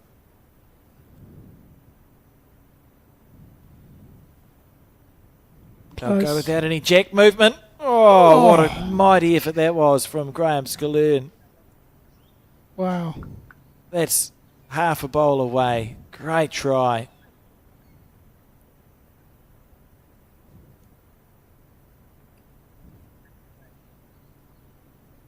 Watch this again. On his forehand. Got it out. Sweet. That's not far away. So close. He was. Look at him. He's devastated there too. He was inches away. How many was that one? They got the tapes out to have a look at those bowls that were a bit further away. Not sure how many they've come up with there. Let's see if we can see from our marker. Would expect we got one in this game. To be a 2. Oh, there yep, it is. There we are. 2. Yep. 8-3 the score now. After 6 ends. The first 6-end section of the game been and done as we relive that 6th end with Hamish Wilson's lead bowl. Lovely start that was for the Red Sticker team.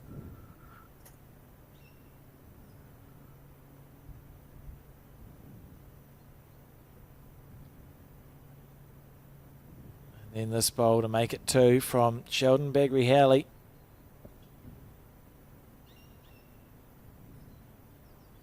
Yeah, it just shows you game of inches, because Graham really, he was only, I'd suggest, 2 inches away from taking both those bowls clean out, and he would have been left with the shot. And now instead of it being 6-4, it's 8-3. Just massive differences just by missing by literally a couple of inches.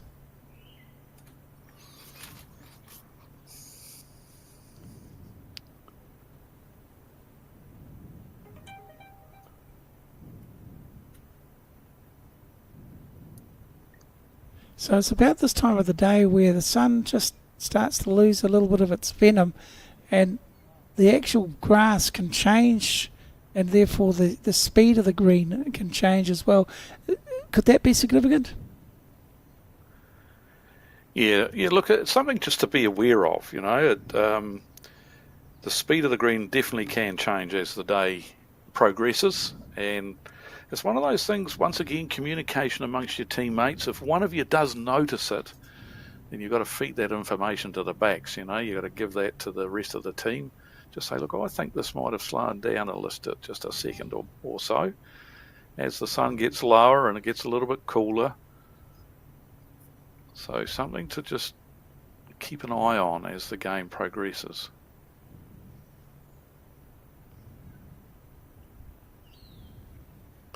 I remember when we were with the New Zealand team, we played a Trans-Tasman at Bundaberg on the coast of Queensland, and we played on an artificial green because it was in the build-up to the Commonwealth Games in Delhi when we were going to be playing on artificial greens over there. And the type of green that they had was one of those ones that's back to front. When it's stinking hot, the green slows down. And when it cools down, the green used to speed up. And it was quite noticeable, as we see an excellent bowl here from Daryl Gordon. It was quite noticeable about 3:30, 4 o'clock in the afternoon. It just started to cool down a bit, so the green quickened up. And it was funny because I just happened to be watching, and it just, for some unknown reason, all the ends finished at the same time, and so the leads were throwing the jacks up. All 4 jacks went flying into the ditch. So that's how quickly it had happened on that green, that at the completion of one end to the start of the next one, the green had sped up because it had started cooling down. And of course, no one was aware of it at that stage, and all the jacks went flying into the ditch. It was quite comical, and they all looked at each other and went, "Uh-oh, it's got cold," so they latched onto it straight away. But it was quite amazing to see it. So in theory, that would have meant quite a difference to the speed of the bowl going up as well. Of course, yep.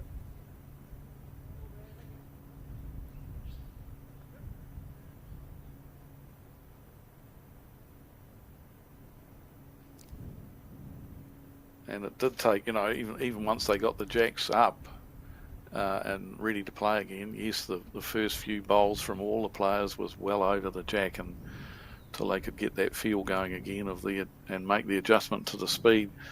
But the artificial greens, they can change in a millisecond. If the temperature changes, it just makes huge adjustments to the speed of the green.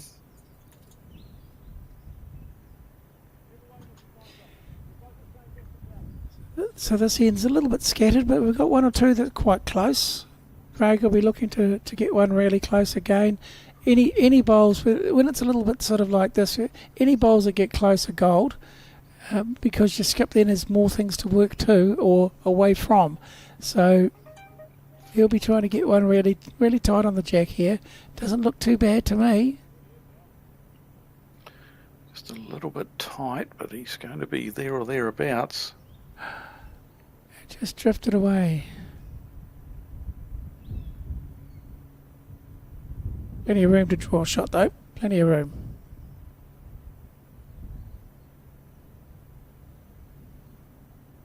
That line looks good. How's the weight? Not bad. Not bad at all. He might get bogged. Right. Ah, lovely. A loose stickered bowl, so it's fine. Means he had good weight. And a good result. Now, Dave, we know this game could go somewhere around the vicinity of 3.5 hours. Have you got any tips for us on how to remain focused during that 3.5 hour marathon? Yeah, look, it's It is an important part of the game, as we see another excellent bowl here from Team Bagri Alley. Just a little touch hides the jack in behind the shot bowl. Just that little bit more. I was listening to Jo earlier on, and I'm going to use her brilliant knowledge, and it's exactly right. The old switch on, switch off. You've got 3.5 hours out there.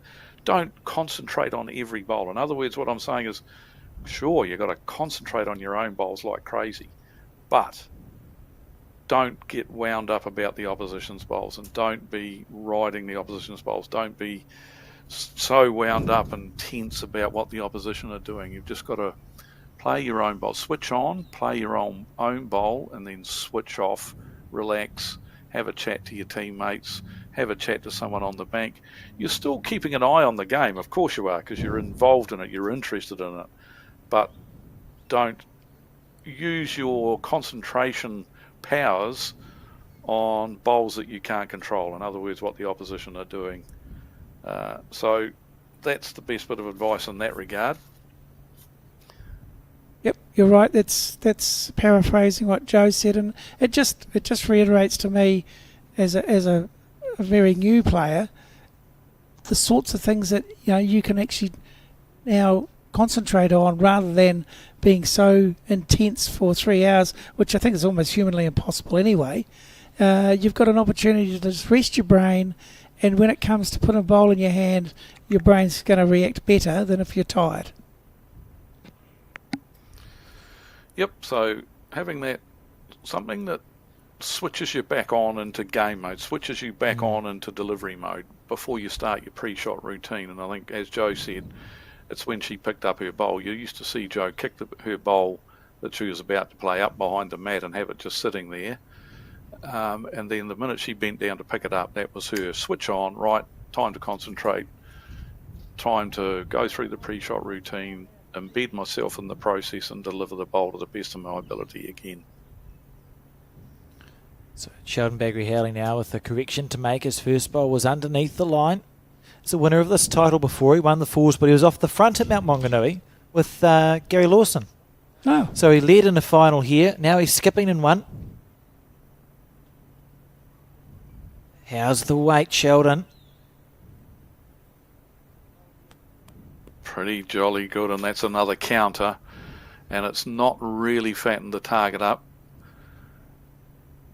Sure, if Graham drives here, and he might pluck that bowl out off and reduce the count, but it's hitting that bowl's not going to give him the chance of killing it, or not going to give him the chance of getting to the shot bowl, because it's just past the jack. So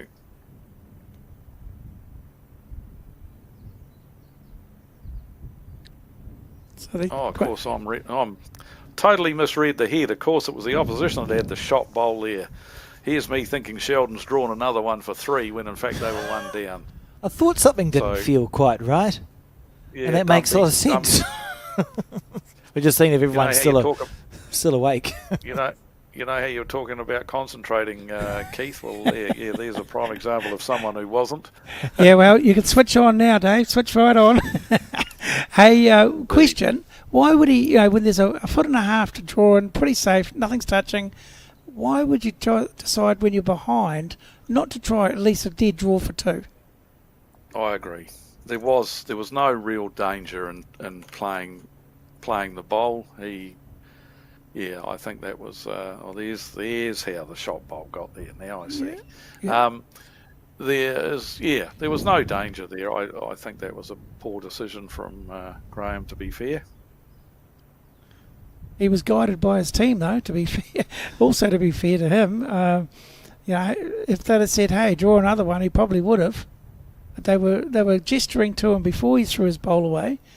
And I thought, there's a discussion going on. Next thing, he did throw it away. And I thought, that's just disappointing, because there's an opportunity to get a bonus bowl to get you one closer and with virtually no risk, in my opinion.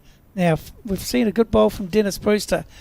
Is he about to start coming right? So this is interesting, having Craig Merrilley's up at the head, which is fine, but you're almost dominating that end of the head. I wouldn't mind seeing Graham standing in between them. You know what I mean? Like, you're going to have your three Yep. down there. Okay, I'll stand in between you two. Although that'd be in the way of the camera, so we'd have him standing to the right or the right or the left. But it's something that you can achieve, and maybe that's what we're seeing. I don't don't mind following this bowl down. This is good. Love bowls. I don't think Graham's big enough to perhaps block out Craig, so he might be better off trying to block out Sheldon. It is part of the game. Northern Yes. Hemisphere, you see it a lot more where the three stand up with the skips, Dave. Yep. Yeah, look, we talked about this earlier on in the game when I saw Craig do it. I don't mind it. It's a chance for them to work as a team at the back end and discuss shots, etc., etc. And it also gives the three a real good perspective of the head before he goes down to play his first bowl. So, but some don't like it. You know, some skips, no, don't want you up here. You know, Off you go. So.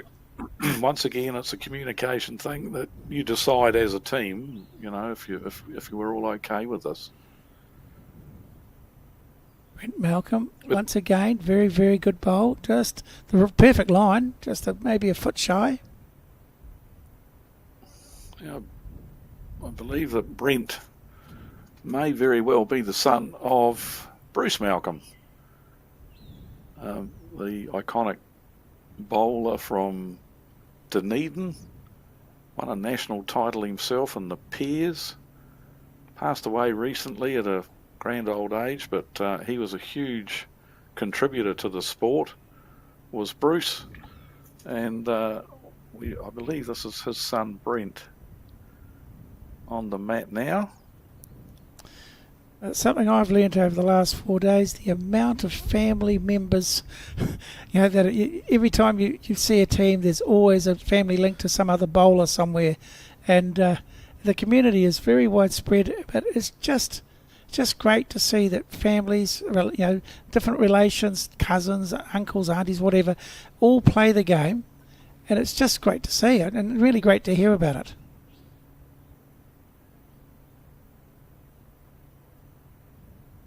Daryl Gordon again on his backhand. He's another one of the players. Doesn't muck about, does he? No. Doesn't muck about on the mat and lets it go. And that's fine. That's his way of doing things. He's had a bit of success in both counties and Auckland. He's won the Auckland Open singles 3 or 4 years ago. I think he's currently in the rep side. But stalking this bowl down. This looks very, very good to me. It's outstanding, isn't it? Lovely bowl. Yeah, good bowl.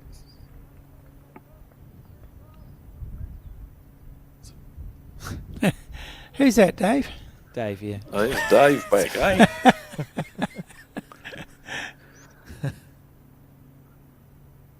Craig Merrillees. No dogs. Disappointed. Oh, Seagull's an okay place to start. And Craig reaching through on his backhand. There's a red stickered bowl to punch up. 1, 2, 3, 4, 5. Got it very clean. Yeah, put it in a good spot. And his bowl wobbled around a little bit and might be in the hunt for short. Just fell out, so probably not the shot now. It'll still be one to Skillearn's team.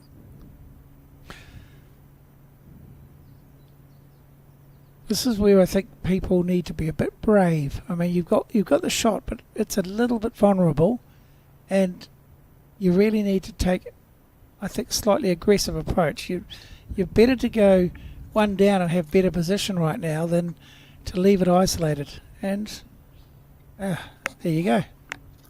Brave as. Pretty good. Pretty good. And a bit more intention behind this ball, I think we'll see for Craig Merrillees. Just waiting for someone.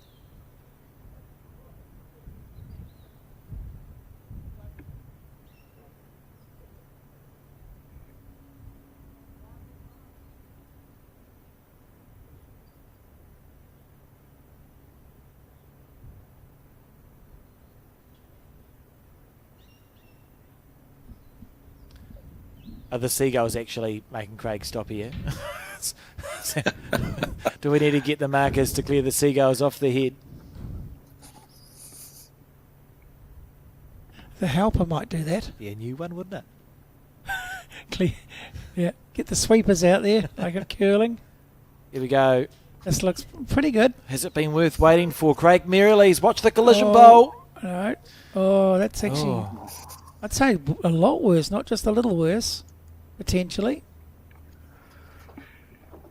Interesting. Wasn't far away from an ideal result. What's the shot to play here for Graham, Dave? He's holding 2 on the crossover. Yeah, I'd like to see what things look like out the back. From There they are. The other back. But he doesn't want to fatten this up anymore, so it might be that he goes running for cover around the back. Let's have a look at this replay of Craig's that sort of made things a little bit better for Skillern's team. So Graham, I think I wouldn't be going anywhere near this one. I'd be just lobbing one round the back here. I think he may have... He's dropped it way short. That feels like user error as opposed to anything else. It's just one of those bowls where you don't get it away as you would like to. Yep. And Sheldon now with his first bowl to play. So I'd say Sheldon will be attacking these. Importantly, what sort of weight? I'm predicting to be, metre and a half, 2 metres over, rather full-blooded drive. You're onto it. It's a bit more than 1 or 2 metres. He's a good run shot. Did not get the contact he was hoping for. A little bit wide, I suspect. Now, Graham's been around a couple of days. I reckon he'll know how to correct this.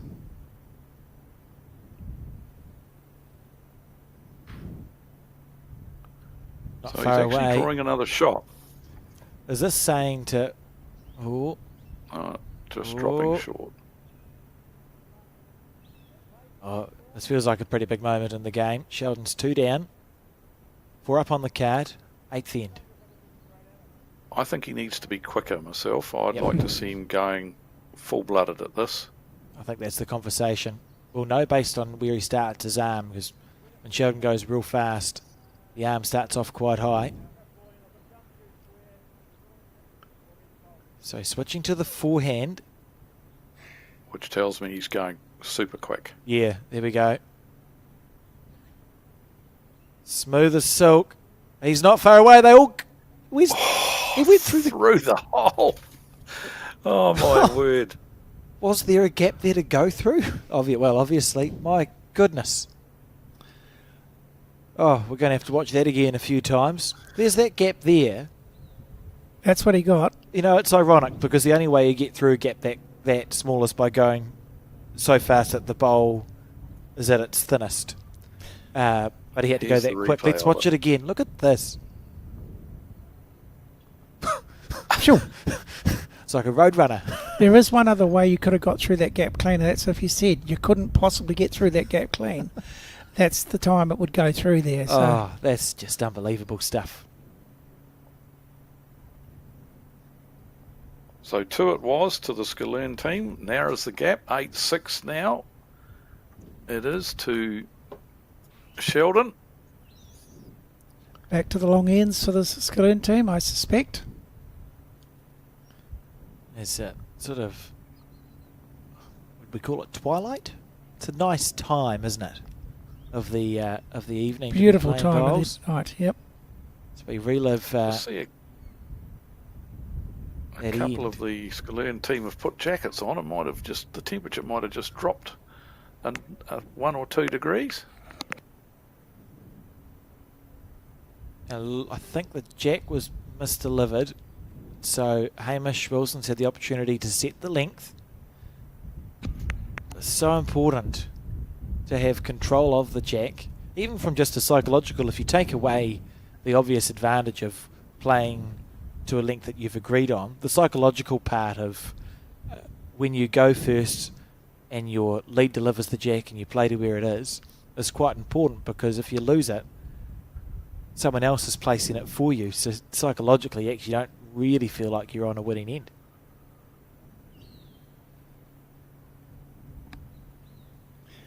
So as we hurtle toward halfway in this game, it's 8-6 to the Sheldon Baggery Howley team, skip team, and there's only 2 in it. So there's really, again, virtually nothing in it.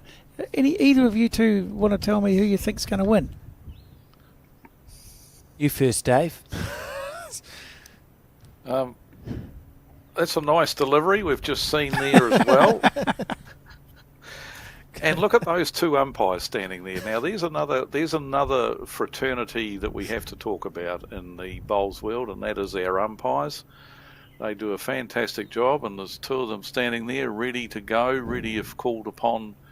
And what a great job they do. And it's unsung heroes of our game. They're there right to the bitter end, rain, wind, snow, you name it. They're always there, ready to adjudicate.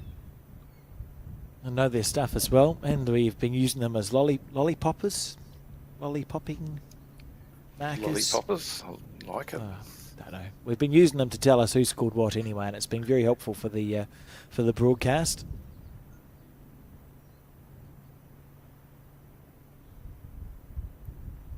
Bowl.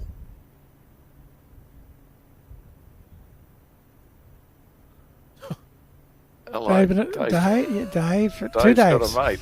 Yeah. Having a bit of a.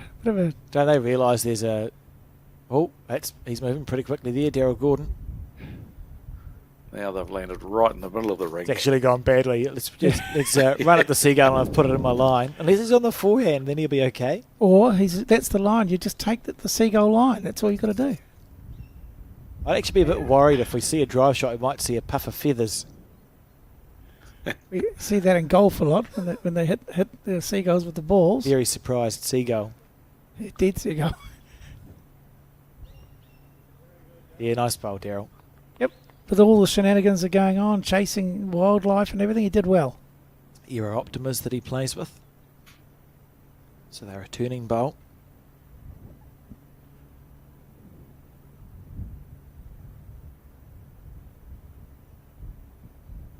I'm sure there's a joke about cows that we could come up with, because they're Frisian, aren't they? The black and white ones.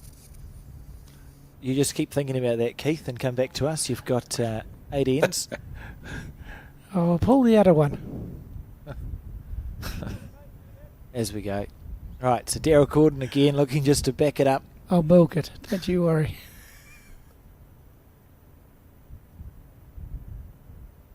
Good rhythm to his delivery too.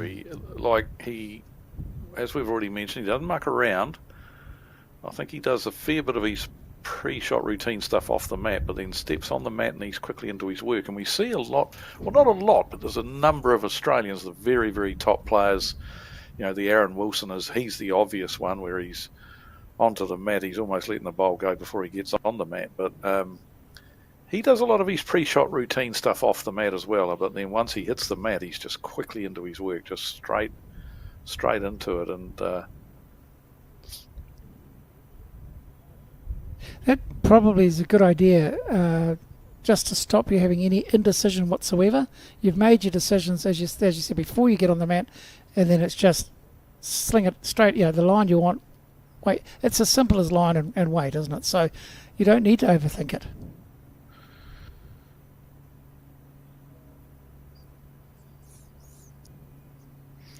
each to their own. There's definitely, you'll see some that I think do exactly what you're saying, Keith, and do end up overthinking it because they spend too much time in their pre-shot routine and on the mat. But generally, you normally get into your own process, into your own pre-shot routine. It's just a matter of doing the same thing every time and having that pre-shot routine that you use that works for you, checking everything that you like to check. I think Sheldon's asked for a bit of aggression and said bowl or jack, so he's going to try and play. I think I heard through the ambient mic sort of it feels like a more controlled weight vibe, so that his collision bowl can do a bit of the damage if he if he gets the shot bowl. So it's not going to be super quick here from Craig Merrilies, but definitely a reaching bowl. Well, they have got those 2 bowls of Hamish Wilson's out the back if he does make contact with the jack. He's given himself every chance in the world here. Shot. Oh, he's a little unlucky. He might have killed this, has he? Yep. Killed it. This time they're sending the bowls back. And it was interesting to note that you mentioned, Alex, that Dennis Brewster had thrown the jack out and Hamish Wilson got to have a crack at it, and they threw a slightly longer one to what they have been playing. So Dennis Brewster gets to throw it again this time, though. Just relive that bowl. Craig Merrilies. Yeah, he's half a bowl narrow. He's going square through that and just about onto the jack directly. Well played. Nice weight. And I'd say that was very similar to what Sheldon had asked him to play. A little shake of the head there from the lead before he's delivered the jack. Craig and Daryl just resting their legs, their weary legs, as they wait for their turn. So this is quite a long end as well, which is what they tried to do when they started the game. They wanted the longer ends. So Brewster here on his backhand. Looks like Dennis has been abandoned. I don't know where his teammates have gone. He's all on his own down there amongst 3 opponents. This will bring them back into the fold, guarantee you. He's played a great bowl though, hasn't he? What a ripper. Graham's very pleased. Or maybe just a little relieved, I don't know. One or the other. Lovely shot. Putting that jacket on just changed something for him. Maybe he was cold before.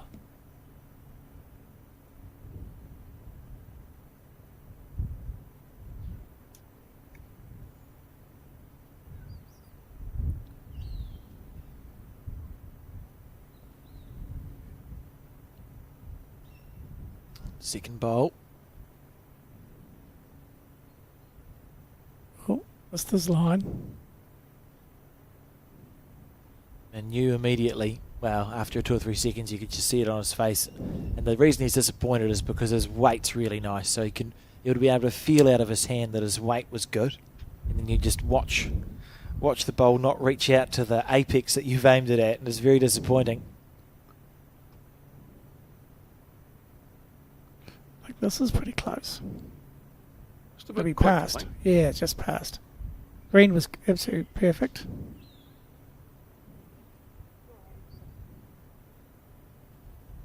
Ooh, yep, it's fine.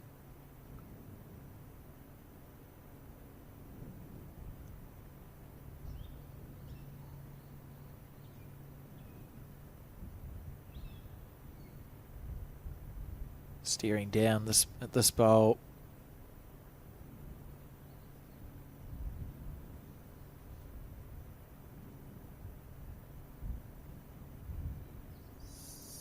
Yep.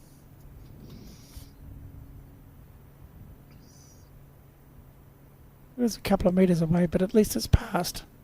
It's where it's sort of heading if that yellow bowl's turned through. Any jack movement's heading toward that last bowl. This is reasonable. Again, hard to tell with those split bowls how quickly they're going. But in the hunt, which is good. Yep, lovely spot there. Good handy bowl. They'll be wanting to get another couple on the head before they look to operate on that shot bowl.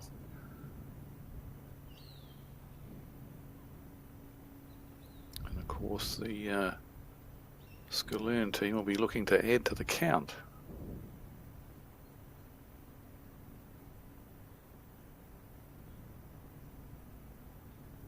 Yeah. Just a bit quick again, I think. Yeah. He's picking the line really well, though. Yes, lovely. Straight down the middle.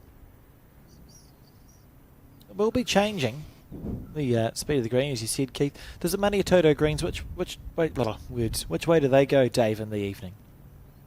Slow down. Yeah, they not dramatically.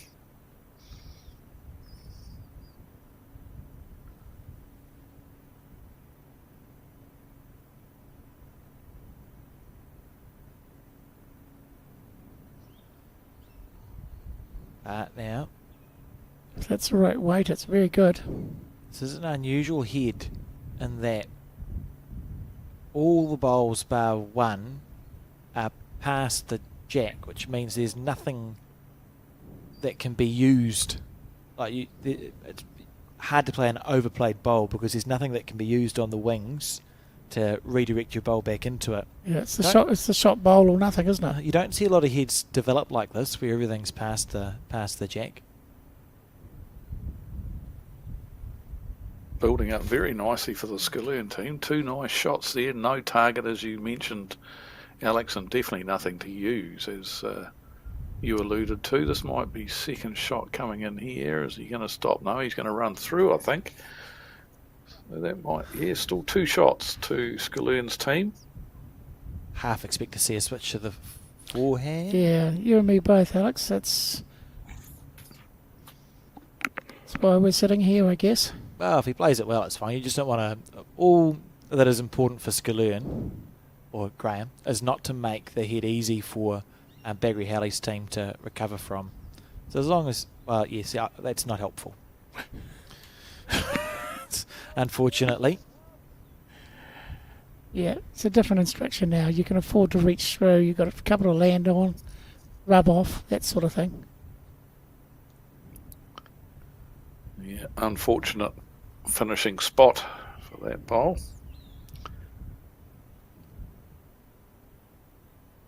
Oh, I think he likes it. If he's matched the weight to the green, He's on the stalk. this is pretty good. He's going to go through the hole. Oh, he's going to be unlucky, isn't he? And he takes his closest one away. Well,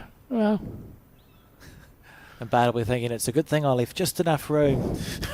Just enough room for a bowl to go through the gap. thank God Graham got me to go that hand. So 2 big bowls coming up for Sheldon here. He's in a spot of bother, 3 down. So he'll need to at least draw second. He may still go looking to play that shot, but the danger of that is there are big holes there, and if he misses, then he's in danger of dropping a big number. He's 3 down at the moment, which is bad enough, but just has to be a bit careful that he doesn't let this end get away on him. So Graham deciding the forehand's the way to go. And that's good enough for another one. Would love for it just to run it a little bit more and sit down to keep the target narrow. Yep, that's a good bowl from Graham. It's interesting how this game is beginning to develop. Sheldon's going to have to be very mature with this option because he's got virtually no wiggle room. It's It's a pressure bowl.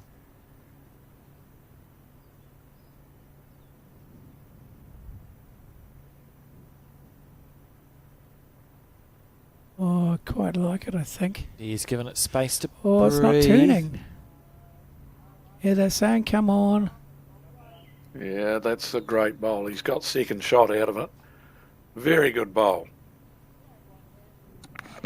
Yeah, very nicely done. He played with superb weight again, so that he was looking to land that bowl, or maybe if he was a bit tighter, he could have same speed arriving onto the shot bowl. He would have ended up with shot. So superb weight that he played with there.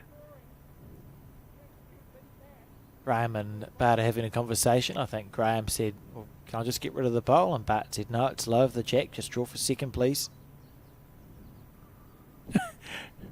Can't tell some body language because that didn't look very happy. Well, sometimes that means it's really good for Graham. Yeah. Yes, I think you're right, Alex. I think when he does that, I think he quite likes it, Yeah. and with good reason. Look at this. Look at Is it that. going to pull up? Sit down for Oh, two. it Sit could down for be. two. I need Craig to shift the floorboards as he walks past, or a gust of wind. Don't think he's done quite enough. It's a very good effort, though. Oh, it's a lovely bowl, absolutely.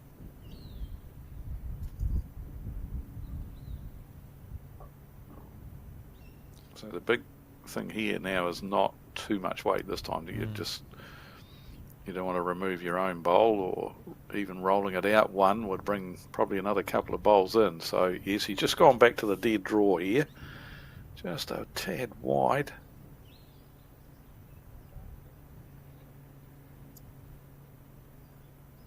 Game continues to inch along. 8-7 the score as we pass the ninth end. We're halfway in the 2026 Summerset Open National Men's Fours Final.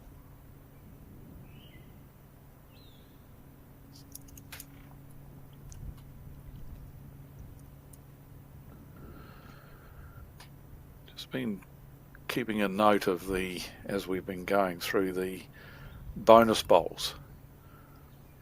Skip's got last bowl, whether he adds the bonus or not, and both skips are one each. They've both added one bonus bowl and both missed adding one bonus bowl when they've had the chance so far. So one each so far in the bonus bowl territory.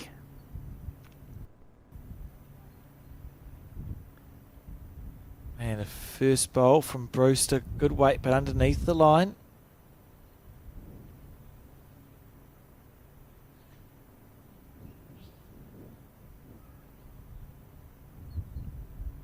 Well, that looks tight as well.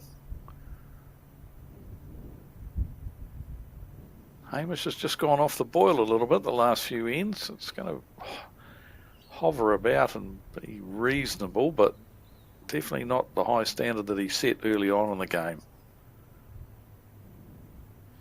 And it is easy over the 18 ends. We do tend to see players sort of fade in and back out of the game. Sometimes it can be hard to keep up. Focus. Nailing well, it's ironic, isn't it? For the entire time. So better grass this time. We need to listen to Dave a bit more because he told us how to focus for 3.5 hours.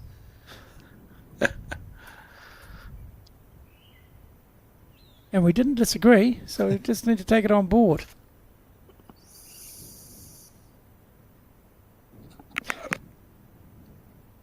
Well, I think we've seen a swing and a roundabout in this game already. We had an early 8-3 lead to Sheldon Bagri-Howley's team, and probably well deserved, with one decent multiple of 4 there. And now we've seen a little bit more scoring on the other side with Graham Sklearn's team just hitting a patch where they've been a little bit more consistent, and they've scored, I think, it's the last 3 ends to make it an 8-7 game. Really nothing much in it. Halfway through the game, it's anybody's. And conditions I think have got a little bit trickier for these guys out here now. I think the wind is definitely having a little bit more of an influence, and maybe a subtle change in the speed of the green has caught them all out, because this head is pretty ugly, to be fair. Yeah.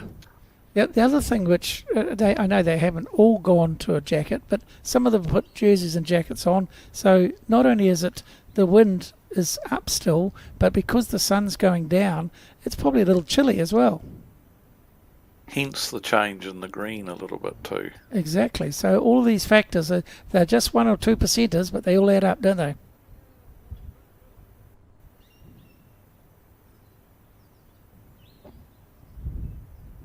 Daryl now on his backhand. We've got 2 players in this game who do a Jamie Hill or Kelvin Scott, where they line up. If you look at their feet, you'll get very confused. One of them's Daryl, the other one, Craig Merrilees, is hard to tell, but it doesn't matter when you can play bowls like that. What a shot. Great shot.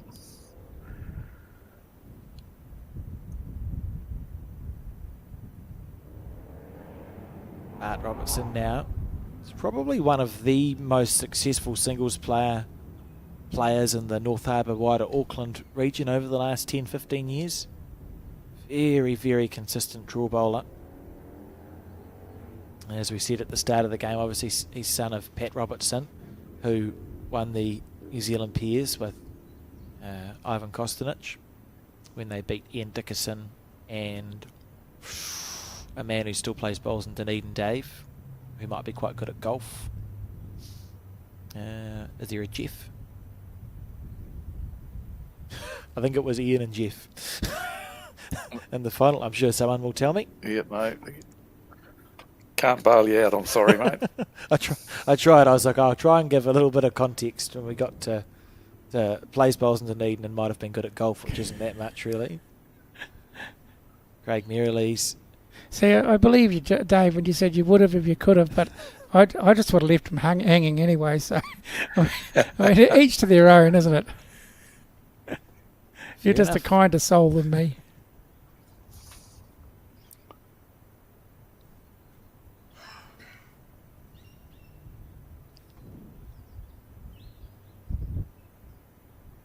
Yeah, right, Dave. This a little bit loose. Not horrific. I mean, we've got 7 bowls within 1.5 metres, and earlier in the week that would have been a standard that would have been deemed quite reasonable. But obviously, as things have tightened up and we're getting to the pointy end or the business end of this tournament, you'd expect a little better. But we're human. We all make mistakes. I have 2 corrections. One, it's nephew of Pat, and it's 1984 that Pat won the Peers with Ivan, and at least I was right about it being Jeff. Jeff Wilson played with Ian Dickerson in the final, which they lost, which is, I apologise for the spoiler.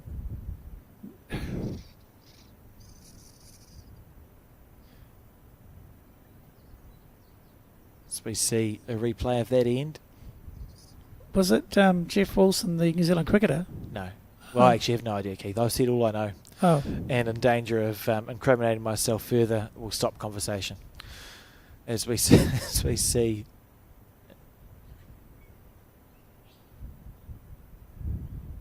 just a little technical something or other. Just wait for it to come back online. My fault for talking about archival bowls things. Oh, it's all related. It's of interest. So Graham is on an interesting path. Oh, what a bowl! What a shot! That's Graham Scalern at his very best, and it's typical Graham Scalern too. That's the thing. He is dynamite with those sorts of shots, and we've seen it the whole game. And I'm sure that this is what he's been displaying for today and previously. That was a very classy bowl. Very, very good bowl. Yep. Okay, so Sheldon's right of reply now, and can he do it?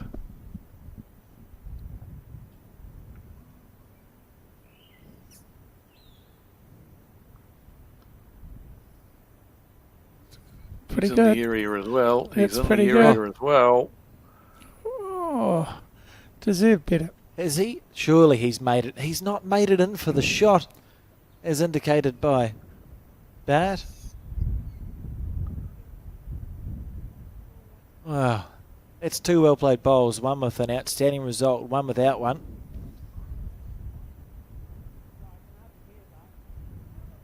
What would you play here if you were Graham, Dave? Holding one? Well, he's got to get another bowl on the head. I think there is the option of switching to the forehand and trying to draw, because there's a couple he's not doing that. He's on the backhand, but got to get another bowl on the head. It's a bit lonely, his one, and there's a nice pocket of red disc bowls waiting just out the back as well, which I thought he might have switched to the forehand and tried to draw maybe third shot, splitting those bowls just in front of Craig Merrilies there. Is this a block on purpose? He's riding it like it might be. I still think there's a good shot there for Sheldon to play, looking for the jack, and option B just a little bit tight under the jack and land the shot bowl. He can use his own second shot that's there. Back So himself. he's got to get chances this. here.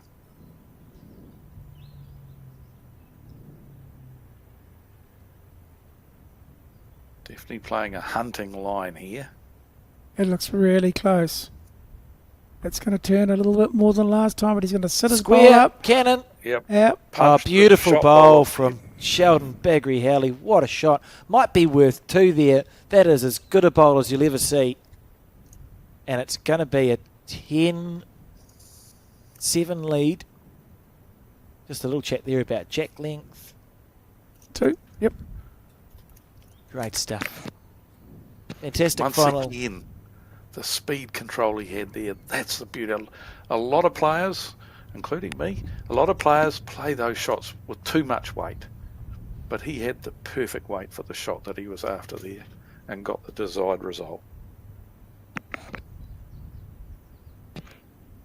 That back. It was on his backhand. Down on the head. And look at the collision bowl. He's got it square, so it just barely moves. And the 2 bowls that Sheldon Bagrihalli played are the 2 that count on that particular end. Fantastic stuff.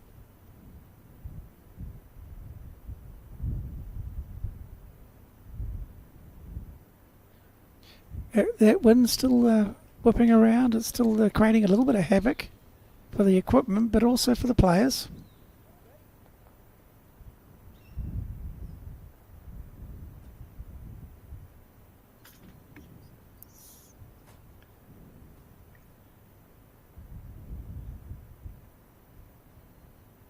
Well, you won't be happy with this, I don't think. Short and narrow, crossing the line. Disappointing bowl from Brewster.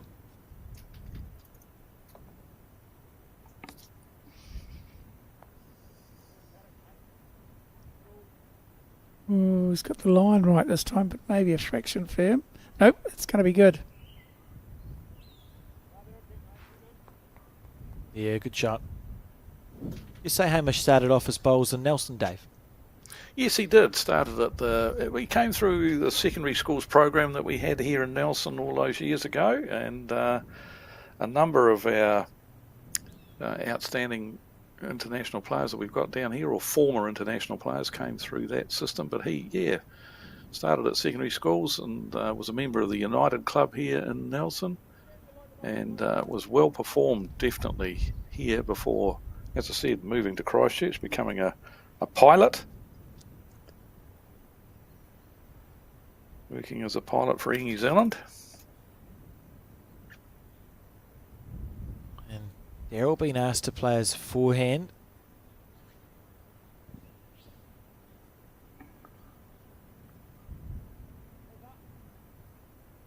How's your weight, Daryl?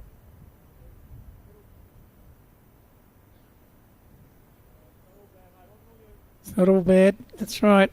And true to form, he's that 1.5 metre heavy, which is, again, gives himself a couple of chances.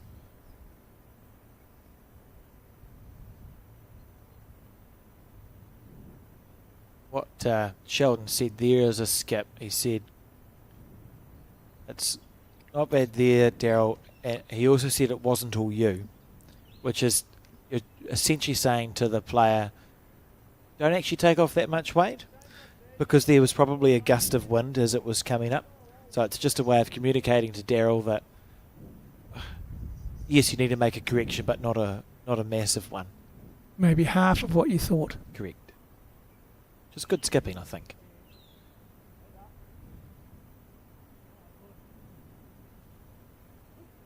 And a He's well-played made a great bowl. correction. Yeah, great correction. Very, very good. Yeah, great stuff. Outstanding bowl. Yep.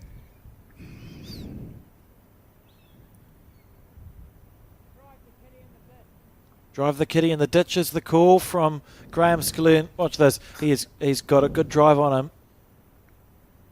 He's opting for his forehand.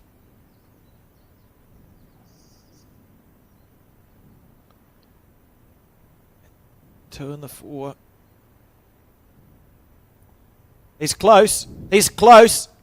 Oh, he's chipped it out as clean as a whistle. Oh. It wasn't a bad effort. Very good shot. Yep, excellent. Great technique, straight down the line, and he didn't get the splash, so he didn't get a result off of the bowl that he hit onto the jack or anything like that. It just, clean as a die, took the shot bowl out. Craig Merrilees, can he put it back? Doesn't look like it. Oh, Oh, he got a little bit of a helping hand. He got a big helping hand. well. About Robertson with a bit of space to draw.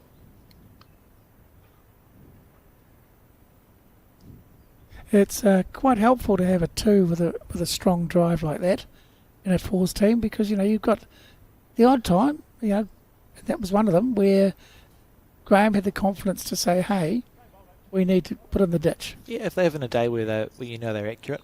Yep. You've got the confidence to let them do it.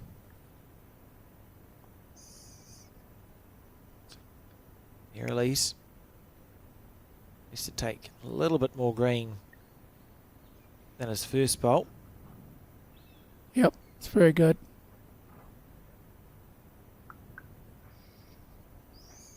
Well played. And Yeah, now get away. Sheldon's going, right, Excellent ball. make space. Don't give a target hits. That's a lovely counting shot, and it'll be 3 to the red stickers as it sits.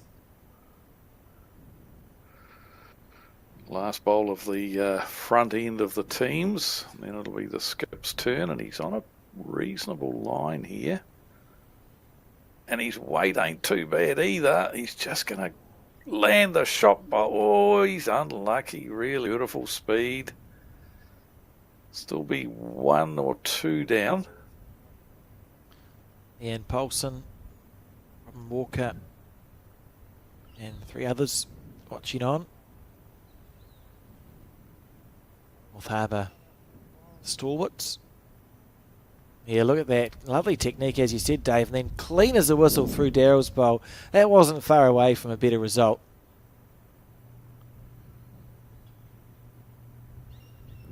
So everybody will be getting geared up, ready to fly right into the mixed pairs. 242 mixed pairs tomorrow, Alex. It'll be another outstanding event, no doubt. Getting more and more popular, that event. Yes, it certainly is. It goes from strength to strength, and I think shows the appetite for mixed bowls nowadays. And good bowls out of it as well, as we see Sheldon Bagri-Howley. Oh, he did get it. He got the bowl far enough out so that all 3 of his shots now count. It was possibly only 1 and a look, but now it's definitely 3 again to his side. So excellent bowl, just sitting the opponent's bowl out of the head.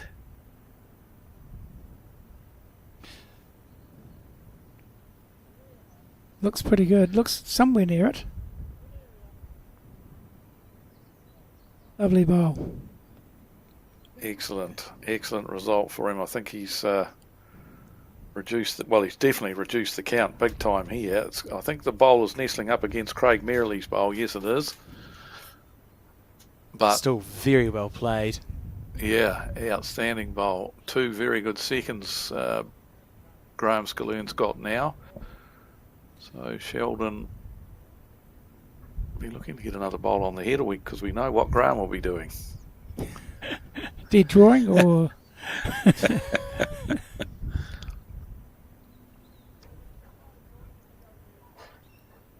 Yes, it's quite vulnerable where it is, and you may even have 3 second shots. That one to about 3 o'clock could well be in fourth shot. Still this bowl to come. It was actually Sheldon's bowl that he's landed up against there. I see Craig Merrill's bowl earlier on. It's actually Sheldon's. Don't know whether he's got the running here. We can Square turn them. that bowl. 1, 2, 3. Definitely helps. It's another bowl up, handyish on the head, and protects the shot bowl just a little bit. Be interested to see what weight Graham opts to play. Yeah, he may not go. Yeah. I quite like the backhand playing for the bare jack. If you land the shot bowl, you get the shot. If you get the jack 2-3 feet over, following Sheldon's last bowl through that gate, he's got all the blue ones right behind it. Whereas if he pushes it the other way, there is a red stopping them getting a number. He may just opt to wind up. We'll see. It's on the forehand. So this might be... Well, we'll just wait and see, eh? Yeah, very quick.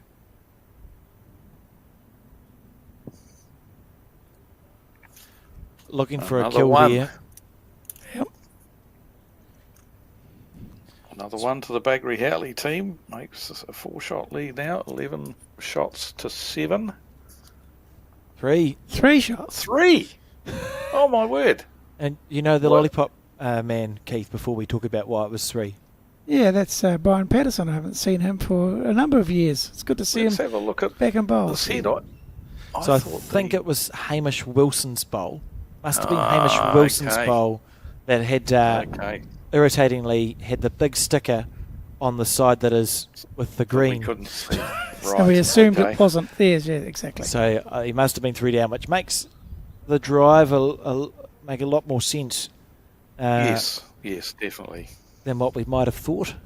So 3, and that's an extended lead now. 6 shots after 11 ends for Baggery Howley. And the biggest lead they've had this game, isn't it? Yep. They were 5 in front on the 6th end, and now they're 6 in front on the 12th end. So they are building.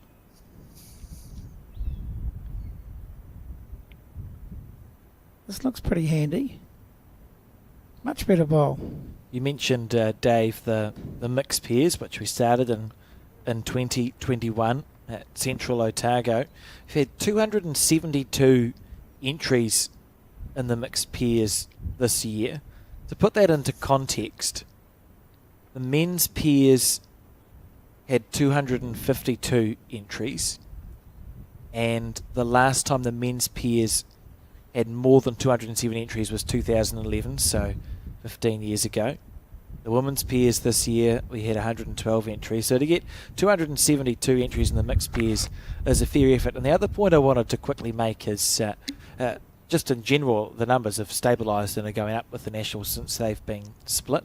And look, I was one of the players when they split the Nationals in half and they put the singles and pairs in January and moved the fours as Dennis Brewster. That's quite good leading. Outstanding That's stuff. quite good leading. That's as good as it gets. We'll just wait because I think Daryl might be asked to hit this and then I'll continue talking about the entry numbers.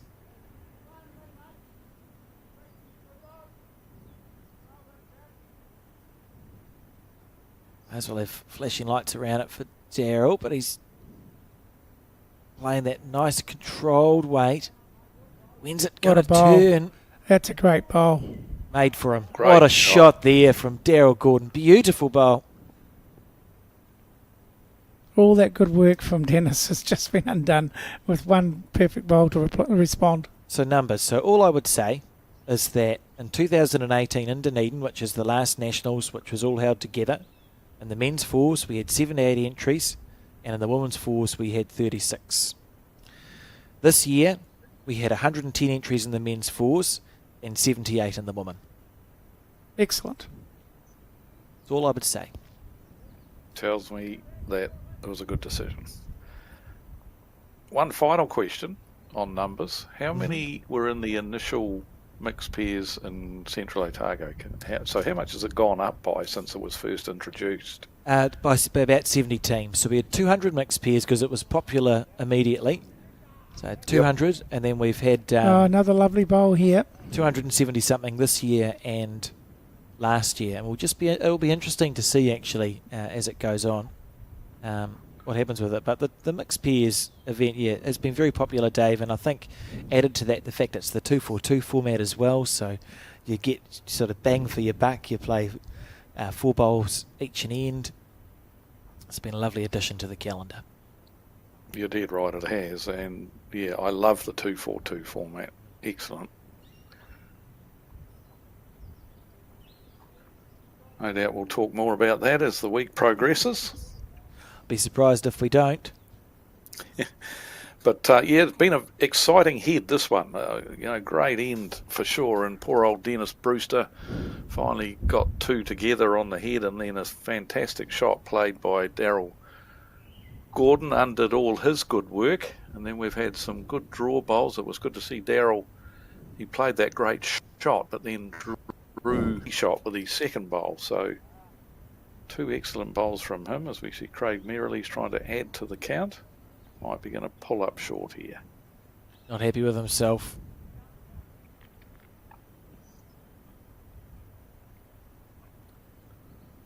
And Bart Robertson now on the back end. Going to draw to Graham.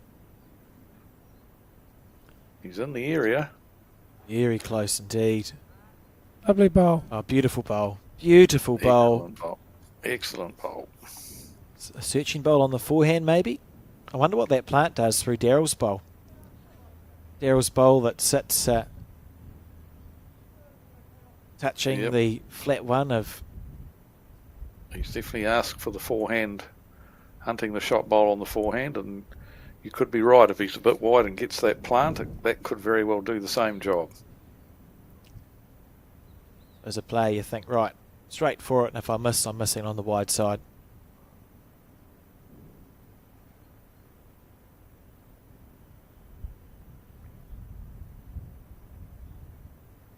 Okay, not that wide, Craig. Not that wide. Should have been more specific. If you wanted to get real clever, you may as well go through Dennis Brewster's short yellow bowl. Yellow onto the bowl, onto the plant to rip the other one out for one, Keith.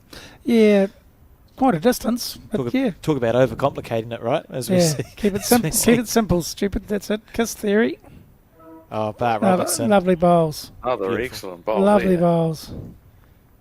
Sheldon will be He's looking at the plant. He wants to see what happens if he is looking at the plant. Yep. Well, the first one's technically a cannon, isn't it? The second one's a plant. Yeah, well, we're not talking about the yellow bowls. Oh, I was. We've moved on from the yellow bowls. Oh, okay. Well, I'll catch up shortly. We've abandoned them. Abandoned ship. Almost immediately, really. Right, let's see what. You got me all excited about it. He just left me just hanging. It takes me 6 minutes to catch up to what you guys are talking about. Here we go. Sheldon Bagri Howley. Straight through that hole. Both of them disappear. As you say, if he gets wide, could still work. Smooth as silk. Oh, it's turning straight away. Oh, interesting. What's the play for Graham, Dave? What do you do? Yeah, it's hard to draw another shot, but I think I'd just be drawing to the head.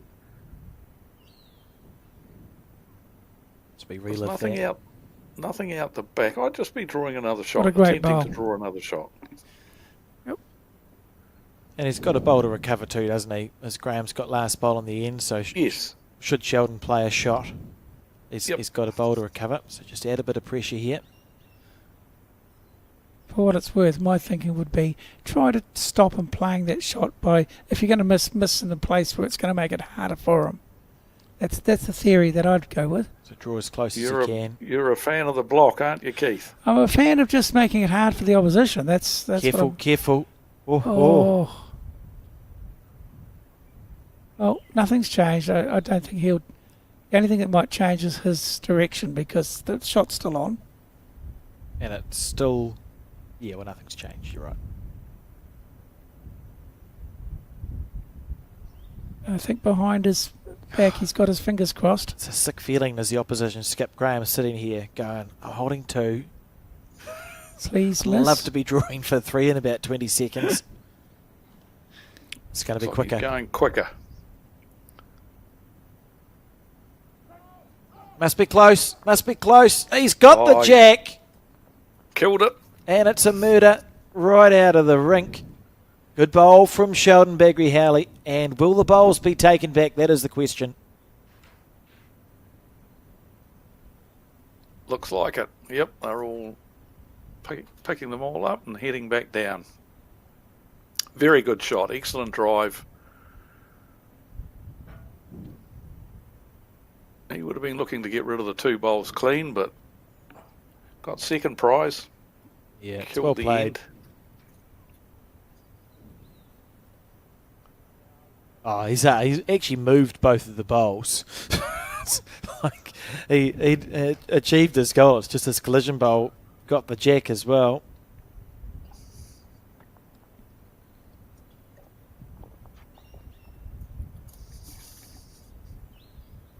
Look at this. Yeah, nice stuff. It's been a high-quality game, high standard.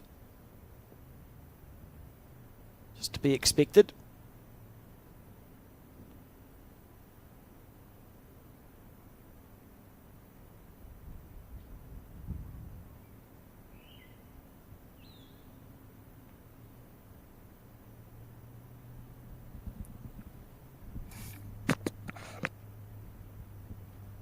A long jack delivered. So the mat's up a few metres. It looks like the jack might be right on the 2 metre mark. So a reasonably long end.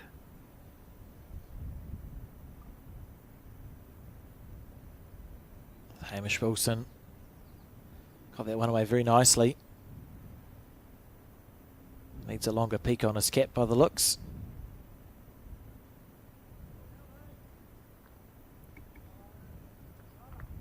He doesn't need to adjust his bowling style by much, though. Look, That's perfect. It's one of those ones you can actually tell. We didn't even need to see this camera angle. It got away smooth. And you think, right, that's going to be pretty good. Although if it's me, it's heavy if it gets away smooth, Keith. Go too good. Dennis Brewster. If he holds up, it's a cracker. Oh, there's a little stuff there. Still okay. Finished okay. He's refound his mojo in the last 2 ends as well.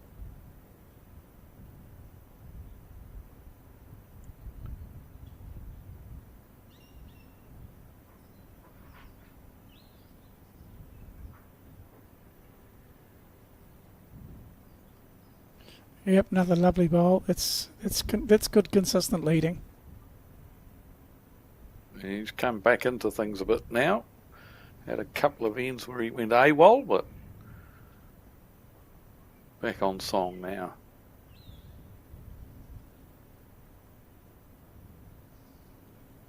Dennis has got a niggly line here too. He's tramping. He's lucky he ran into that bowl, otherwise I think he would have ended up in the ditch. Just pleased the bowl He was jumped in front of him. Yep.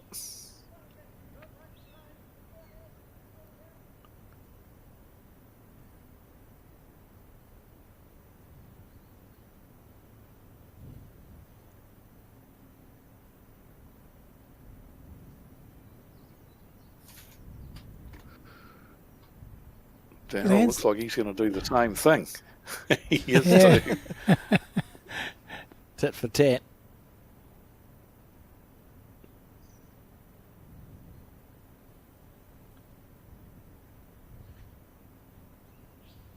And that's what happens when your bowlers give their bowls a chance. You know, they're within a metre of the jack, you've got right weight, right green, or one of the two.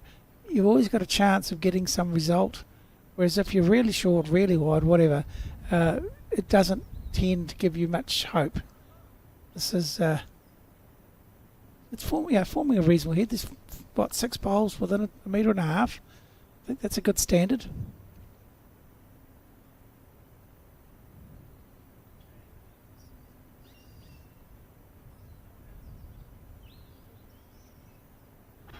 Camera's absolutely loving the shade. Tight line again.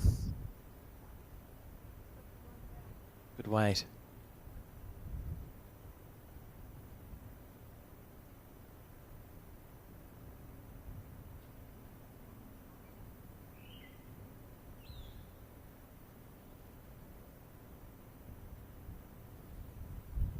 Hard to tell if he likes it or not. Can't be far away. He's close. Just running through a little bit again. All of them have been a bit heavy. I wonder whether they've got the tailwind coming in this direction. Because they've all been a bit, apart from Hamish perhaps, who sort of drew 2 reasonable ones, the other guys have been tramping a bit as they've reached the head.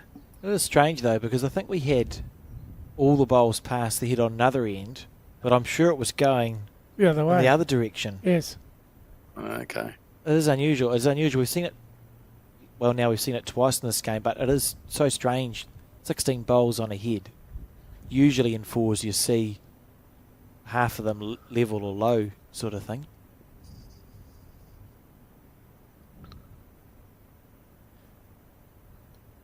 Doesn't look like it's got enough green to there. No.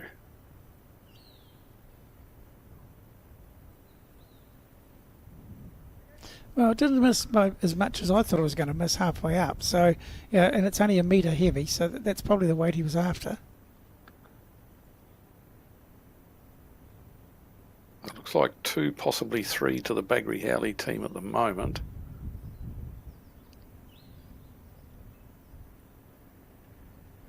That line looks good, I think. Just the weight now. Not going to get here, I don't think. Got our first real big short bowl. But Sheldon said at least be some use by getting on the line and blocking the drive to the jack.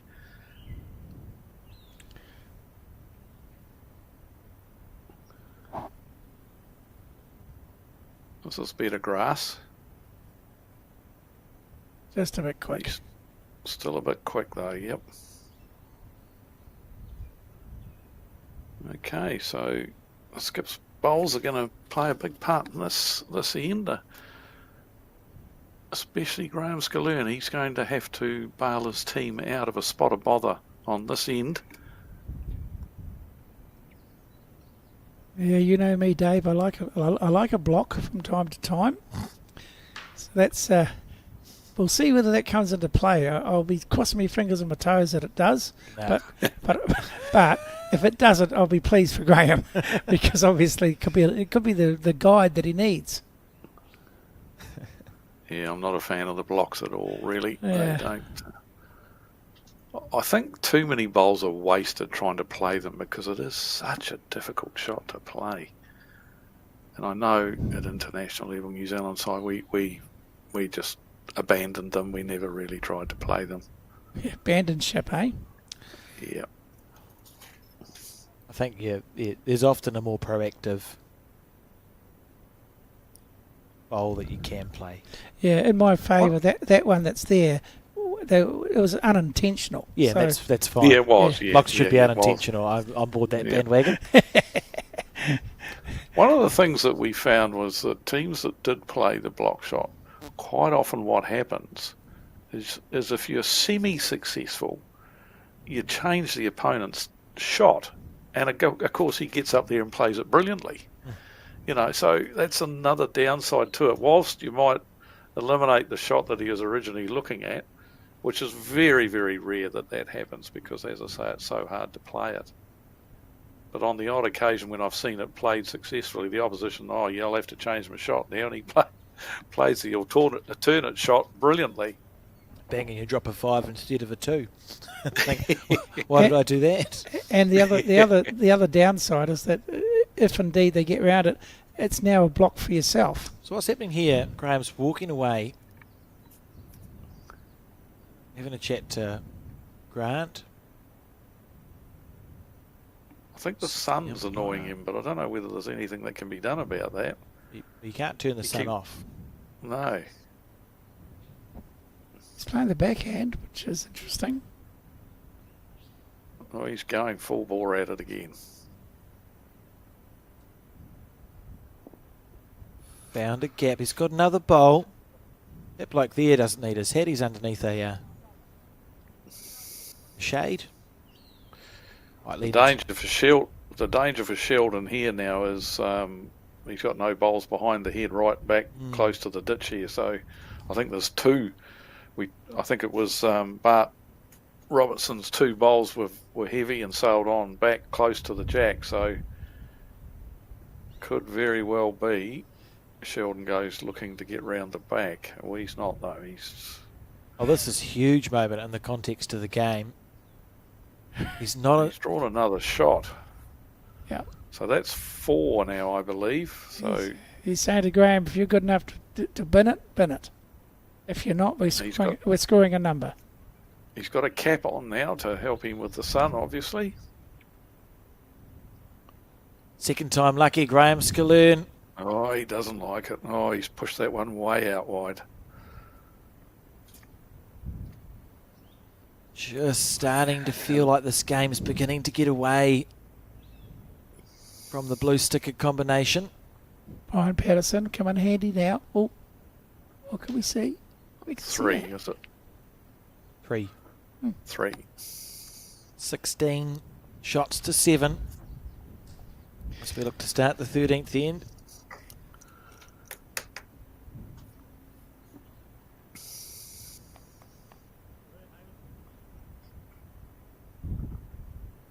It really wasn't all that long ago in the ninth end when it was 8-7 that none of us were prepared to pick a winner. I guess we don't need to pick a winner now, but it's changed significantly in terms of the score, and it's definitely in favour of Sheldon and his team. However, we've still got 6 ends to play, plenty of time.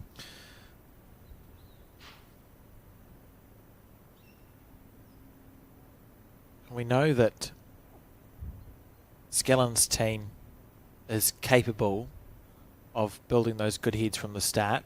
Every time they've done it so far, either Craig Merrilees or Sheldon Baggery-Howley have scuppered the head. But there's only so many times you can do that. So I suppose from their point of view, you're trailing 7 shots to 16 thinking, we're actually playing okay bowls. If we can keep holding those opportunities, surely... Once they're going to miss one. Surely they're going to miss one, and they may be able to find a number that way. I think that's been the difference. The back end, Craig Merrilees and Sheldon have played some very, very good conversion shots when they have been in a spot of bother. And that's been the difference. I think Graham's missed some opportunities. Whilst early in the game he played some real bombs, he's just started to miss, especially with the drive. Those last 2 drives were both fairly wayward, especially the second one of the 2. And I think that's what's cost them in the end. The conversion shots from Sheldon and Craig versus the lack of conversion from Graham and Bart. Lovely bowl there from Dennis. Dennis Brewster has been a lot more consistent the last few ends. He's been, the one end in particular, he drew 1 toucher and run right next to it, and it literally lasted 1 bowl. But he has improved a lot from the beginning, and he's playing quite consistently now, which is good to see.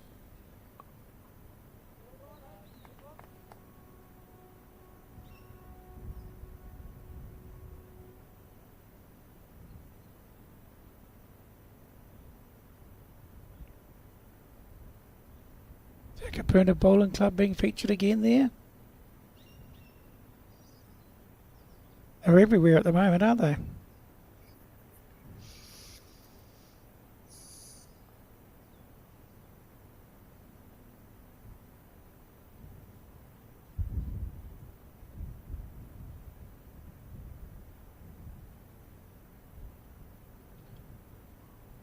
Go, Daryl on the forehand.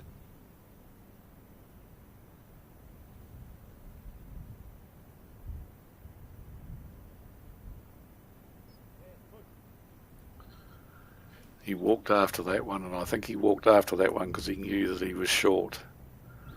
And he was willing it to keep going, but to no avail.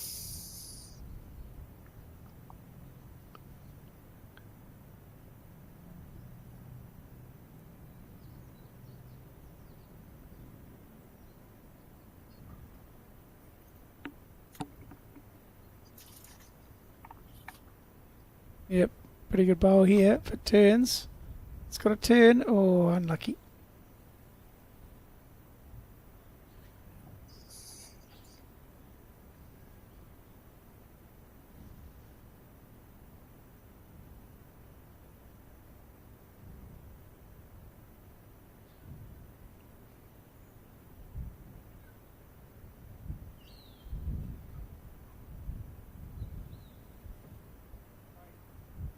Craig's close to the shot bowl here, or the jack. He's through the hole. Oh. You wonder sometimes.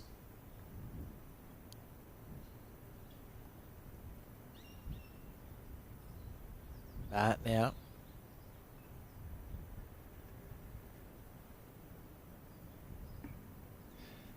I'm sure, Dave, if you told him to draw that gap and go through there, 99 times out of 100 he'd never do it. But the one time you don't expect him to do it, that's exactly when you go through. Yeah, how many times do we see it? Let's face it, we're going to see it almost every day that we see bowls, because it's just incredible how many times that happens. That one earlier from Sheldon where he went through a gap that Alex quite rightly said there wasn't even a gap there. It went through as clean as a whistle. Brings me to another story from way back when I was playing in a game and the opposition skip had a drive and he went through a non-existent gap. It did not exist. And it was funny because as we see a very, very good bowl here from Craig Merrill, he might not quite have got the shot, although the way the low fives were happening, it could very well have.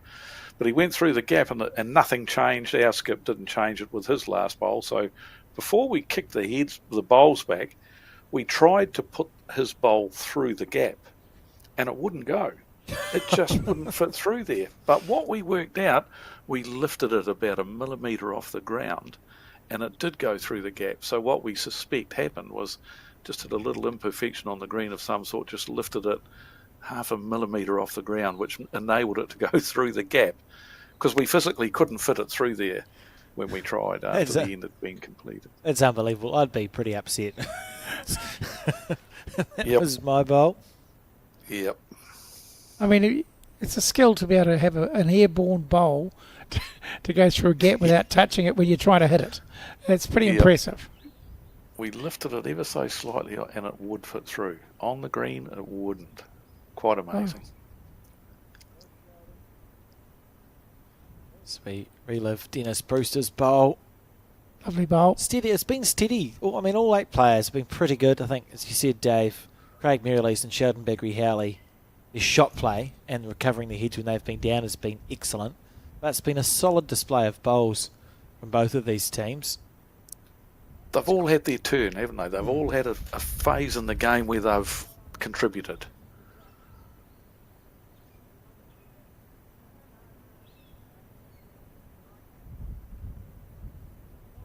Opting for his forehand.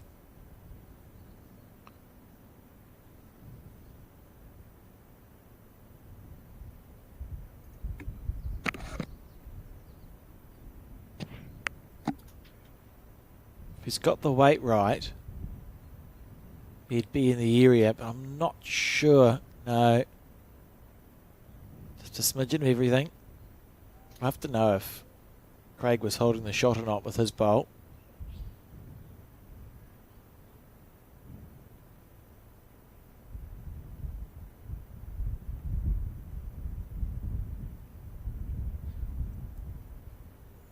Sheldon. Ironically, I think they're both going to try to draw the shot here. It doesn't matter who's got the shot. Whoever it has, they're still trying to get the shot closer. So it's just a dead draw to the yellow, isn't it? Yeah. It's hard to know who's got the shot. This is just going to hold out. He's a bit too quick.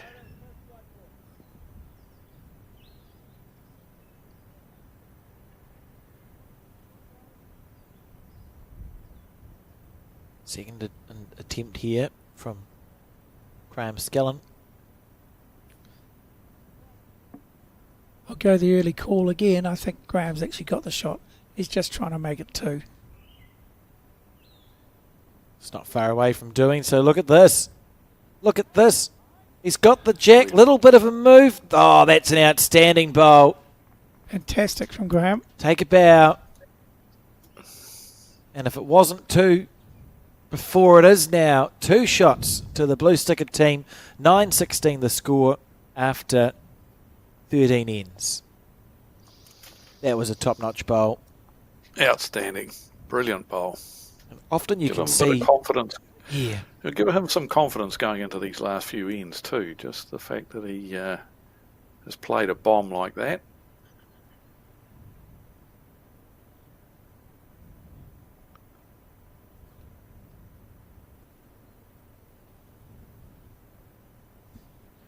He hasn't really been that successful with more recently with his drives. So maybe that's a signal for him to stick to the draw if it's all possible.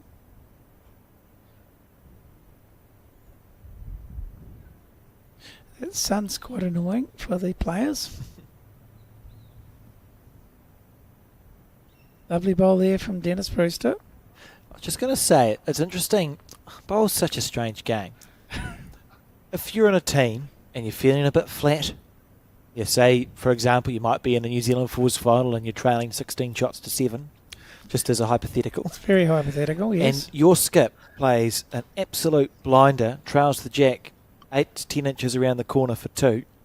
You can actually see the team. Sometimes it lifts them up. You sort of get one, their tails come back up again. Most definitely. Also a very good bowl. The thing is, it's an emotional game. You're not just playing like singles, obviously individual, but in a fours team, you're part of 25% of the team, and that team needs you to perform. And when you do, like Graham just did, it's got to lift the team. And straight away, Dennis has played a bomb with his first, and if it stayed on, it's actually a really good spot for a second as well. I remember one of the things that advice to a skipping, a New Zealand player, and they got off to a good start in this game of fours and then started to get pegged back, and the skipper just casually said to me, "Oh, they've gone off the boil up the front there a bit." I said, "Yeah, they have, mate, they have." I said, "I'm working with them." I said, "But in the meantime, play a bomb for them. Play a bomb for them." And about 2 ends later, he played an absolute rip snorter. And the lift in the team up front was immediate, and they skipped away and won comfortably. So quite often, you're dead right, just that it can just lift the team to see you skip. I mean, the shot he played, they were 4 down, and there was a few options, and he trailed the jack for 3 up. So it was a massive bowl, but it was but the lift in the team was immediate. Daryl now, he'll probably play his backhand. Watch him be on his forehand here. No, it's on his backhand. That's good news. It's because that's the hand that you can play where there's a chance to tuck the jack around the corner or finish on the high side. He's close here, Daryl Gordon. He's very close. Just stopped turning for a couple of feet there. It looked like it was heading straight to the jack, but got an excellent head building up here.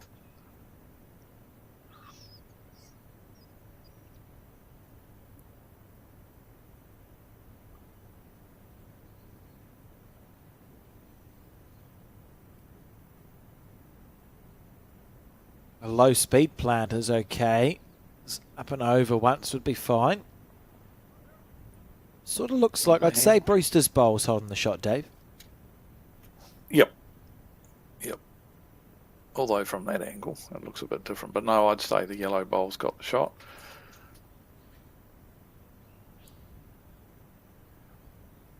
He might be a bit quicker this time, so hence he's just holding out there a bit longer. It's finished in a pretty good home, though. Nice head building up, as I said. Yep, forehand's a good call for Bart to play. Be wanting to, in a perfect world, he draws a back toucher here. To sit down off the red stickered blue bowl. That's not horrific. Still left gaps.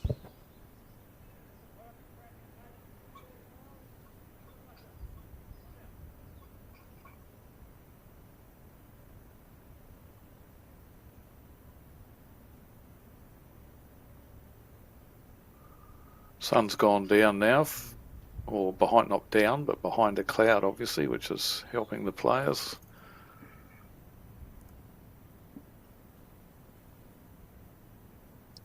If he's got the weight, he's got the running. Agonising. Another couple of feet of weight on that would have been beautiful for Sheldon's team. Good sighter, though.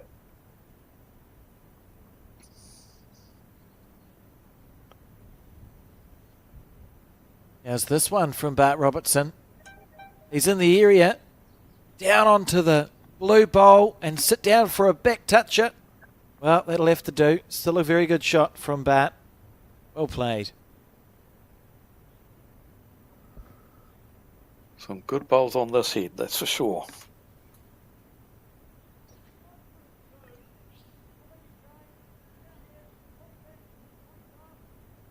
See, Craig is listening to Sheldon talk before he hops onto the mat.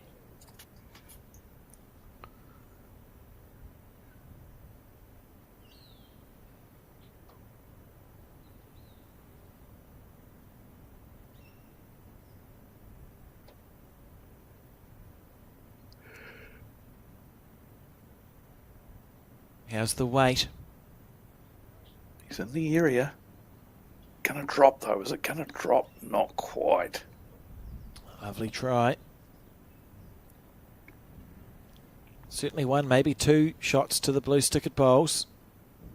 It'll be quite handy, I think, this time of the game to just keep scoring, even if it's only ones and twos. It's going to get them back in the game pretty quickly. It's quite important to have a person on the head that can tell the difference and be quite confident with their calls, because it makes a difference to your skip.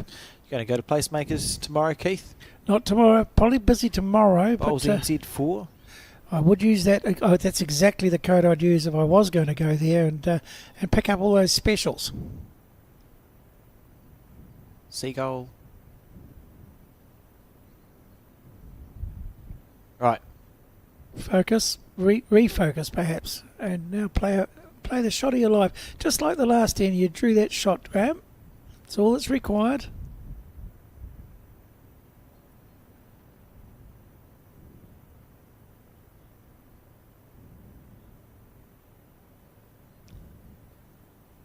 Gee, looked like he gave that a lot, and it still didn't reach. I think he was trying to catch up with it. I think he realised halfway through his delivery that I haven't got enough oomph behind this, so he tried to catch up with it and gave it an extra flick to no avail.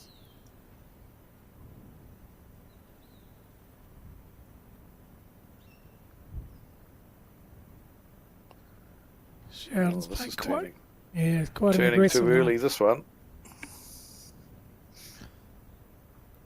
Fascinating game of bowls, this. I think Sheldon's looking for the plant. I think he's looking that weight that he played there to land the bowl that's locked against the yellow shot bowl and punch the shot bowl onto the jack, and he's got the red disc bowls waiting down in the bottom right hand corner of the screen there to catch it. I think that's what he's after. Absolutely. It's disappointing when you collide into your own block. So Graham gave that a much better chance, and I think you're right, Dave. Craig just checking for the fourth time how many shots they think they're down. One down, he reckons. Craig thinks only one. Yeah, he's had 3 goes at that though, looking at it, so it must be closer than. But yeah, It's one this time. Might have been 2 the other 2 times. So what does that mean? Don't know. He might be confused. Here we go. How long is he going to hold up for? He's trying to play that turning. little Oh, he's- plant. It's turning. Gone across the head. And 2 to Graham's. I'm not sure.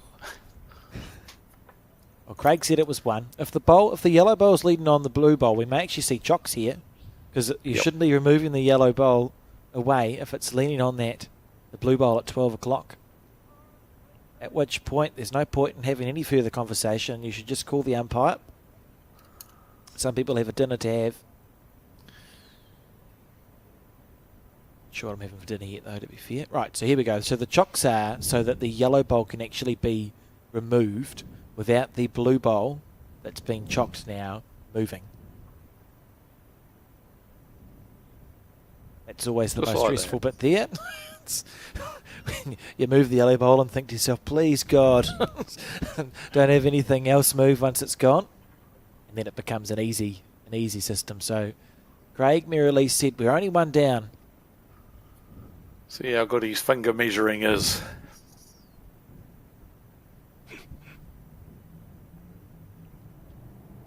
Yeah, so up and down and across to make sure you've got the closest point of the bowl. And then this is the bowl of Hamish. Yeah, It's only one. great finger measuring from Craig Merrilies.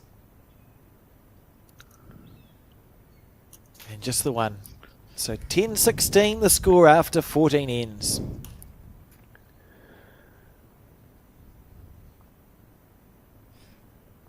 Into the nitty-gritty now, 4 ends to go. You really think that of those 4 ends, Skaloon's probably going to have to score on at least 3 of them.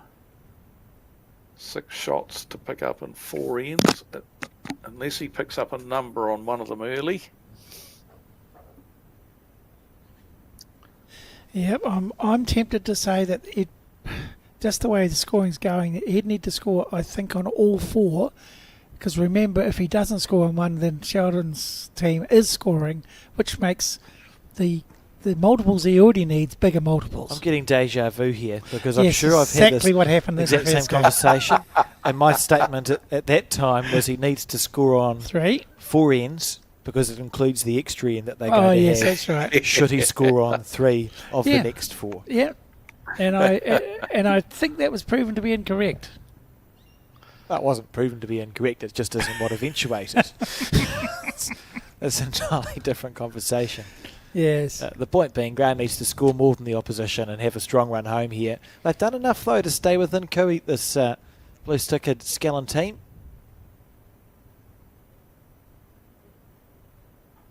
I mean, one of those games, it's not been magic bowls every bowl, but it's been absorbing because the heads have built in interesting ways and there's been lots of those pressure moments. Oh. No ball. I played a... If you let it go, Dave, it would have been a wide. It's still an extra in the book, isn't it? played a national pairs once against Colin Rogan and John Walker. Colin was leading against me. We were at Takapuna, and I'm not entirely sure what happened, but I was standing behind him, and all I saw was a bowl fly up, like In up, the air. straight up, and then it landed down and ran about 3 feet and stopped. And Colin had let it go at the wrong time.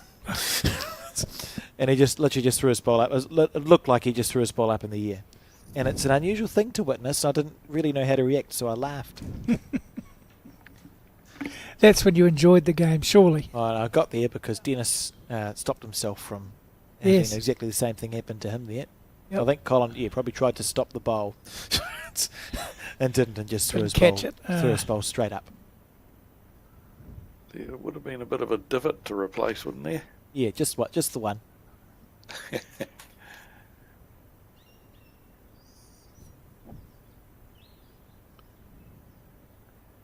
This is interesting. It's a nice green. How's the weight? Very good. Yep.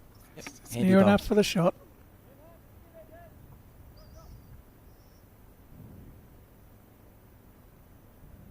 Slightly longer end we're playing here too. It's the teams have been mixing and matching with the length. I think Sheldon's team possibly favoured the shorter 3/4 or shorter length ends, as this bowl looks very promising. What a lovely bowl that Excellent is. bowl. Yep. Very good. Daryl Gordon, he's definitely contributed to his team's fortunes. And yeah, so no team has sort of settled on one particular length that they've tried to play. This is the first time for a while that Skaloon's team have tried the dot-to-dot length. I think, Dave, in that ladies' final that we just saw, and we got to the end and summarised it nicely by Jo. She said she couldn't pick a player of the final, and I thought after I said to Alex that it was very much for me that the entire team that won one as a team because they all contributed. And I'm thinking a bit the same. If in fact the Sheldon Baggery He's Jack got in the ditch. Jack in the What a ditch. bowl. He's Jack in the done it. What ditch. a bowl. What a great shot. And look, you got the 2 yellow bowls sitting there as well, so that's 3. That is absolutely outstanding. It's actually not only outstanding, it's the perfect time to play that shot. So the Going option both the yellows. No.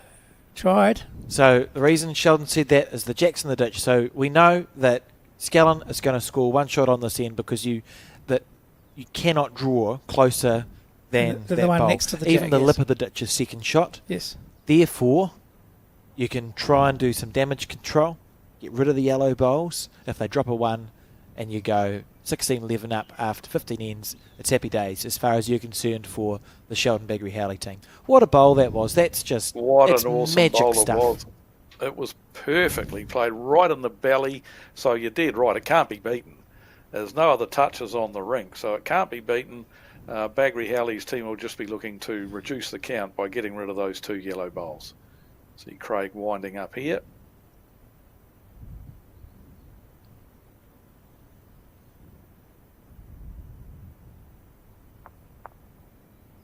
Oh, he Well, got one of them with a bit of a slippy slide. I think you got several different ones on the way through, but that's all right. The goal was the same. And Bart will be trying to make it 3. They've got 2 at the moment. There's a little bit of room to make it as well. He's on the right track here, down to his weight. Needs to drift on to the ditch Looks area. pretty good. Oh, not the actual ditch though. That was a lovely effort from Bart Robertson.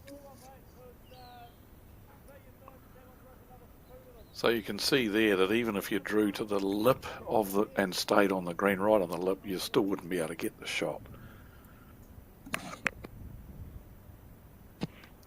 So it's a battle for second shot here. This time I think Craig will be drawing. The danger now is if they drove and accidentally took their 3rd shot off, it might create some issues for them. So I think he's back to the draw, try and get another one reasonably handy to the edge of the ditch without going in, but he looks like he's in. To me, that's fair trucking, that one. And they've attacked enough now that they actually have quite a lonely 3rd shot. Yes, that's what I was alluding to. It's interesting to see, isn't it? 'Cause you sort of can't lose too many of your bowls, or Graham might go, I'll just rip that bowl off and we'll score a 5. That's what I was going to say. He may very well look at here's This a is the replay of perfect, this. perfect bowl. Literally perfect. Oh, that's just amazing. Anyone going to clap that? We're all just going to stand there with our arms crossed. Yeah, no clapping. No clapping allowed. It's late in the day. I might have given it 1 clap even if I was the opposition. Yeah. Graham on the forehand. This game changes completely. Ooh. Even if Graham only gets 1 of his bowls to make it a 3rd shot. Let's see. Yeah, no joy that one. And you back Sheldon in to be close with both of his bowls. Whether he gets 2nd shot or not, he'll be in the vicinity. Yeah. I think Sheldon will probably try to draw a 3rd shot, then drive the yellow. Try and have 3rd on You're both onto sides it. of the head. Perfect. Totally agree. He's got to get another 3rd shot, otherwise Graham could be tempted to have a look at that 3rd shot, get rid of it and see how many it's worth. No, this this one's is not going to get there either. See, intriguing. How many is it worth, Dave? That's what we can't tell. There it is at the top right-hand corner of the screen. That's the 3rd shot that belongs to Sheldon's team. If that was removed, you look back up, it brings in another couple perhaps, because I can see Sheldon's bowl looks like it's just done enough. so he's just sticking to the draw. I thought for a second he's going to get around it, but he's not going to.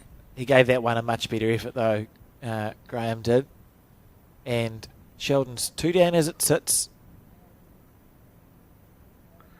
He may now have a look at driving the yellow bowl, although there's still danger. If he got a slide off something up here short and whipped his own 3rd shot off, it's still going to make things a whole heap worse for him. So I think you've got to suck it up here and try and draw a second shot and just go 2 down if you fail with the draw attempt. It's one of those ones where the instinct is to attack, but you could do that, and as you say, Dave, on the 15th end of a National Fours final, find your way into just randomly dropping a 4 for no particular reason. Right. That's right. It could go horribly wrong. And I think if you take one good look at the scorecard and say 16-10, I think you don't want to drop a 4. You're quite happy to drop a 2. It's Mark O'Connor, the former Bowls New Zealand president, watching on with great interest as we see Sheldon Bagrihaley. What's he decided? Oh, he's looking like he's going to hit this. Well, cross your fingers. He's driving. Yeah, danger. Danger. No, he didn't hit anything apart from the jack in the ditch. Doesn't count. So 2 it is. And 2 it was. So 12-16 the score. Interesting times. I think, and I've been told this before, the 16th end, there's a name for that. Anti-penultimate, Keith. Is it? Yeah. Oh.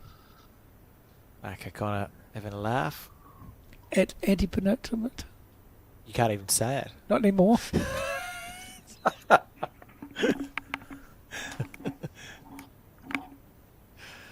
I think I said yesterday, Irish wristwatch is the one to get people with.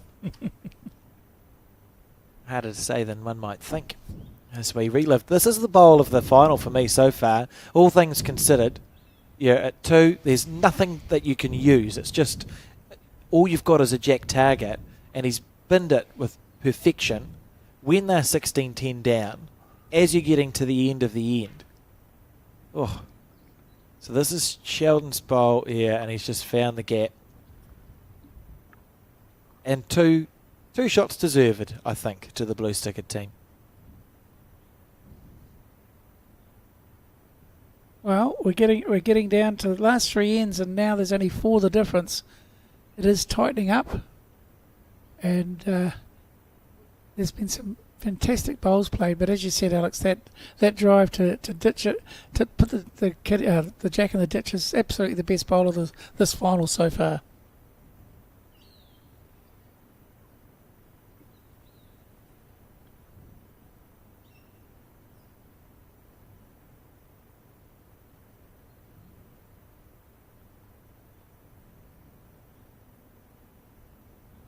Yeah, 2 good bowls there from Dennis.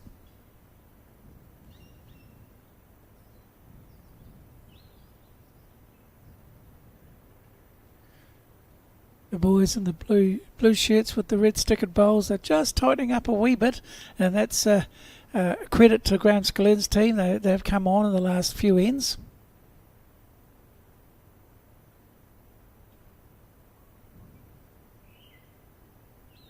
It's a pretty good reply here. Might just go through.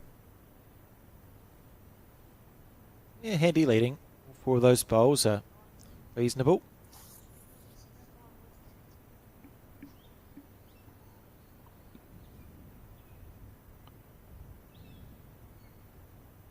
Could you imagine had Graham made one or both of his bowls count in that last end, how that would have changed and impacted in the game as a whole? Scoring a 3 or a 4? Yeah, it's an interesting thought exercise because it also means that there would have been potentially a bigger target for a Sheldon. 6-1, yep. It's been twists and turns in this game, and I think for the Scallon team, they'll be thinking, really pleased to be 4 down with a couple to go after this, whereas Bagrihaley might be thinking, not sure how we're still not further in front than what we are, as we see Daryl Gordon. Handy start.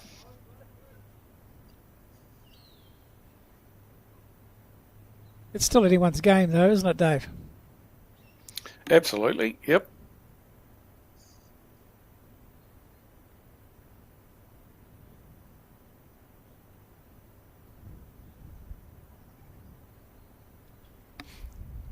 And I know we've talked about this a little bit, Dave, but this is the time where you drag the reserves of all the positive things that you know about bowls and yourself to make it count.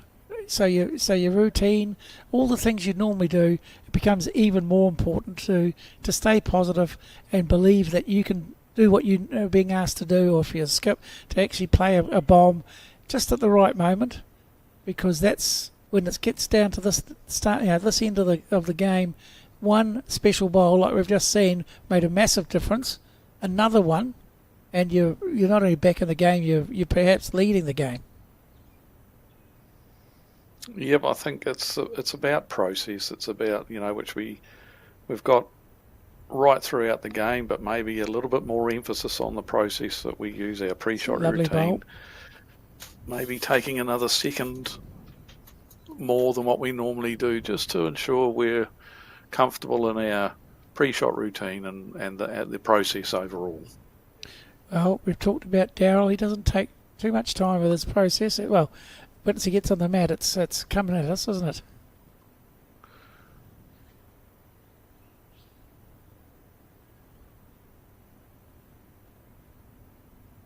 I'll just be looking to get a roll out of the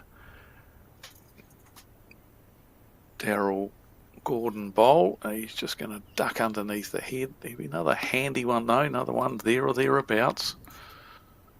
No one's really claimed an awesome shot here, but they're all within a reasonable range of being useful. I'm thinking it's two blue, the two at the back of the head. I think they're slightly closer than the Brent Malcolm bowl. Oh, sorry, the Daryl Gordon bowl.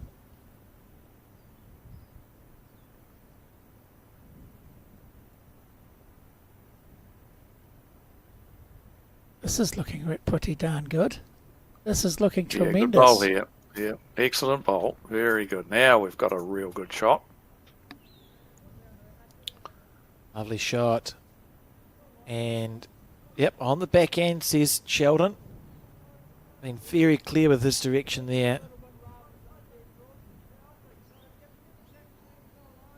What surprised me, I think I heard Sheldon say that you're only one down, which means the two that I thought were both shots are third and fourth. But that's okay, because it's hard to tell sometimes. We'll get there, Keith. Dinner soon.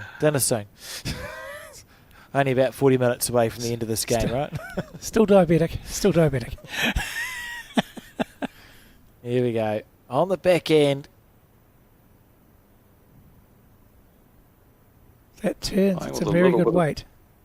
Playing with a little bit of purpose here, so he's going to duck underneath everything. Good option. Nice speed. Turn their own bowl in. Sit the shot bowl. Grab the jack. He had a few chances there, but unfortunately for him, found the holes. Couldn't have played it much better than that. And, the interesting thing, again, even at this late stage, Sheldon actually clapped that bowl because it had every chance of getting the shot. It gave himself 3 or 4 options, and it went straight through the hole. But he got a clap because it was essentially exactly what he was trying to do.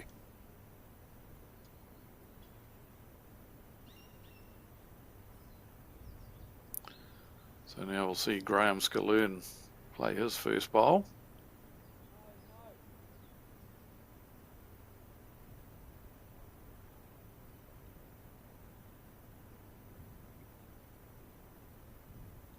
He's holding on the crossover.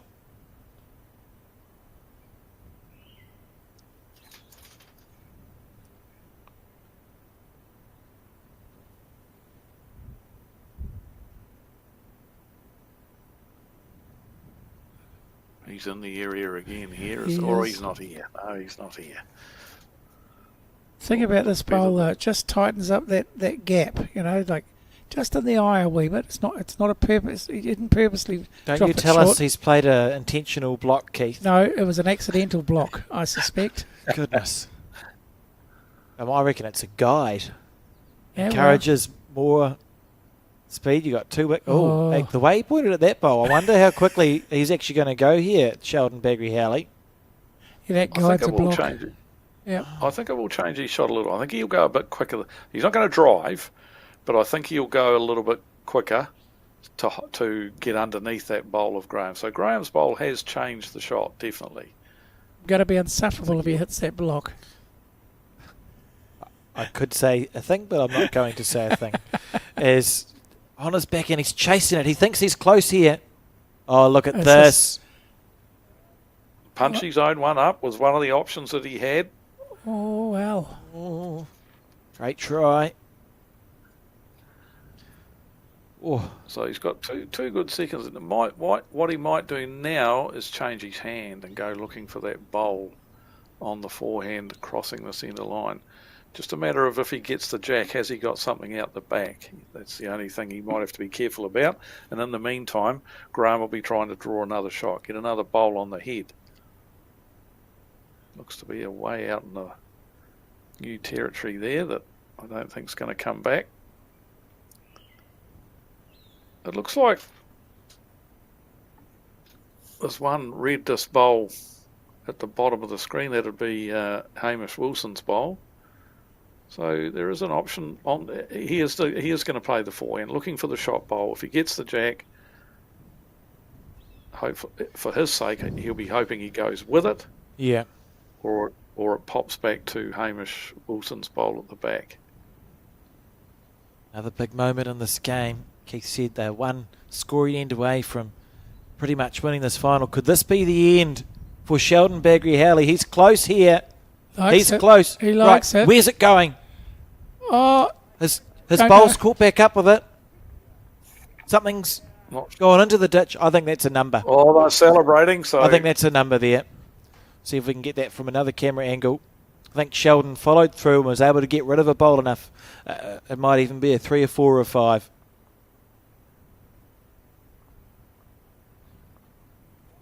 Great shot. Beautiful weight control from Sheldon Bagrihalli. As Hamish Wilson takes the jack, and we'll just see the scoreboard turned over. Out of the way, please. 2. Oh, it was a big celebration and a good shot anyway. Slight anticlimax, but 2 is, in this context of that end, scoring a 2 rather than dropping a 1 is a massive turnaround. It means that absolutely, if Bagrihalli can score on this end, they'll win the national championship. Here we go. Watch it from this angle and look for the collision bowl. Look for the collision bowl because it would have done a bit of damage here. He's guts the jack. Oh, thanks. Oh, there we go. And out to the left. Oh, I understand. He's asking it not to kill. That makes more sense. Wanted it to stay in. Yep. So the jack squirted out. Must have bounced off 2 things. That one.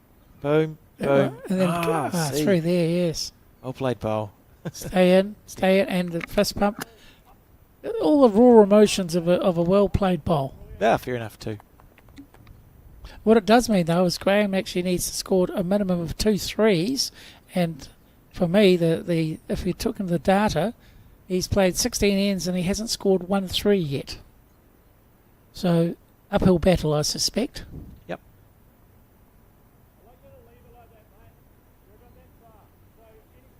And I've been reliving that amazing bowl of Sheldon Bagrihalli's. I think Hamish Wilson's pretty much drawn a front toucher. They want to have this game over and done with on this end, don't they?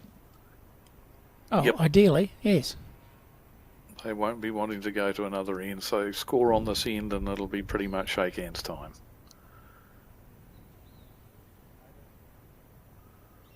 Two good bowls. That's a lovely start, isn't it? 2 excellent bowls from Hamish. If you said you're 6 up on the second to last end of a national final and you're the lead, where do you want to put your 2 bowls? I would say one that's not touching but a little bit in front of the jack and one that's passed. And I'd probably place them roughly there. Pretty jolly good. Yep, just get a video out and take a copy of that. I'd even argue it's quite good that his back bowl's off centre because it means if it's driven, it's hard to kill. It's not going to, the jack's not going to bounce off the off centre back bowl, is it? It's just going to go straight into the ditch. And that's the whole conversation here for Sheldon. When he's thinking about building his head, probably the only time in the game where you might approach this differently to what you would the previous ends, because you're thinking, I want this to be the last end of my national final. We don't need to score numbers. How do we protect 1 shot? Yep. That's all they need.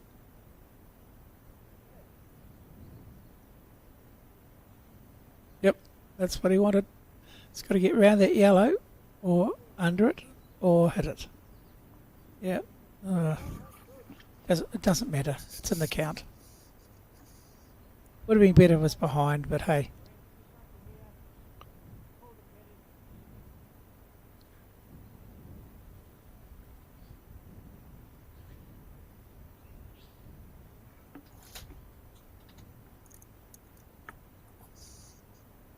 Really was given that the game goes the way it looks like it's going to go, and that Sheldon's team ends up winning the game, it has looked a bit like that for the game, for most of the game. So, let's just say that I think Sheldon's team has been that more consistent over the whole game, and probably deserves the lead that they've got. Yep, that's fair. Yeah, I think for me, summing it up so far, I mean, obviously we're leaning towards Baggery Alley winning this now. Two things for me. One, the conversion shots from the back end players of Sheldon. So Sheldon and Craig Merrilies, more especially Sheldon, and we saw a prime example of that on the very last end. But his conversion shots have been outstanding. So when he's down, he's converted a number of heads. And the other crucial part of it was Graham lost his drive. He missed a couple of very important big drives, dropped a 4 with one of them, not a 4, a 3, with one of the drives that he missed. So, to me, everyone contributed, everyone had their moments, but those two key factors for me are what made the difference in this game. Sheldon's conversion shots and perhaps Graham's drive eluding him. And talking of drives, I think Graham might be asking certainly for an attacking bowl here. Probably looking to kill the end and start again, I guess.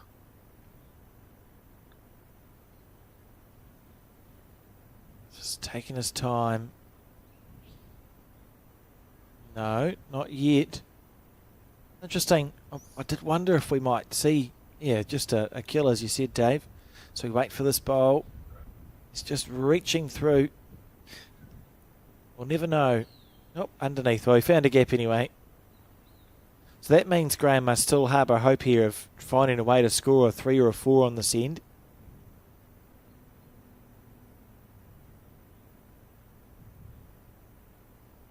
Yeah, I think it was you, Alex, that pointed out that shot bowl, even if it's going to be very difficult to kill it at this stage because essentially that jack's going straight back.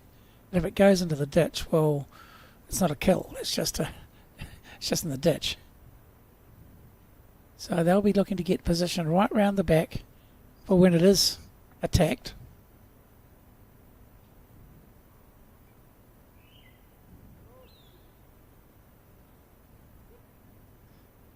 Yep, case in point, Dave, what you're saying. Again, Craig's played a really good bowl there. It's exactly what Sheldon would have wanted him to do.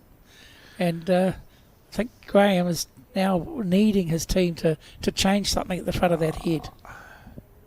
Got to find a way to try and kill us. Yeah, that's not bad there from Graham, using that short bowl to try and change the head around.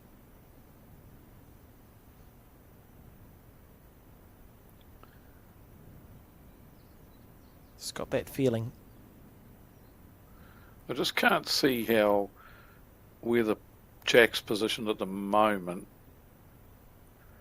That's pretty good. How Graham can get a number as he... Yeah, good shot. Got the shot out of it. Well played. Very good. So there's probably one. Only one shot, though. So the next 3 bowls, Bart's 1 and Graham's 2, just about need to be counting here. Yes.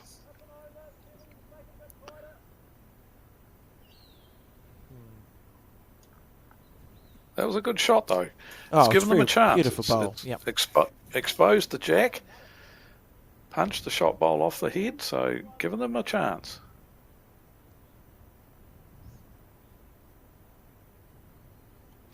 Sometimes that's all you can do. That's exactly what Graham asked him to do. So he's got a plan. Hopefully he can execute his own plans now and turn that 1 into maybe 2 or 3 at worst. And if he doesn't, well, obviously his last bowl could could be looking for a kill somehow, but he's got what he wanted out of his 3, so that's important. In the area, Craig Merrilies. Great effort. Down, he says. Oh, good try. Right, so this one has to count. Bart Robertson has to make this a second shot.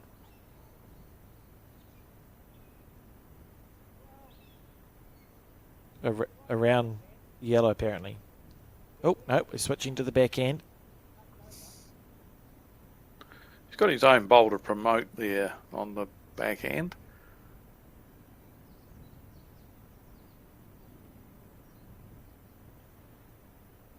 So he didn't like the forehand, so he's now, Graham switched him around and said, hey, there's still a draw on the other hand. We need to make it count. It's the right weight, it's not bad. It's not a million miles away here from Bart Robertson. It's not bad. Gets a Very clean close. run. Oh, What an effort.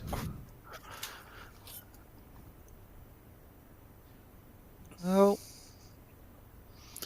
Now that red disc bowl, the blue one on the left-hand side of the screen there, that's now vulnerable. It's if they get rid of that, they're going to and sit there and stay. That could be 4 shots. Yeah, and kudos to Bart Robertson has created this opportunity.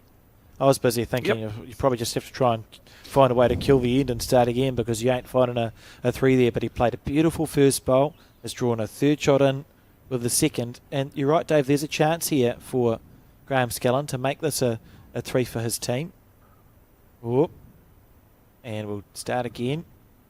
Sheldon. There's been a little bit of that, isn't there? Behind, I think. Yeah.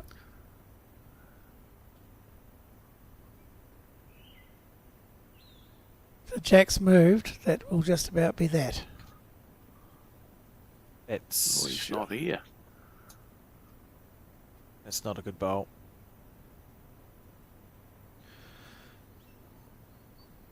Yeah, well, I've seen worse, but not from Sheldon. That's the thing.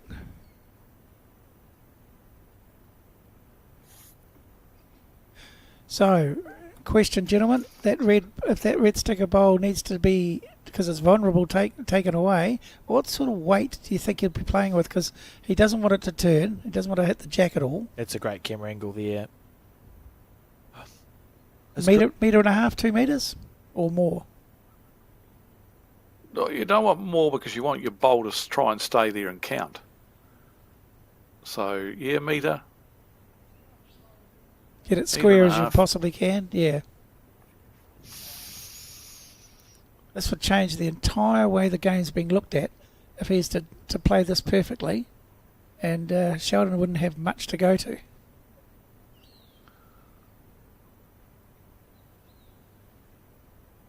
Gee, he's not far off. He's not far off. Needs it to turn. If he gets under that, he's just drawn another one. If he lands on the jack, What a that bowl. would push it. Great bowl, excellent Great. bowl. Yeah, beautiful stuff. Hold everything. The game is not over by long chalk. That's a great bowl. Darryl Gordon getting on the head with his bowls lifter, which you can buy from the Bowls New Zealand online shop, incidentally. Yes. Along with all your bowling gear. Correct. Sweet. Relive this one from Graham Skellin. This is just an outstanding bowl, right? That's top notch. Absolutely. Sheldon with right of reply now. Stalking down, he's let his bowl go. Out of the way, Darryl. Please. Thank you. That's good. Well, good bowl. that's made a big difference. Yeah. Graham. Holding that, they've got 2, but Graham has to play another one like that to get 3 Easy. to give them a chance on the last end.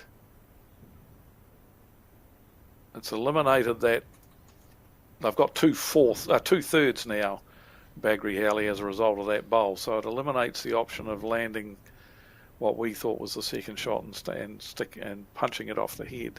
Hugely draw another important one. bowl. Not there. Not there, but they've scored a 2 And so we go into the final end, maybe, of this game with the blue-stickered bowls of Graham Scallon. I only watched 17 ends of this game, requiring 4 to force an extra end, and that's what they'll be looking for, right? Yep. It's the most reasonable thing for the Scallon team to look for is how can we score 4 shots, see if we can force this final into an extra end. Great game of bowls it has been. This is going to be tough for the guys too. Look at that sun. Whilst the jack disappears into the shadows, they're going to be looking straight into the sun, delivering their bowls here. Well, there's no time limit. I'm not even going to suggest that because... The cloud might be helping them a little bit here. It looks like the clouds come over, which is going to help them. You don't need your lead to walk to the toilet and come back again before they've played their bowl for the shadow to be Gone. Yep. Dennis Brewster. The other thing is if a 4's not looking likely, the kill is still an option for them. Yes.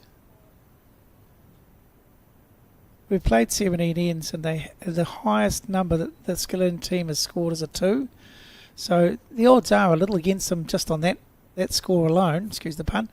But funnier things have happened. It's final. They've got to the last end. What both of you gentlemen were saying is 100% right, that the Sheldon Baggery Howley team did not want to necessarily play the last end. Like they didn't want to get to this situation, but they're in it now.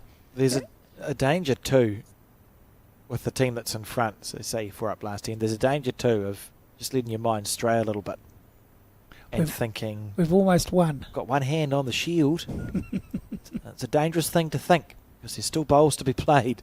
So and we this see one a great bowl from Dennis Brewster on his forehand. I want to shout out to Dennis because he was really struggling the first half a dozen ends, but he's been particularly good the last 12 ends.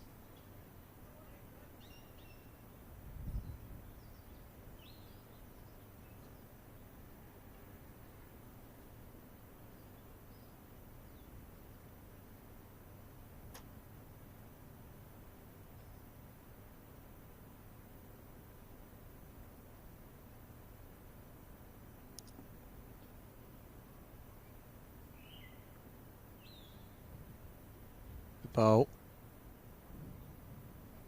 Yeah, very good bowl that from Hamish.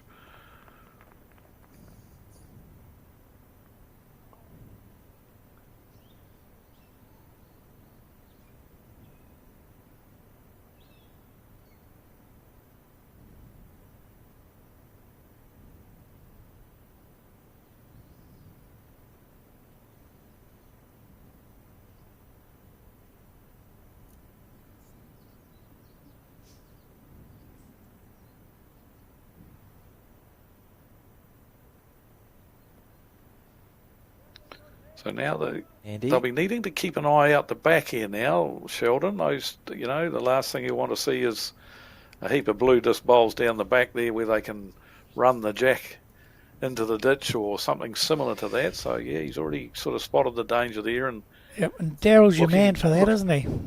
He is. Yes, he is. Yep, that's a good bowl.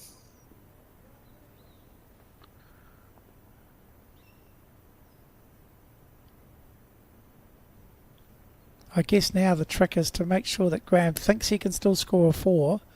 If you're Sheldon, you sort of trick him into believing he doesn't need to kill it until it's too late.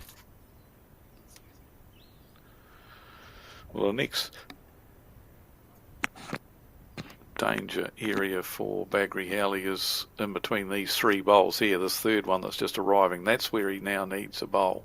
So he needs to tell Daryl to just take a metre off. Yeah, land at my foot. That's the take a metre off your last bowl. Oh, I think he's tight. Is he? No, he's okay. Just not going to turn enough. Consistent though. That's pretty much where his last one is.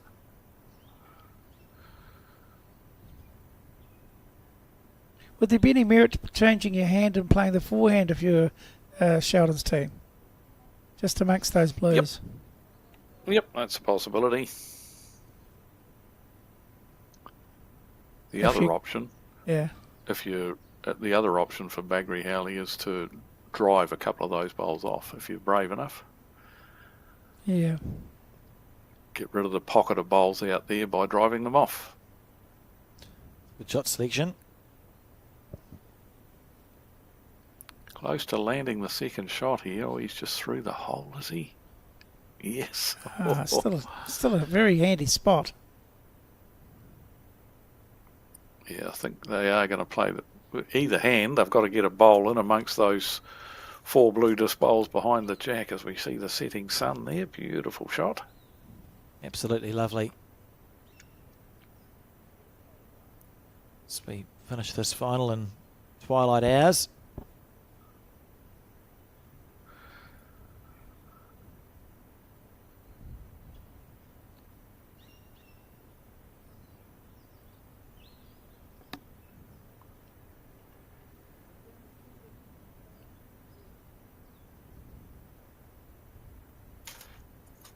Forehand, yeah, that to me makes a little bit more sense because they've tried a couple on the backhand that unless you get both the green and the weight perfectly, there's not going to come back to those blue sticker bowls. So just getting one amongst them just stops that high risk of a 4.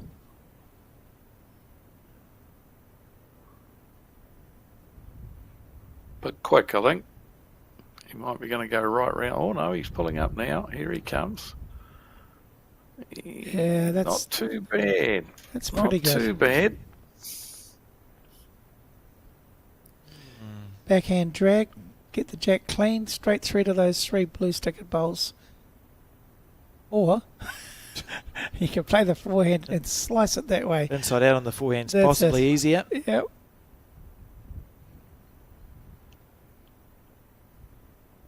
Weight was good first time.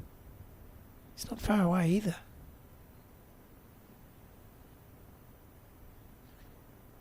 He's got 2. Drawn another shot. Beautiful bowl from Bar Drawn Robertson. a front toucher.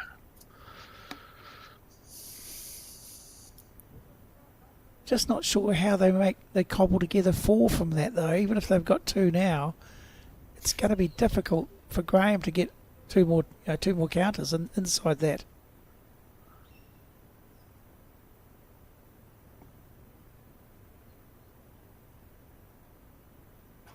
But if they're trying to kill it, they've got a whole bowl to hit now rather than just the jack. Interested to see, because he's drawn a toucher. It's very possible for the players to see exactly where the jack is going.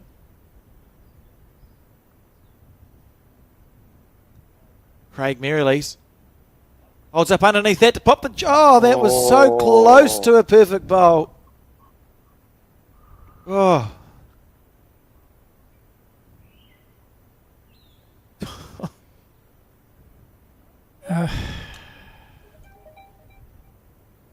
Just about let out a word there. That was almost perfection. It was very close. Just would have popped the jack back in the 6 o'clock direction down the line. Just about, it was essentially securing the game. So Dave, what do you see here? What are you sort of tempted to look at if you're Graham Scalloon? Well, it's hard to see where they can get a 4 without some jack movement. The only other option without jack movement is for him to land the second or third shot, whatever it is, the red disc bowl just to the left of the jack there, land that and stay there for 3 and then draw another one with his last one for 4.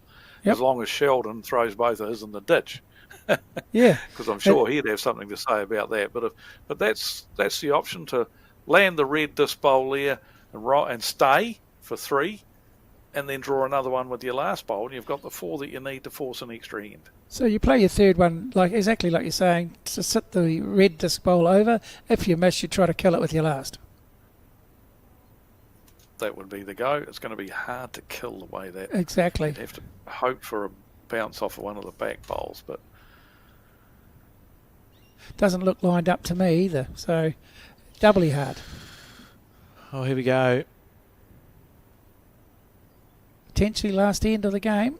Right to the pointy end. Has he let it go?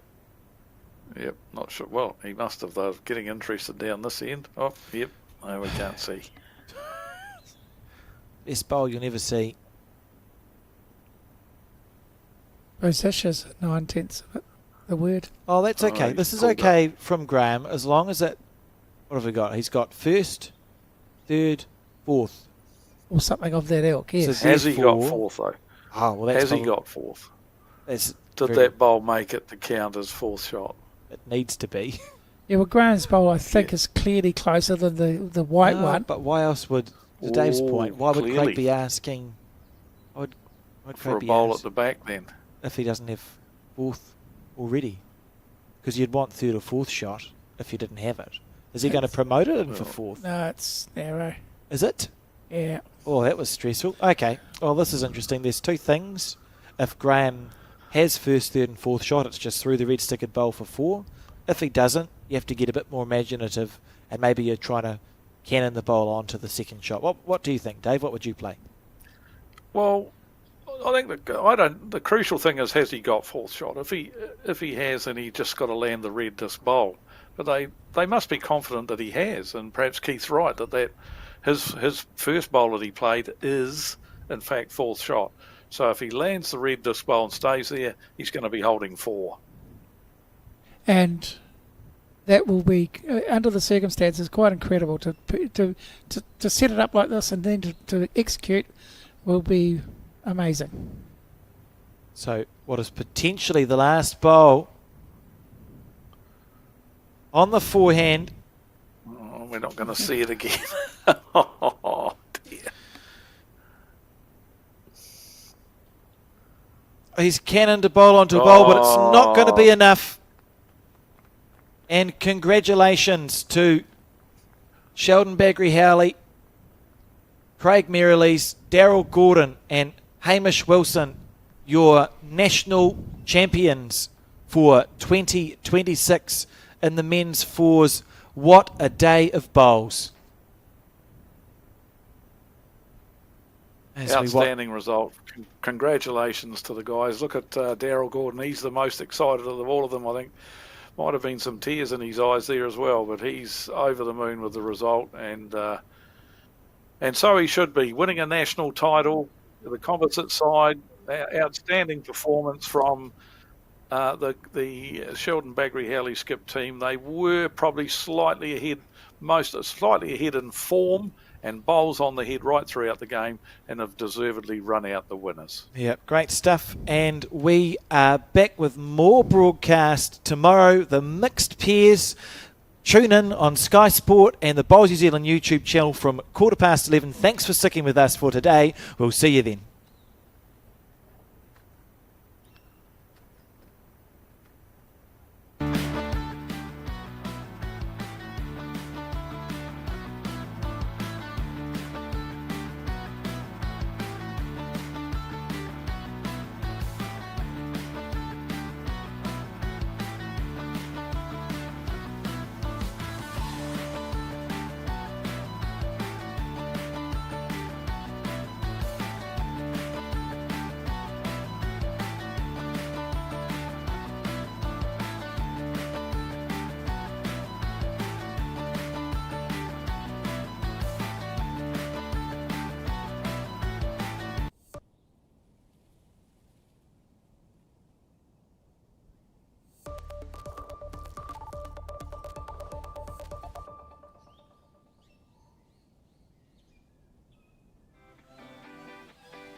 At Skin Institute, we've been caring for your skin for more than 30 years.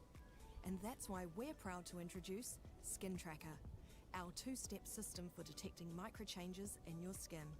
We utilise our advanced AI imaging technology alongside a skin assessment with one of our expert clinicians. At Skin Institute, we remain dedicated to the early detection, diagnosis, and treatment of every form of skin cancer.